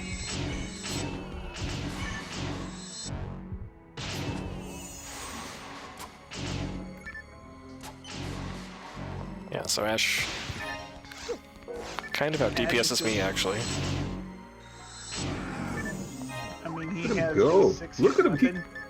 He combos! Yeah, if he gets paralyzed, you miss out on this. Look at him! He full combo! Yeah, if he gets paralyzed in the first room, it's actually probably better to go back and heal, as strange as that sounds. Yeah. I mean, I usually maybe just not, but run it him feels into- that way. I usually just run him into the poison sac so the paralyze goes away. But he doesn't have anti, so... Yeah, then you have a different problem that you risk him dying.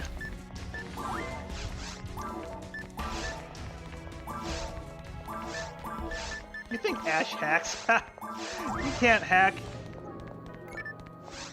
Alright, almost got him poisoned. That'd be bad. We were just talking about that. Ash probably went online for the first 2 seconds of the game being online, and someone just handed him all that fun stuff. That's why he's got a stealth kit mag. You know, something that doesn't actually exist in the game. That's why his damage is so strong. I don't remember when Stag Cutlery was introduced. Well, he definitely has a... Those were in version 1, right? So maybe it was just like one of those weapons that was in the code but only NPC viable. I mean, that being said, the not Red Scorpio, sorry, the not Red Scorpio was just a shot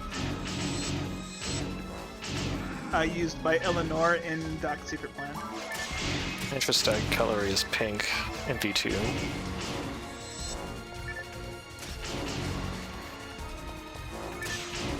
So I assume it's the same weapon, just pinker. Probably. Yeah, if V1 has Stag Cutlery, it's pink instead of red, according to Eleanor. I mean, he's an expert on that. So. You do a bug, it wouldn't it just be a feature? Pink is the manlier color. That's why a lot of Dominion have the pink ones. I wish Soul Dominion were the pink ones. If he hits her 120, with his final hit with heavy attacks. So good. Makes you wanna. This is where, if you're playing Hunter for the first time, this is where you really want to get into the game because you want that weapon. You want to be as strong as Ash, even though he's a human. This is where the boys become men. Yeah, so this next room is a little bit sketchy. But I'm gonna do my best to take a hit and then have that be the only hit I take. Yeah, one more would have been nice, but Don't get multi-hit. Watch out for the belly. Make sure Ash doesn't kill all of them. If there was a way to get Ash around just to have him deal with the bellow, would you double kill you guys? that would be nice. Yeah, this is not ideal. I would have liked to be under 80 HP, but this is it's manageable.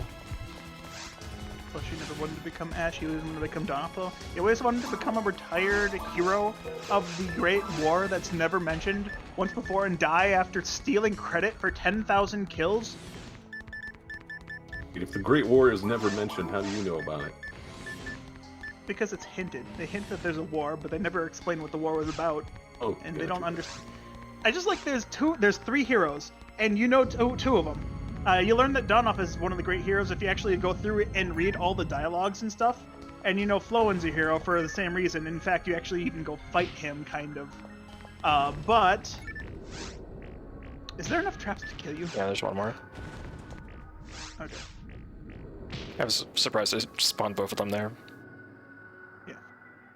All right, but like the last hero is Zoke, and you see Zoke, but has no information of him being a great hero of a war, aside from if you tell Sue your name and go through some fidangling to get Bernie to appear in Retired Hunter. And if you do it correctly, he says Zoke, Flowen, and Donna, the 3 great heroes of the war.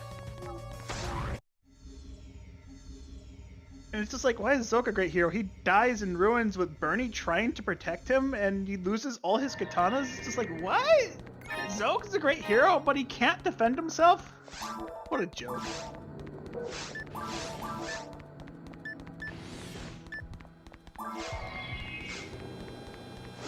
Yeah, we did a little bit of a death warp there to save walking back. It saves a little bit of time. Probably less because I had to go through 3 traps. This is the final switch we have to hit. We can kind of just back out here without spawning any monsters. Zoke had 3 katanas. True. I'm just talking. I'm just talking about the double buster, or double saber, or sorry, the stag cutlery. It's a double buster in Dreamcast. It is a double palish in GameCube for whatever reason. It's weird in both Dreamcast and GameCube since Twin Brand is a better weapon, and yet Brand is worse than both the Stag's color incarnation. What? Oh, he's saying that the Brand blue is worse than the Dreamcast pink and the GameCube red. So he's saying it's weird that the Stag Cutlery is a red color as compared to the Dream. He's saying that the double brand, is better than the Stag Cutlery. That's all. And then he also says Donoff was a worthless old man. Mixed messages.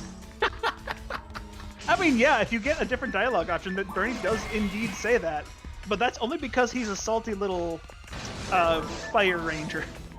He's a salty little burning ranger. Alright, make sure not to soft lock. I'm not going to soft lock. Are you sure? You put telepipes on the B button, you might It's soft lock. vibrating.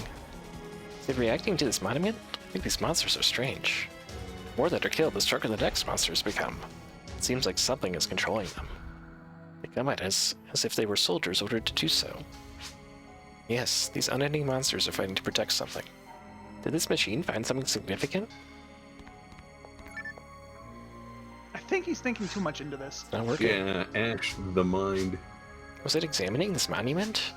Perhaps it happened to touch something sealed in this ruin. Earthquake, panic eyes, monsters. Anyway, let's copy the data and then turn it off.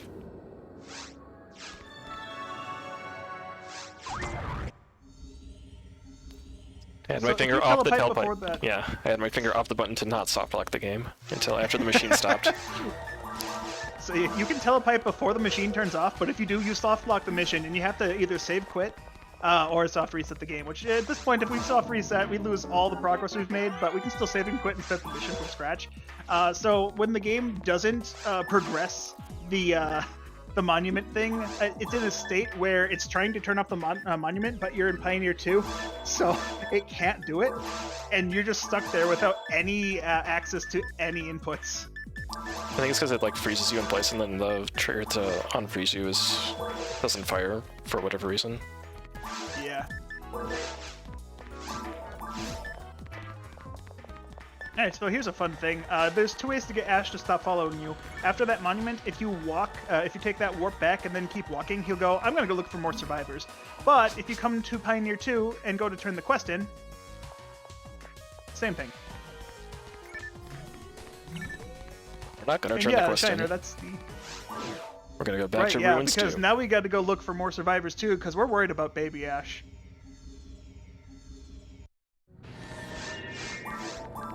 Oh, he's here with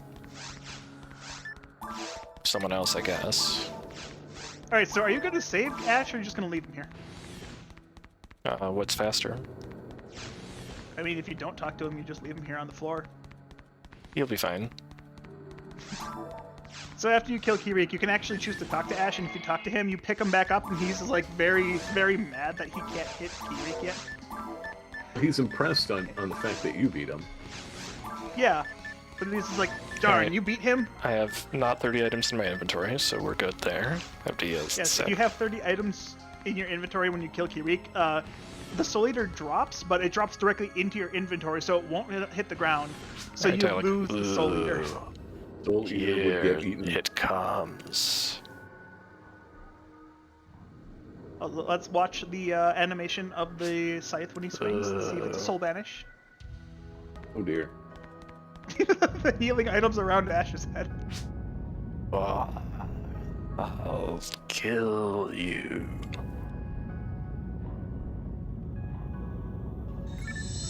Oh, he got first strike. That's annoying. Oh wait, fine. Darn it. Scott, I'm sorry, my subscription to you ran out. Week over Ash. This is really good because it's Okay. got the accuracy here. New theory, because we kept thinking that Ash wasn't affected by the craziness. Maybe because maybe he was, and that's Falz talking through Ash. But because his brain isn't wired like the rest of us, he actually gets like smarter. He just threw out a heavy there. He takes all the positive and leaves all the negative. So instead of going, 1,000 years and stuff, he actually like smart. So yeah, I gotta keep chugging monomates here. And so does he. How many trimates does he carry? Enough. He can only carry up to 10. But I don't know the exact amount he has. Another scary heavy. Oh, If he broke the game's rules, then that'd be cheating. he dodged my attack. What a clever guy. Keep those high rolls going. It's not the Black Hound for nothing. Ooh, nice block. Although, yeah, sometimes that happens anyway, that you're away from him and you still get hit. Or he follows up with a heavy and crits, kills you. Yeah. Like I what wonder if Laney Shadow said, would you can't actually stop work doing your here. stuff. No, it's not worth it. He blocks so much. True. But like, I still want to do a run where I have a Shadow weapon, and I just want to try it for shits and giggles. Ash was an immune Dark Falls, looked at his brain and was like, nah, I'm throwing this one back. Let's see, what is that? He like suddenly moves off to the side. Wow. Dude, this game has become sentient. Ooh, invincibility, perfect. I mean, I gotta admit, that's what I would have done. Can the photon attack? I've never gotten. Oh, nice. I've never gotten photon attack during this fight. Does it actually hit him? No, Does anyone know? no. Oh. Yeah, I put my telepipe on my B button because I've accidentally put it on R+A and then used my photon blast trying to leave. That's fair. I'm You didn't using even pick grinder. Ash up. You didn't even pick him up for the lore. Come on, dude. Yeah, let's see. TL for the Lord. Lord.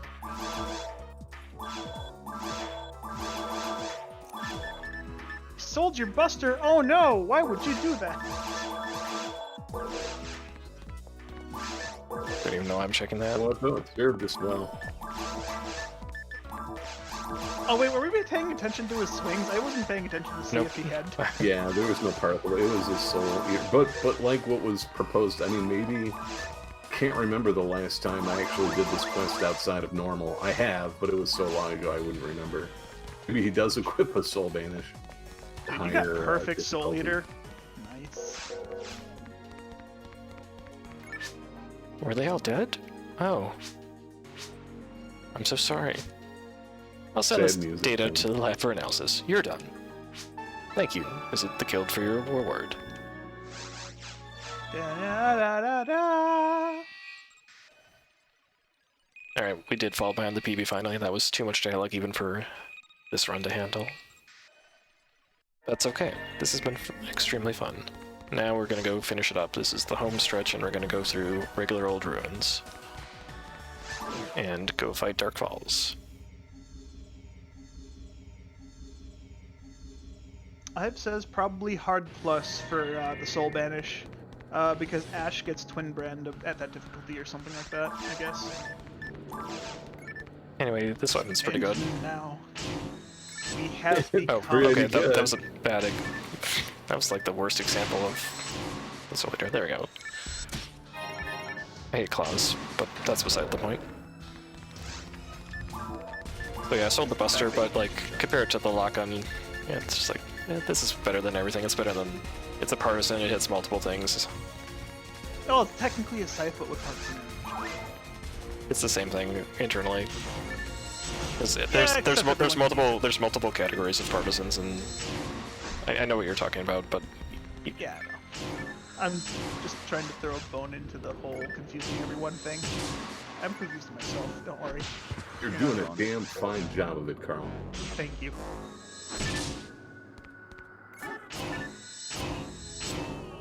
imagine one comboing things in the ruins.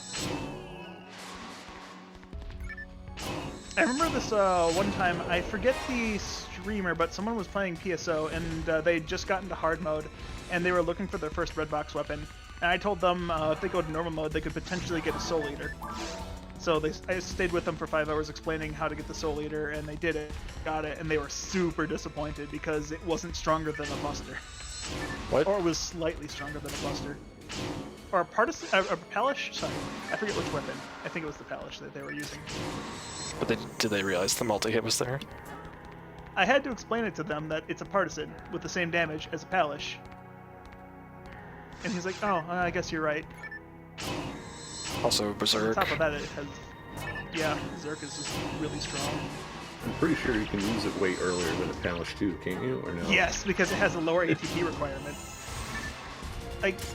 Like there's a lot of useless... Like, Kiko's Frying Pan is kind of useless because you can get it super early, but you can't use it until later in the game. Like, later in the early game. Like, level 26 plus for Qcast without beating your bag.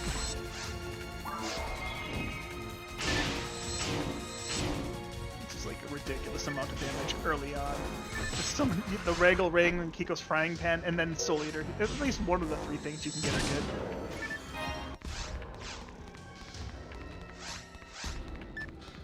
If I play my cards The right, walk I'm never of a going to key- telepipe again, but so I do want to be careful about not using too many monomites if I can avoid it. Yeah. If you want to do that, then I'd recommend just like unequipping the Soul Eater while you're running. Every 15 steps of the Soul Eater drains 1 health. It's true. Barely hitting that threshold to stun Belras, that was a mistake to use the normal attack. Fleshy, it's Walk of Akiko's shop, not Akiko's Walk. Get the name right. Aren't there both weapons? I don't know, maybe. But the Walk of Shop Akiko's of- shop is the dagger with the charge special. Chop of Wakiko's act.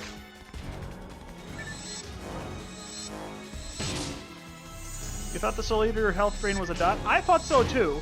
Someone told me it was, and I was like, no, I swear, I remember sitting down and taking damage just sitting idle as a Humar. but that was not the case. I indeed was running around. It is based on the number of steps you take. It is not a dot.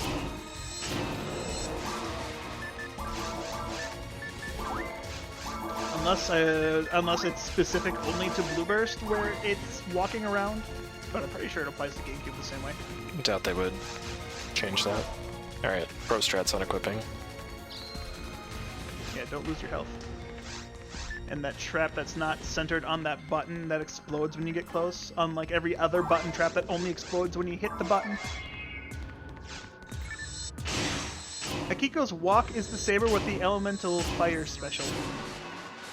Or Elemental Freeze special. EFR special. Also, Plushie, you were wrong. Walk of Akiko's shop is the dagger, Akiko's Walk is the saber, and Akiko's frying pan is the katana. It's the strongest weapon in the game, the ultimate weapon. Is that an HP material? It is an HP material. Nice. We don't need it, but nice. Sasha, you have a Twitch account. Get out of my Discord. Wow. Talk to me on Twitch like a man. Wow. Only Ives can be in my head. Why am I enabling this? I should just close my Discord so I can't talk to Ives. Wait, they'll disconnect the call up. I can close it without disconnecting the call. It'll just minimize the taskbar.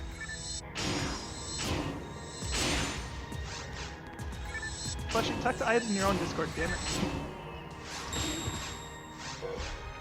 We'll call that. Ooh, you got hugged! We'll call that plan to get invincibility. Landed invincibility with the Beller hug. I like it. The Beller love.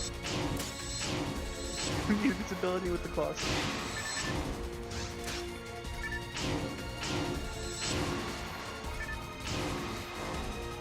You died to Del Lily when Luminous Field is built. Does the Luminous Field also have the health drain per step? Or is that actually a dot?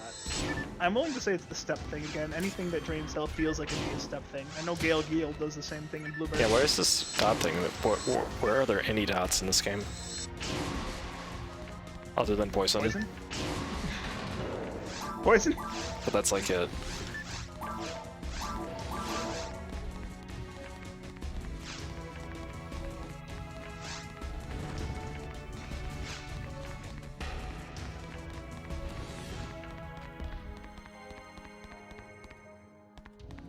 Ah, the corner got me.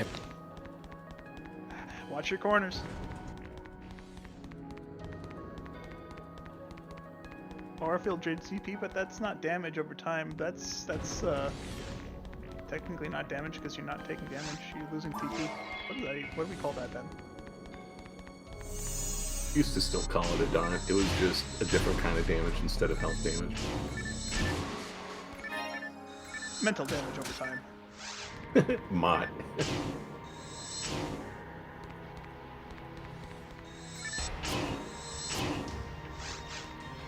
Luminous Field, Flame Garment, single Parasite Wear, but not the 4th tier Raised Armor. What's so special about the 4th tier? Why does it not hurt you? It's still a virus. It's like cold. I don't know why I'm going to try my way to pick up a Satan, but yeah, the whole time it's die hard. Money is important. Not anymore. Money is power. I've got tons of money.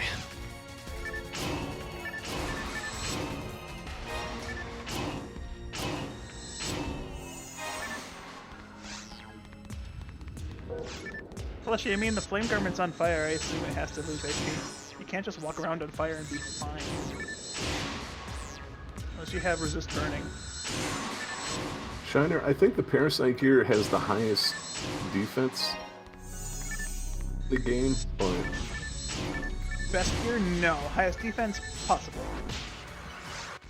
Best gear is the one that you wear. Or, you know. Is there a best gear in the game for armor?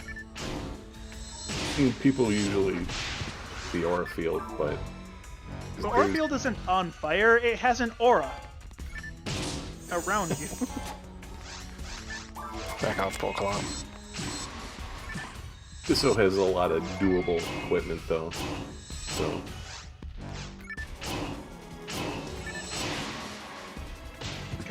Just swinging just feels so slow. I'm so used to seeing this with a god battle. I haven't played with a Soul Eater in a long time. Man, you left the Diamond on the floor, not even full health. Oops. I forgot about it. I did want to get it. Yes, Plushie, I'm here to embarrass you with facts. Facts and logic. This map again. Getting a lot of repeat maps lately. At least this is a good map. Yeah, it's average. Oh, right, for glitches. I'm thinking in terms of glitch runs. Mech guns. Not really gonna use that. Maybe it has hit. Alright. Or we could have 15% dark, which really doesn't do anything, because in this game, percentages multiply based off of the weapon ATP, which is basically nothing for a mech gun. True.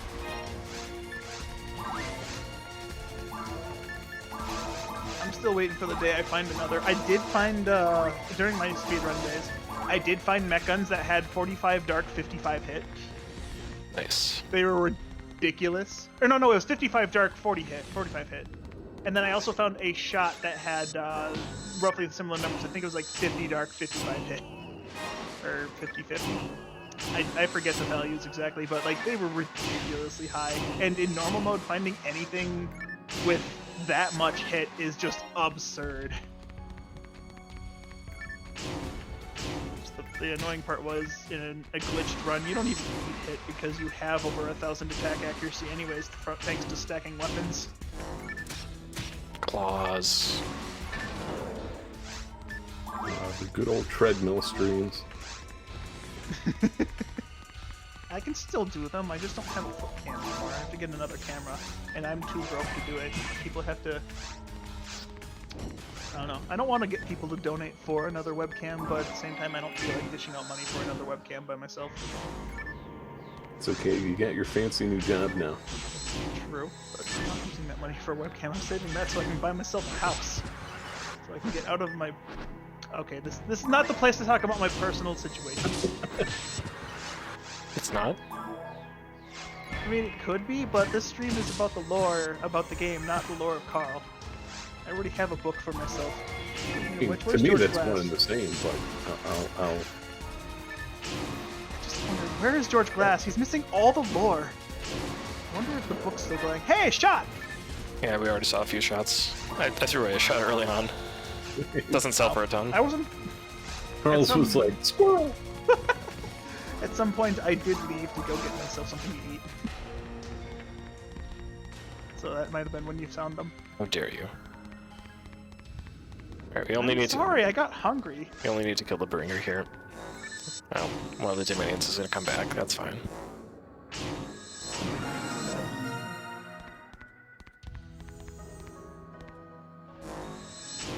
Level 20. Excuse me, you're missing a C in that name. I disapprove. Come here. Yeah. See Carl, Don't have but more see a time. silent Bobadine.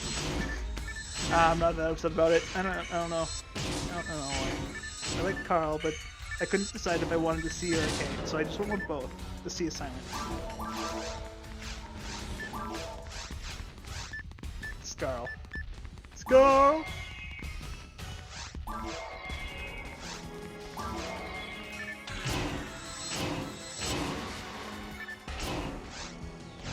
Show us your Zerk energy! No. Later.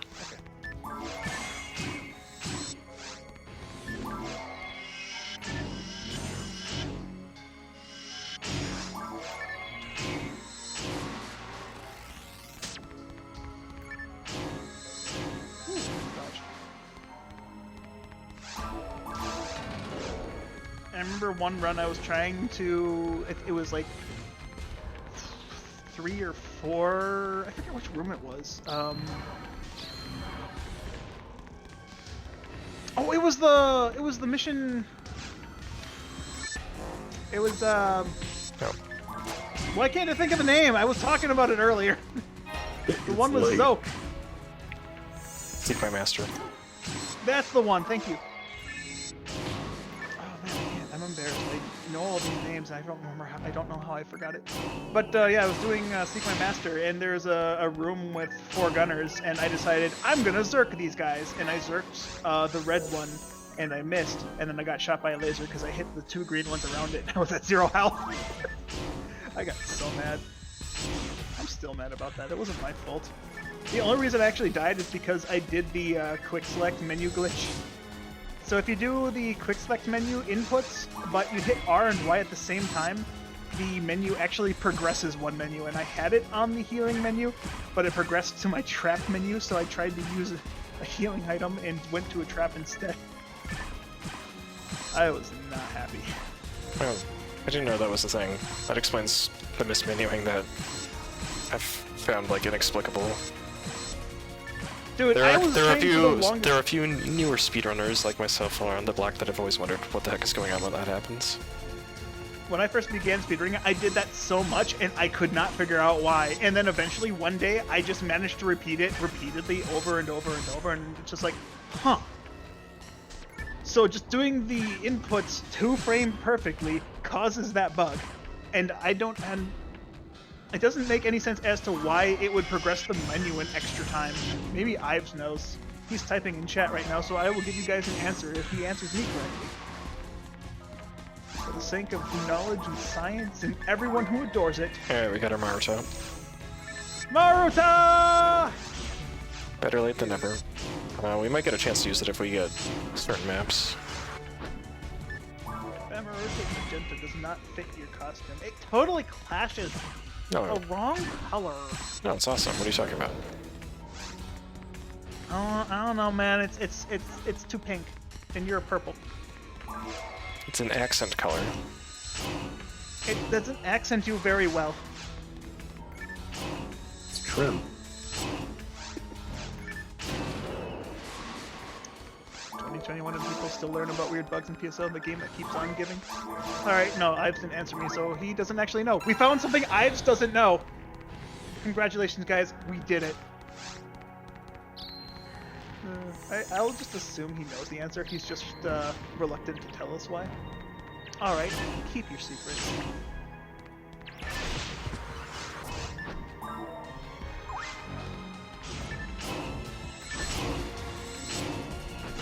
I should probably be playing these safer. Ives doesn't know yet. I'm sure he'll dig it out of the game's code sometime.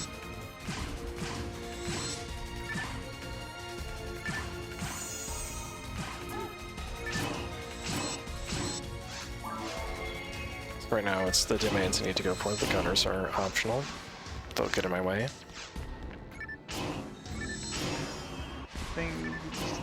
I assure you that is definitely not what it is. Try it out yourself. You'll wonder why your menu isn't where you left it.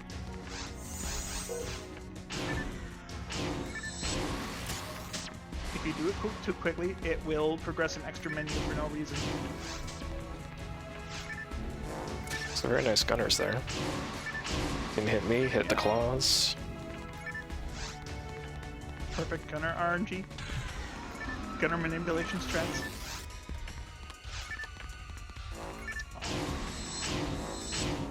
Only the red one wasn't there. Proton drop. Nice! We got the drop.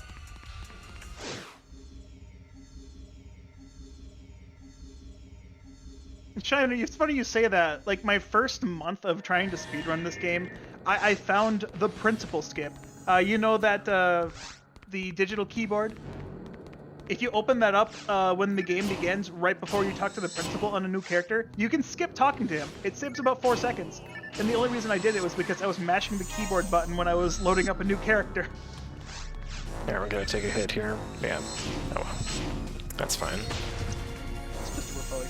This map is not particularly great, but it is the final map.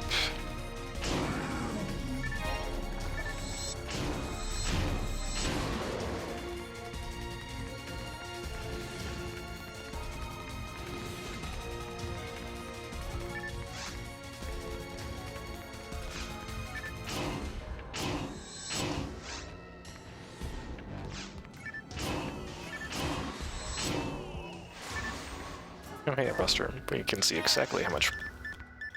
Oh, if I could input it right. I was gonna say we could see how much better Buster was compared to the Soul Eater. Ooh, nice lock-on. I hope it has good dark.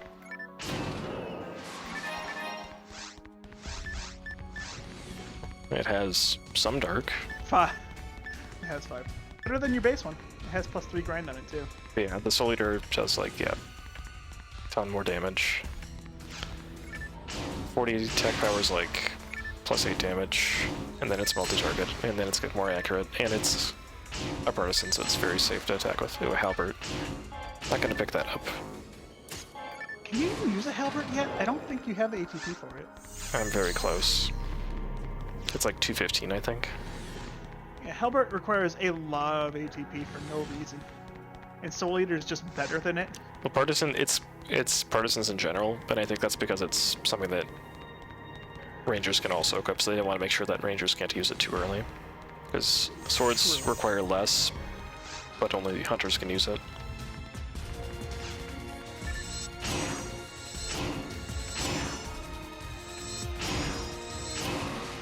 Being able to consistently stun Belros is nice. Ow. It was just slow there.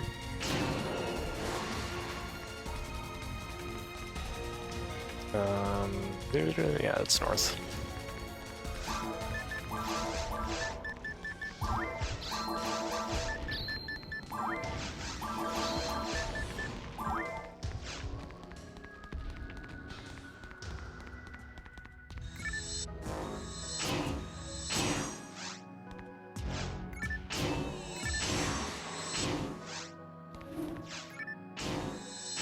Oh, I almost got hugged.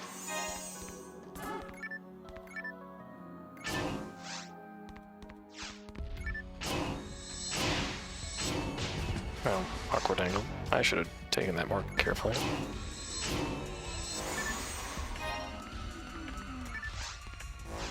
Hide under the shield again. Is that a shield or is that just... Oh, I don't think that looks very much like a shield. And it's like It's more like a melee weapon. yeah, but he doesn't use it like one, so I know, it's just like weird. I don't understand the design of the left hand of a bringer. Rangers can't equip any partisan in Dreamcast. Yeah, I mean, if it was a shield, then why is there a hole? I mean, Del Sabers have a hole, but they have to use their lifeblood in order to use the block, so. Anyways, I've says, Rangers can't equip any partisans in Dreamcast, but they can in GameCube as part of Sega's massive overkill attempt to make range anymore. True. Rangers were really bad in Dreamcast, but they definitely are much better in GameCube. That being said, Ramar being my favorite class makes me very sad to hear that Ramars are the worst in Dreamcast. Mostly because, as a ranger, they can't use the ranger weapons. The exclusive ranger weapons that only cast can use because they're so good. I'm mostly referring to just the the frozen shooter. If anyone that's played Dreamcast as a ranger should know. Frozen shooter wasn't new to GameCube. I'm surprised. No, it was a version 2, and the thing was they actually nerfed it in GameCube. What? Yeah. So the frozen shooter in Dreamcast has guaranteed 100% no miss accuracy. So it didn't matter what your ATA was. If you could equip it, your special attack would guaranteed hit. It was dumb.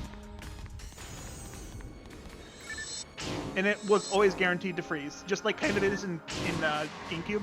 But if you actually miss with it in GameCube, it will actually not freeze if you miss. So they actually made it work like a normal weapon, but it still had the guaranteed freeze special.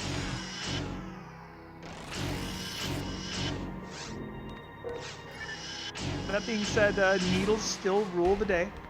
Of course. I knew spread needle was there. Spread needle is broken.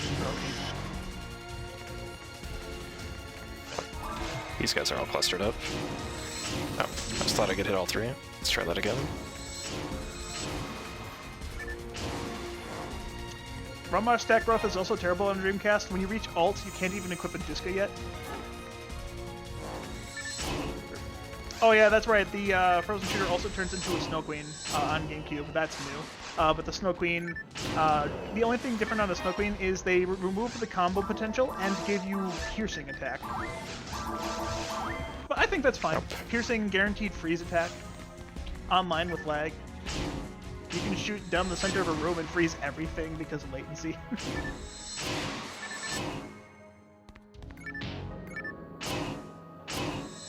Snow Queen's my favorite weapon in the game, so I'm very partial to having one. Especially my most recent greatest find ever, a 50-hit Frozen Shooter. I will brag about it till the end of the earth.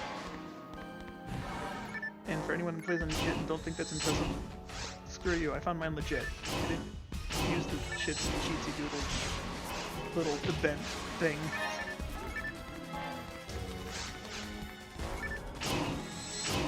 I always find it weird that this room specifically you have to kill the gunners to progress. Wait. Shoot, you're right. Did you forget? Yeah, well, I got confused because I spawned the extra wave and I didn't really want to. Anyway, I gotta deal with this now. Well, yeah. You're welcome. Well, I would have figured it out Hey, eventually. we get to see. Yeah, we get to see more game.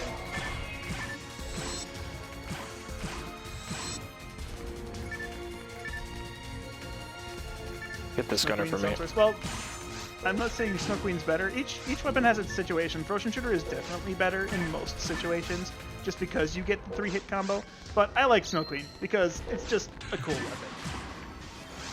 So if you killed the red gunner before stunning it, then it doesn't stun the other ones, which can be kind of annoying.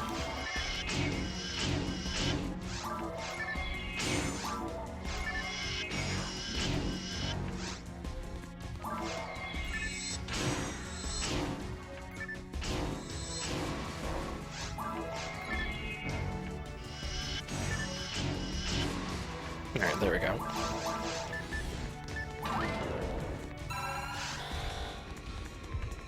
They'll do it with 100% APs.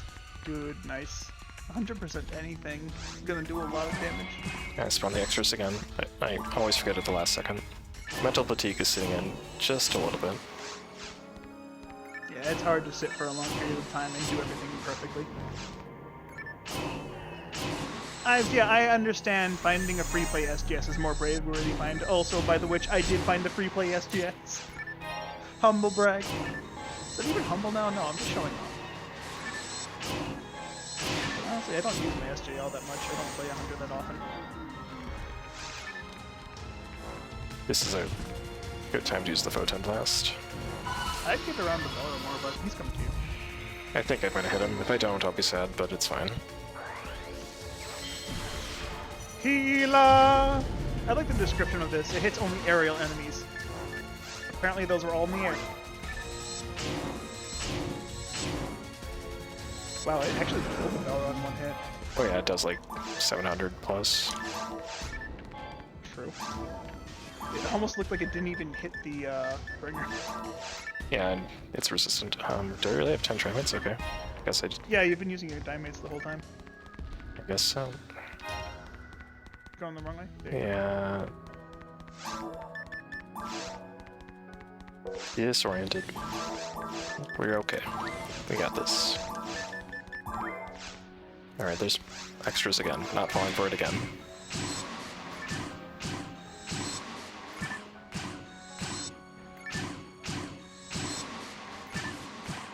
Photon launchers are pretty good, by the way. Oh, at low level, as soon as you can get them. They're kind of awkward, but they have their use. Yeah, for sure. They're definitely really good against like aerial bosses, like the dragon. RRLAT it's actually really good against too if you can get the right angle. I'm pretty sure this this room doesn't have extra enemies if you walk further in. And we'll see. Yeah, it's like those two rooms are trick you into not going in any further. It doesn't have that. It's hard to keep all these maps separate in your head once you just like get to playing so many missions and for so long. Yeah, I gotta you get just better kind of forget notes. what spins where. My notes are kind of spotty for runes. It's definitely something I can improve on.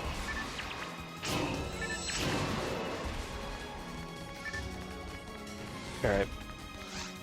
And we are at the long hallway.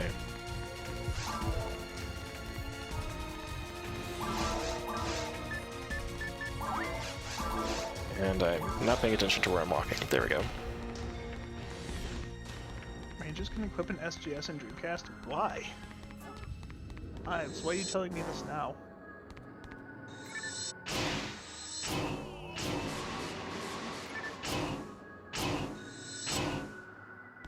Rainbow insecurity? What is that? Rainbow's what, the sword? Or is that a shield? I forget what shit made that into.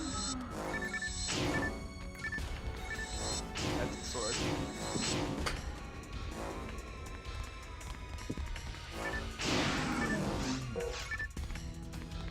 So again, there's 2 waves. I don't care about those lot emanings in the back.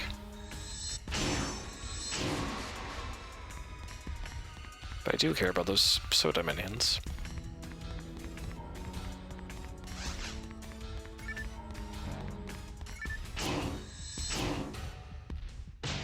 Ow.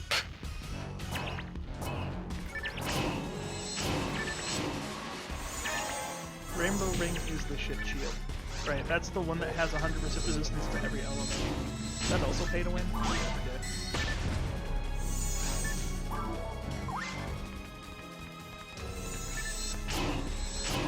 That rest to dodge, though. Yeah, exactly. This should be the last minion. Yeah, okay, whatever. I've got enough recovery, we're just gonna go for it, and if we die, we have a safety pipe. You got 3 stars and 10 trimates, you got 13 full heals, you should be fine. I should be fine. Do you have like another monomate yet? Just so you can get above the threshold?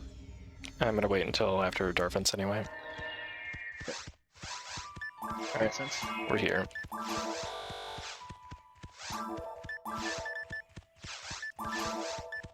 Yeah, I don't have monoites anyway.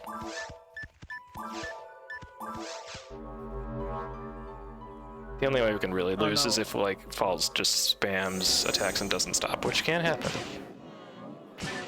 Even then, even in normal mode, it's kind of hard to lose these. Yeah, and I also have escaped all. Right out of healing. Yeah. Yeah. And when she just spams her foe, then yeah, you're kind of out of luck.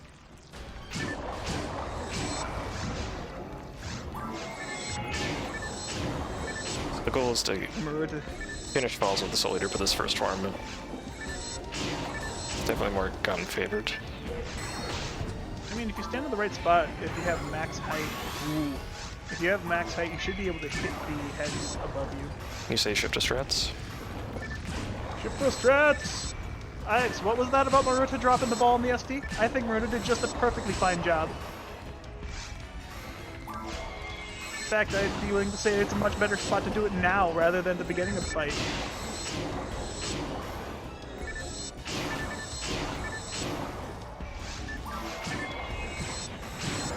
Not even zerking. Not yet. Didn't want to use it on Darvins. I mean, true, but you could have wanted just ahead before the Darwin spawn. I could, I guess.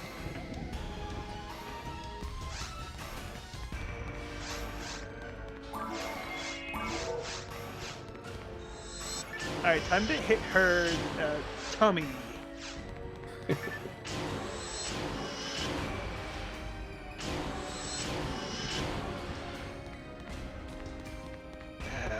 tasty. What else would you call it? I don't know, it looks like a heart. It's pulsing like a heart.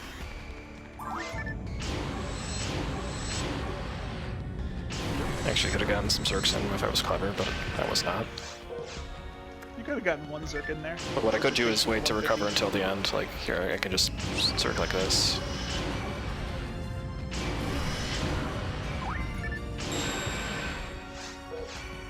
And now I'm invincible, so GG.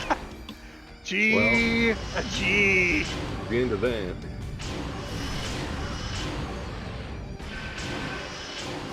Zerk the world! Feast on the flesh! And that's why this is a cool category. because usually Falz is much more obnoxious to kill. Ding, ding, ding, ding, ding, ding. Unfortunately, we got lured to the other side of the arena, so time is when we go in the teleporter. Time! By my count, 4:45:18, which is only 3 minutes slower than my PB. So Good job, voice Dylie. acting is Well done. not that costly. But next time we'll have to do all the voice acting, and then that will be like do all the voice acting and all the quests. That would be a fun one, and very long, very long. And do it in very hard just so we can get the extra Eleanor ending and the extra... All difficulties. Yeah. You gotta start it in normal, do all the quests, get Soul Eater, and then go to very hard, and then do the extra Eleanor stuff, and then get Raggle Ring. Oh god, a Raggle Ring run. I don't even want to imagine how long that would take. Jeez. You mess up once and the Raggle Ring becomes impossible to get unless you restart.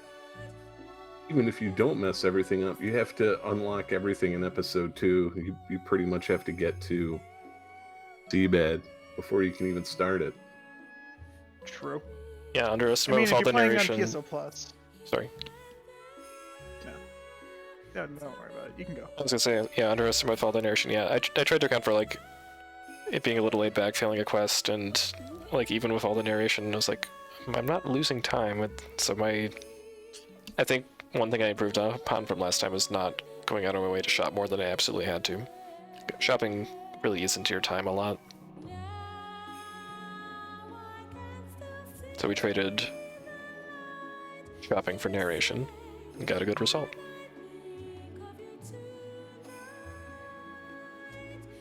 What would you rather watch as a task overnight? Final Fantasy IX or Breath of Fire 4? I like both of those. Breath of Fire 3. Not Breath of Fire 4. I was gonna say, is there 4?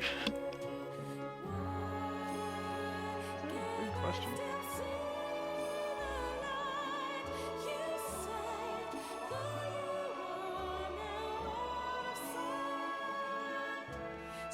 It's a really tough one. I think I'm gonna have to roll. I'd probably vote Breath of Fire 3 also, just because people are less familiar with it. It's a really good game. That was one of my favorite games in the PlayStation 1.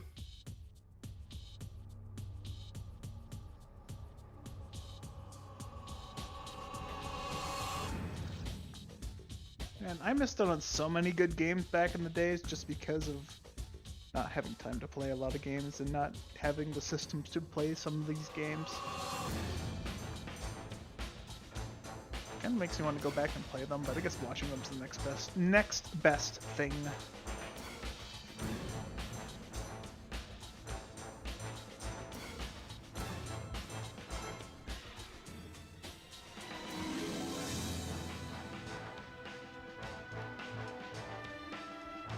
Indeed, thank you, Dylie, for the run. You did an excellent job. Everybody follow AKDylie for more PSO content. Yep, I run various categories of this and other games from time to time. And thanks especially to both you, Starved, and Carl for coming out and keeping this lively while I suffer through the long caves and getting toppled over and adding some flavor to this 5-hour run. That was fun. Very. We shall do it again another time, probably during the next really, really long-a-thon. Maybe we can make it a race. That'd be something.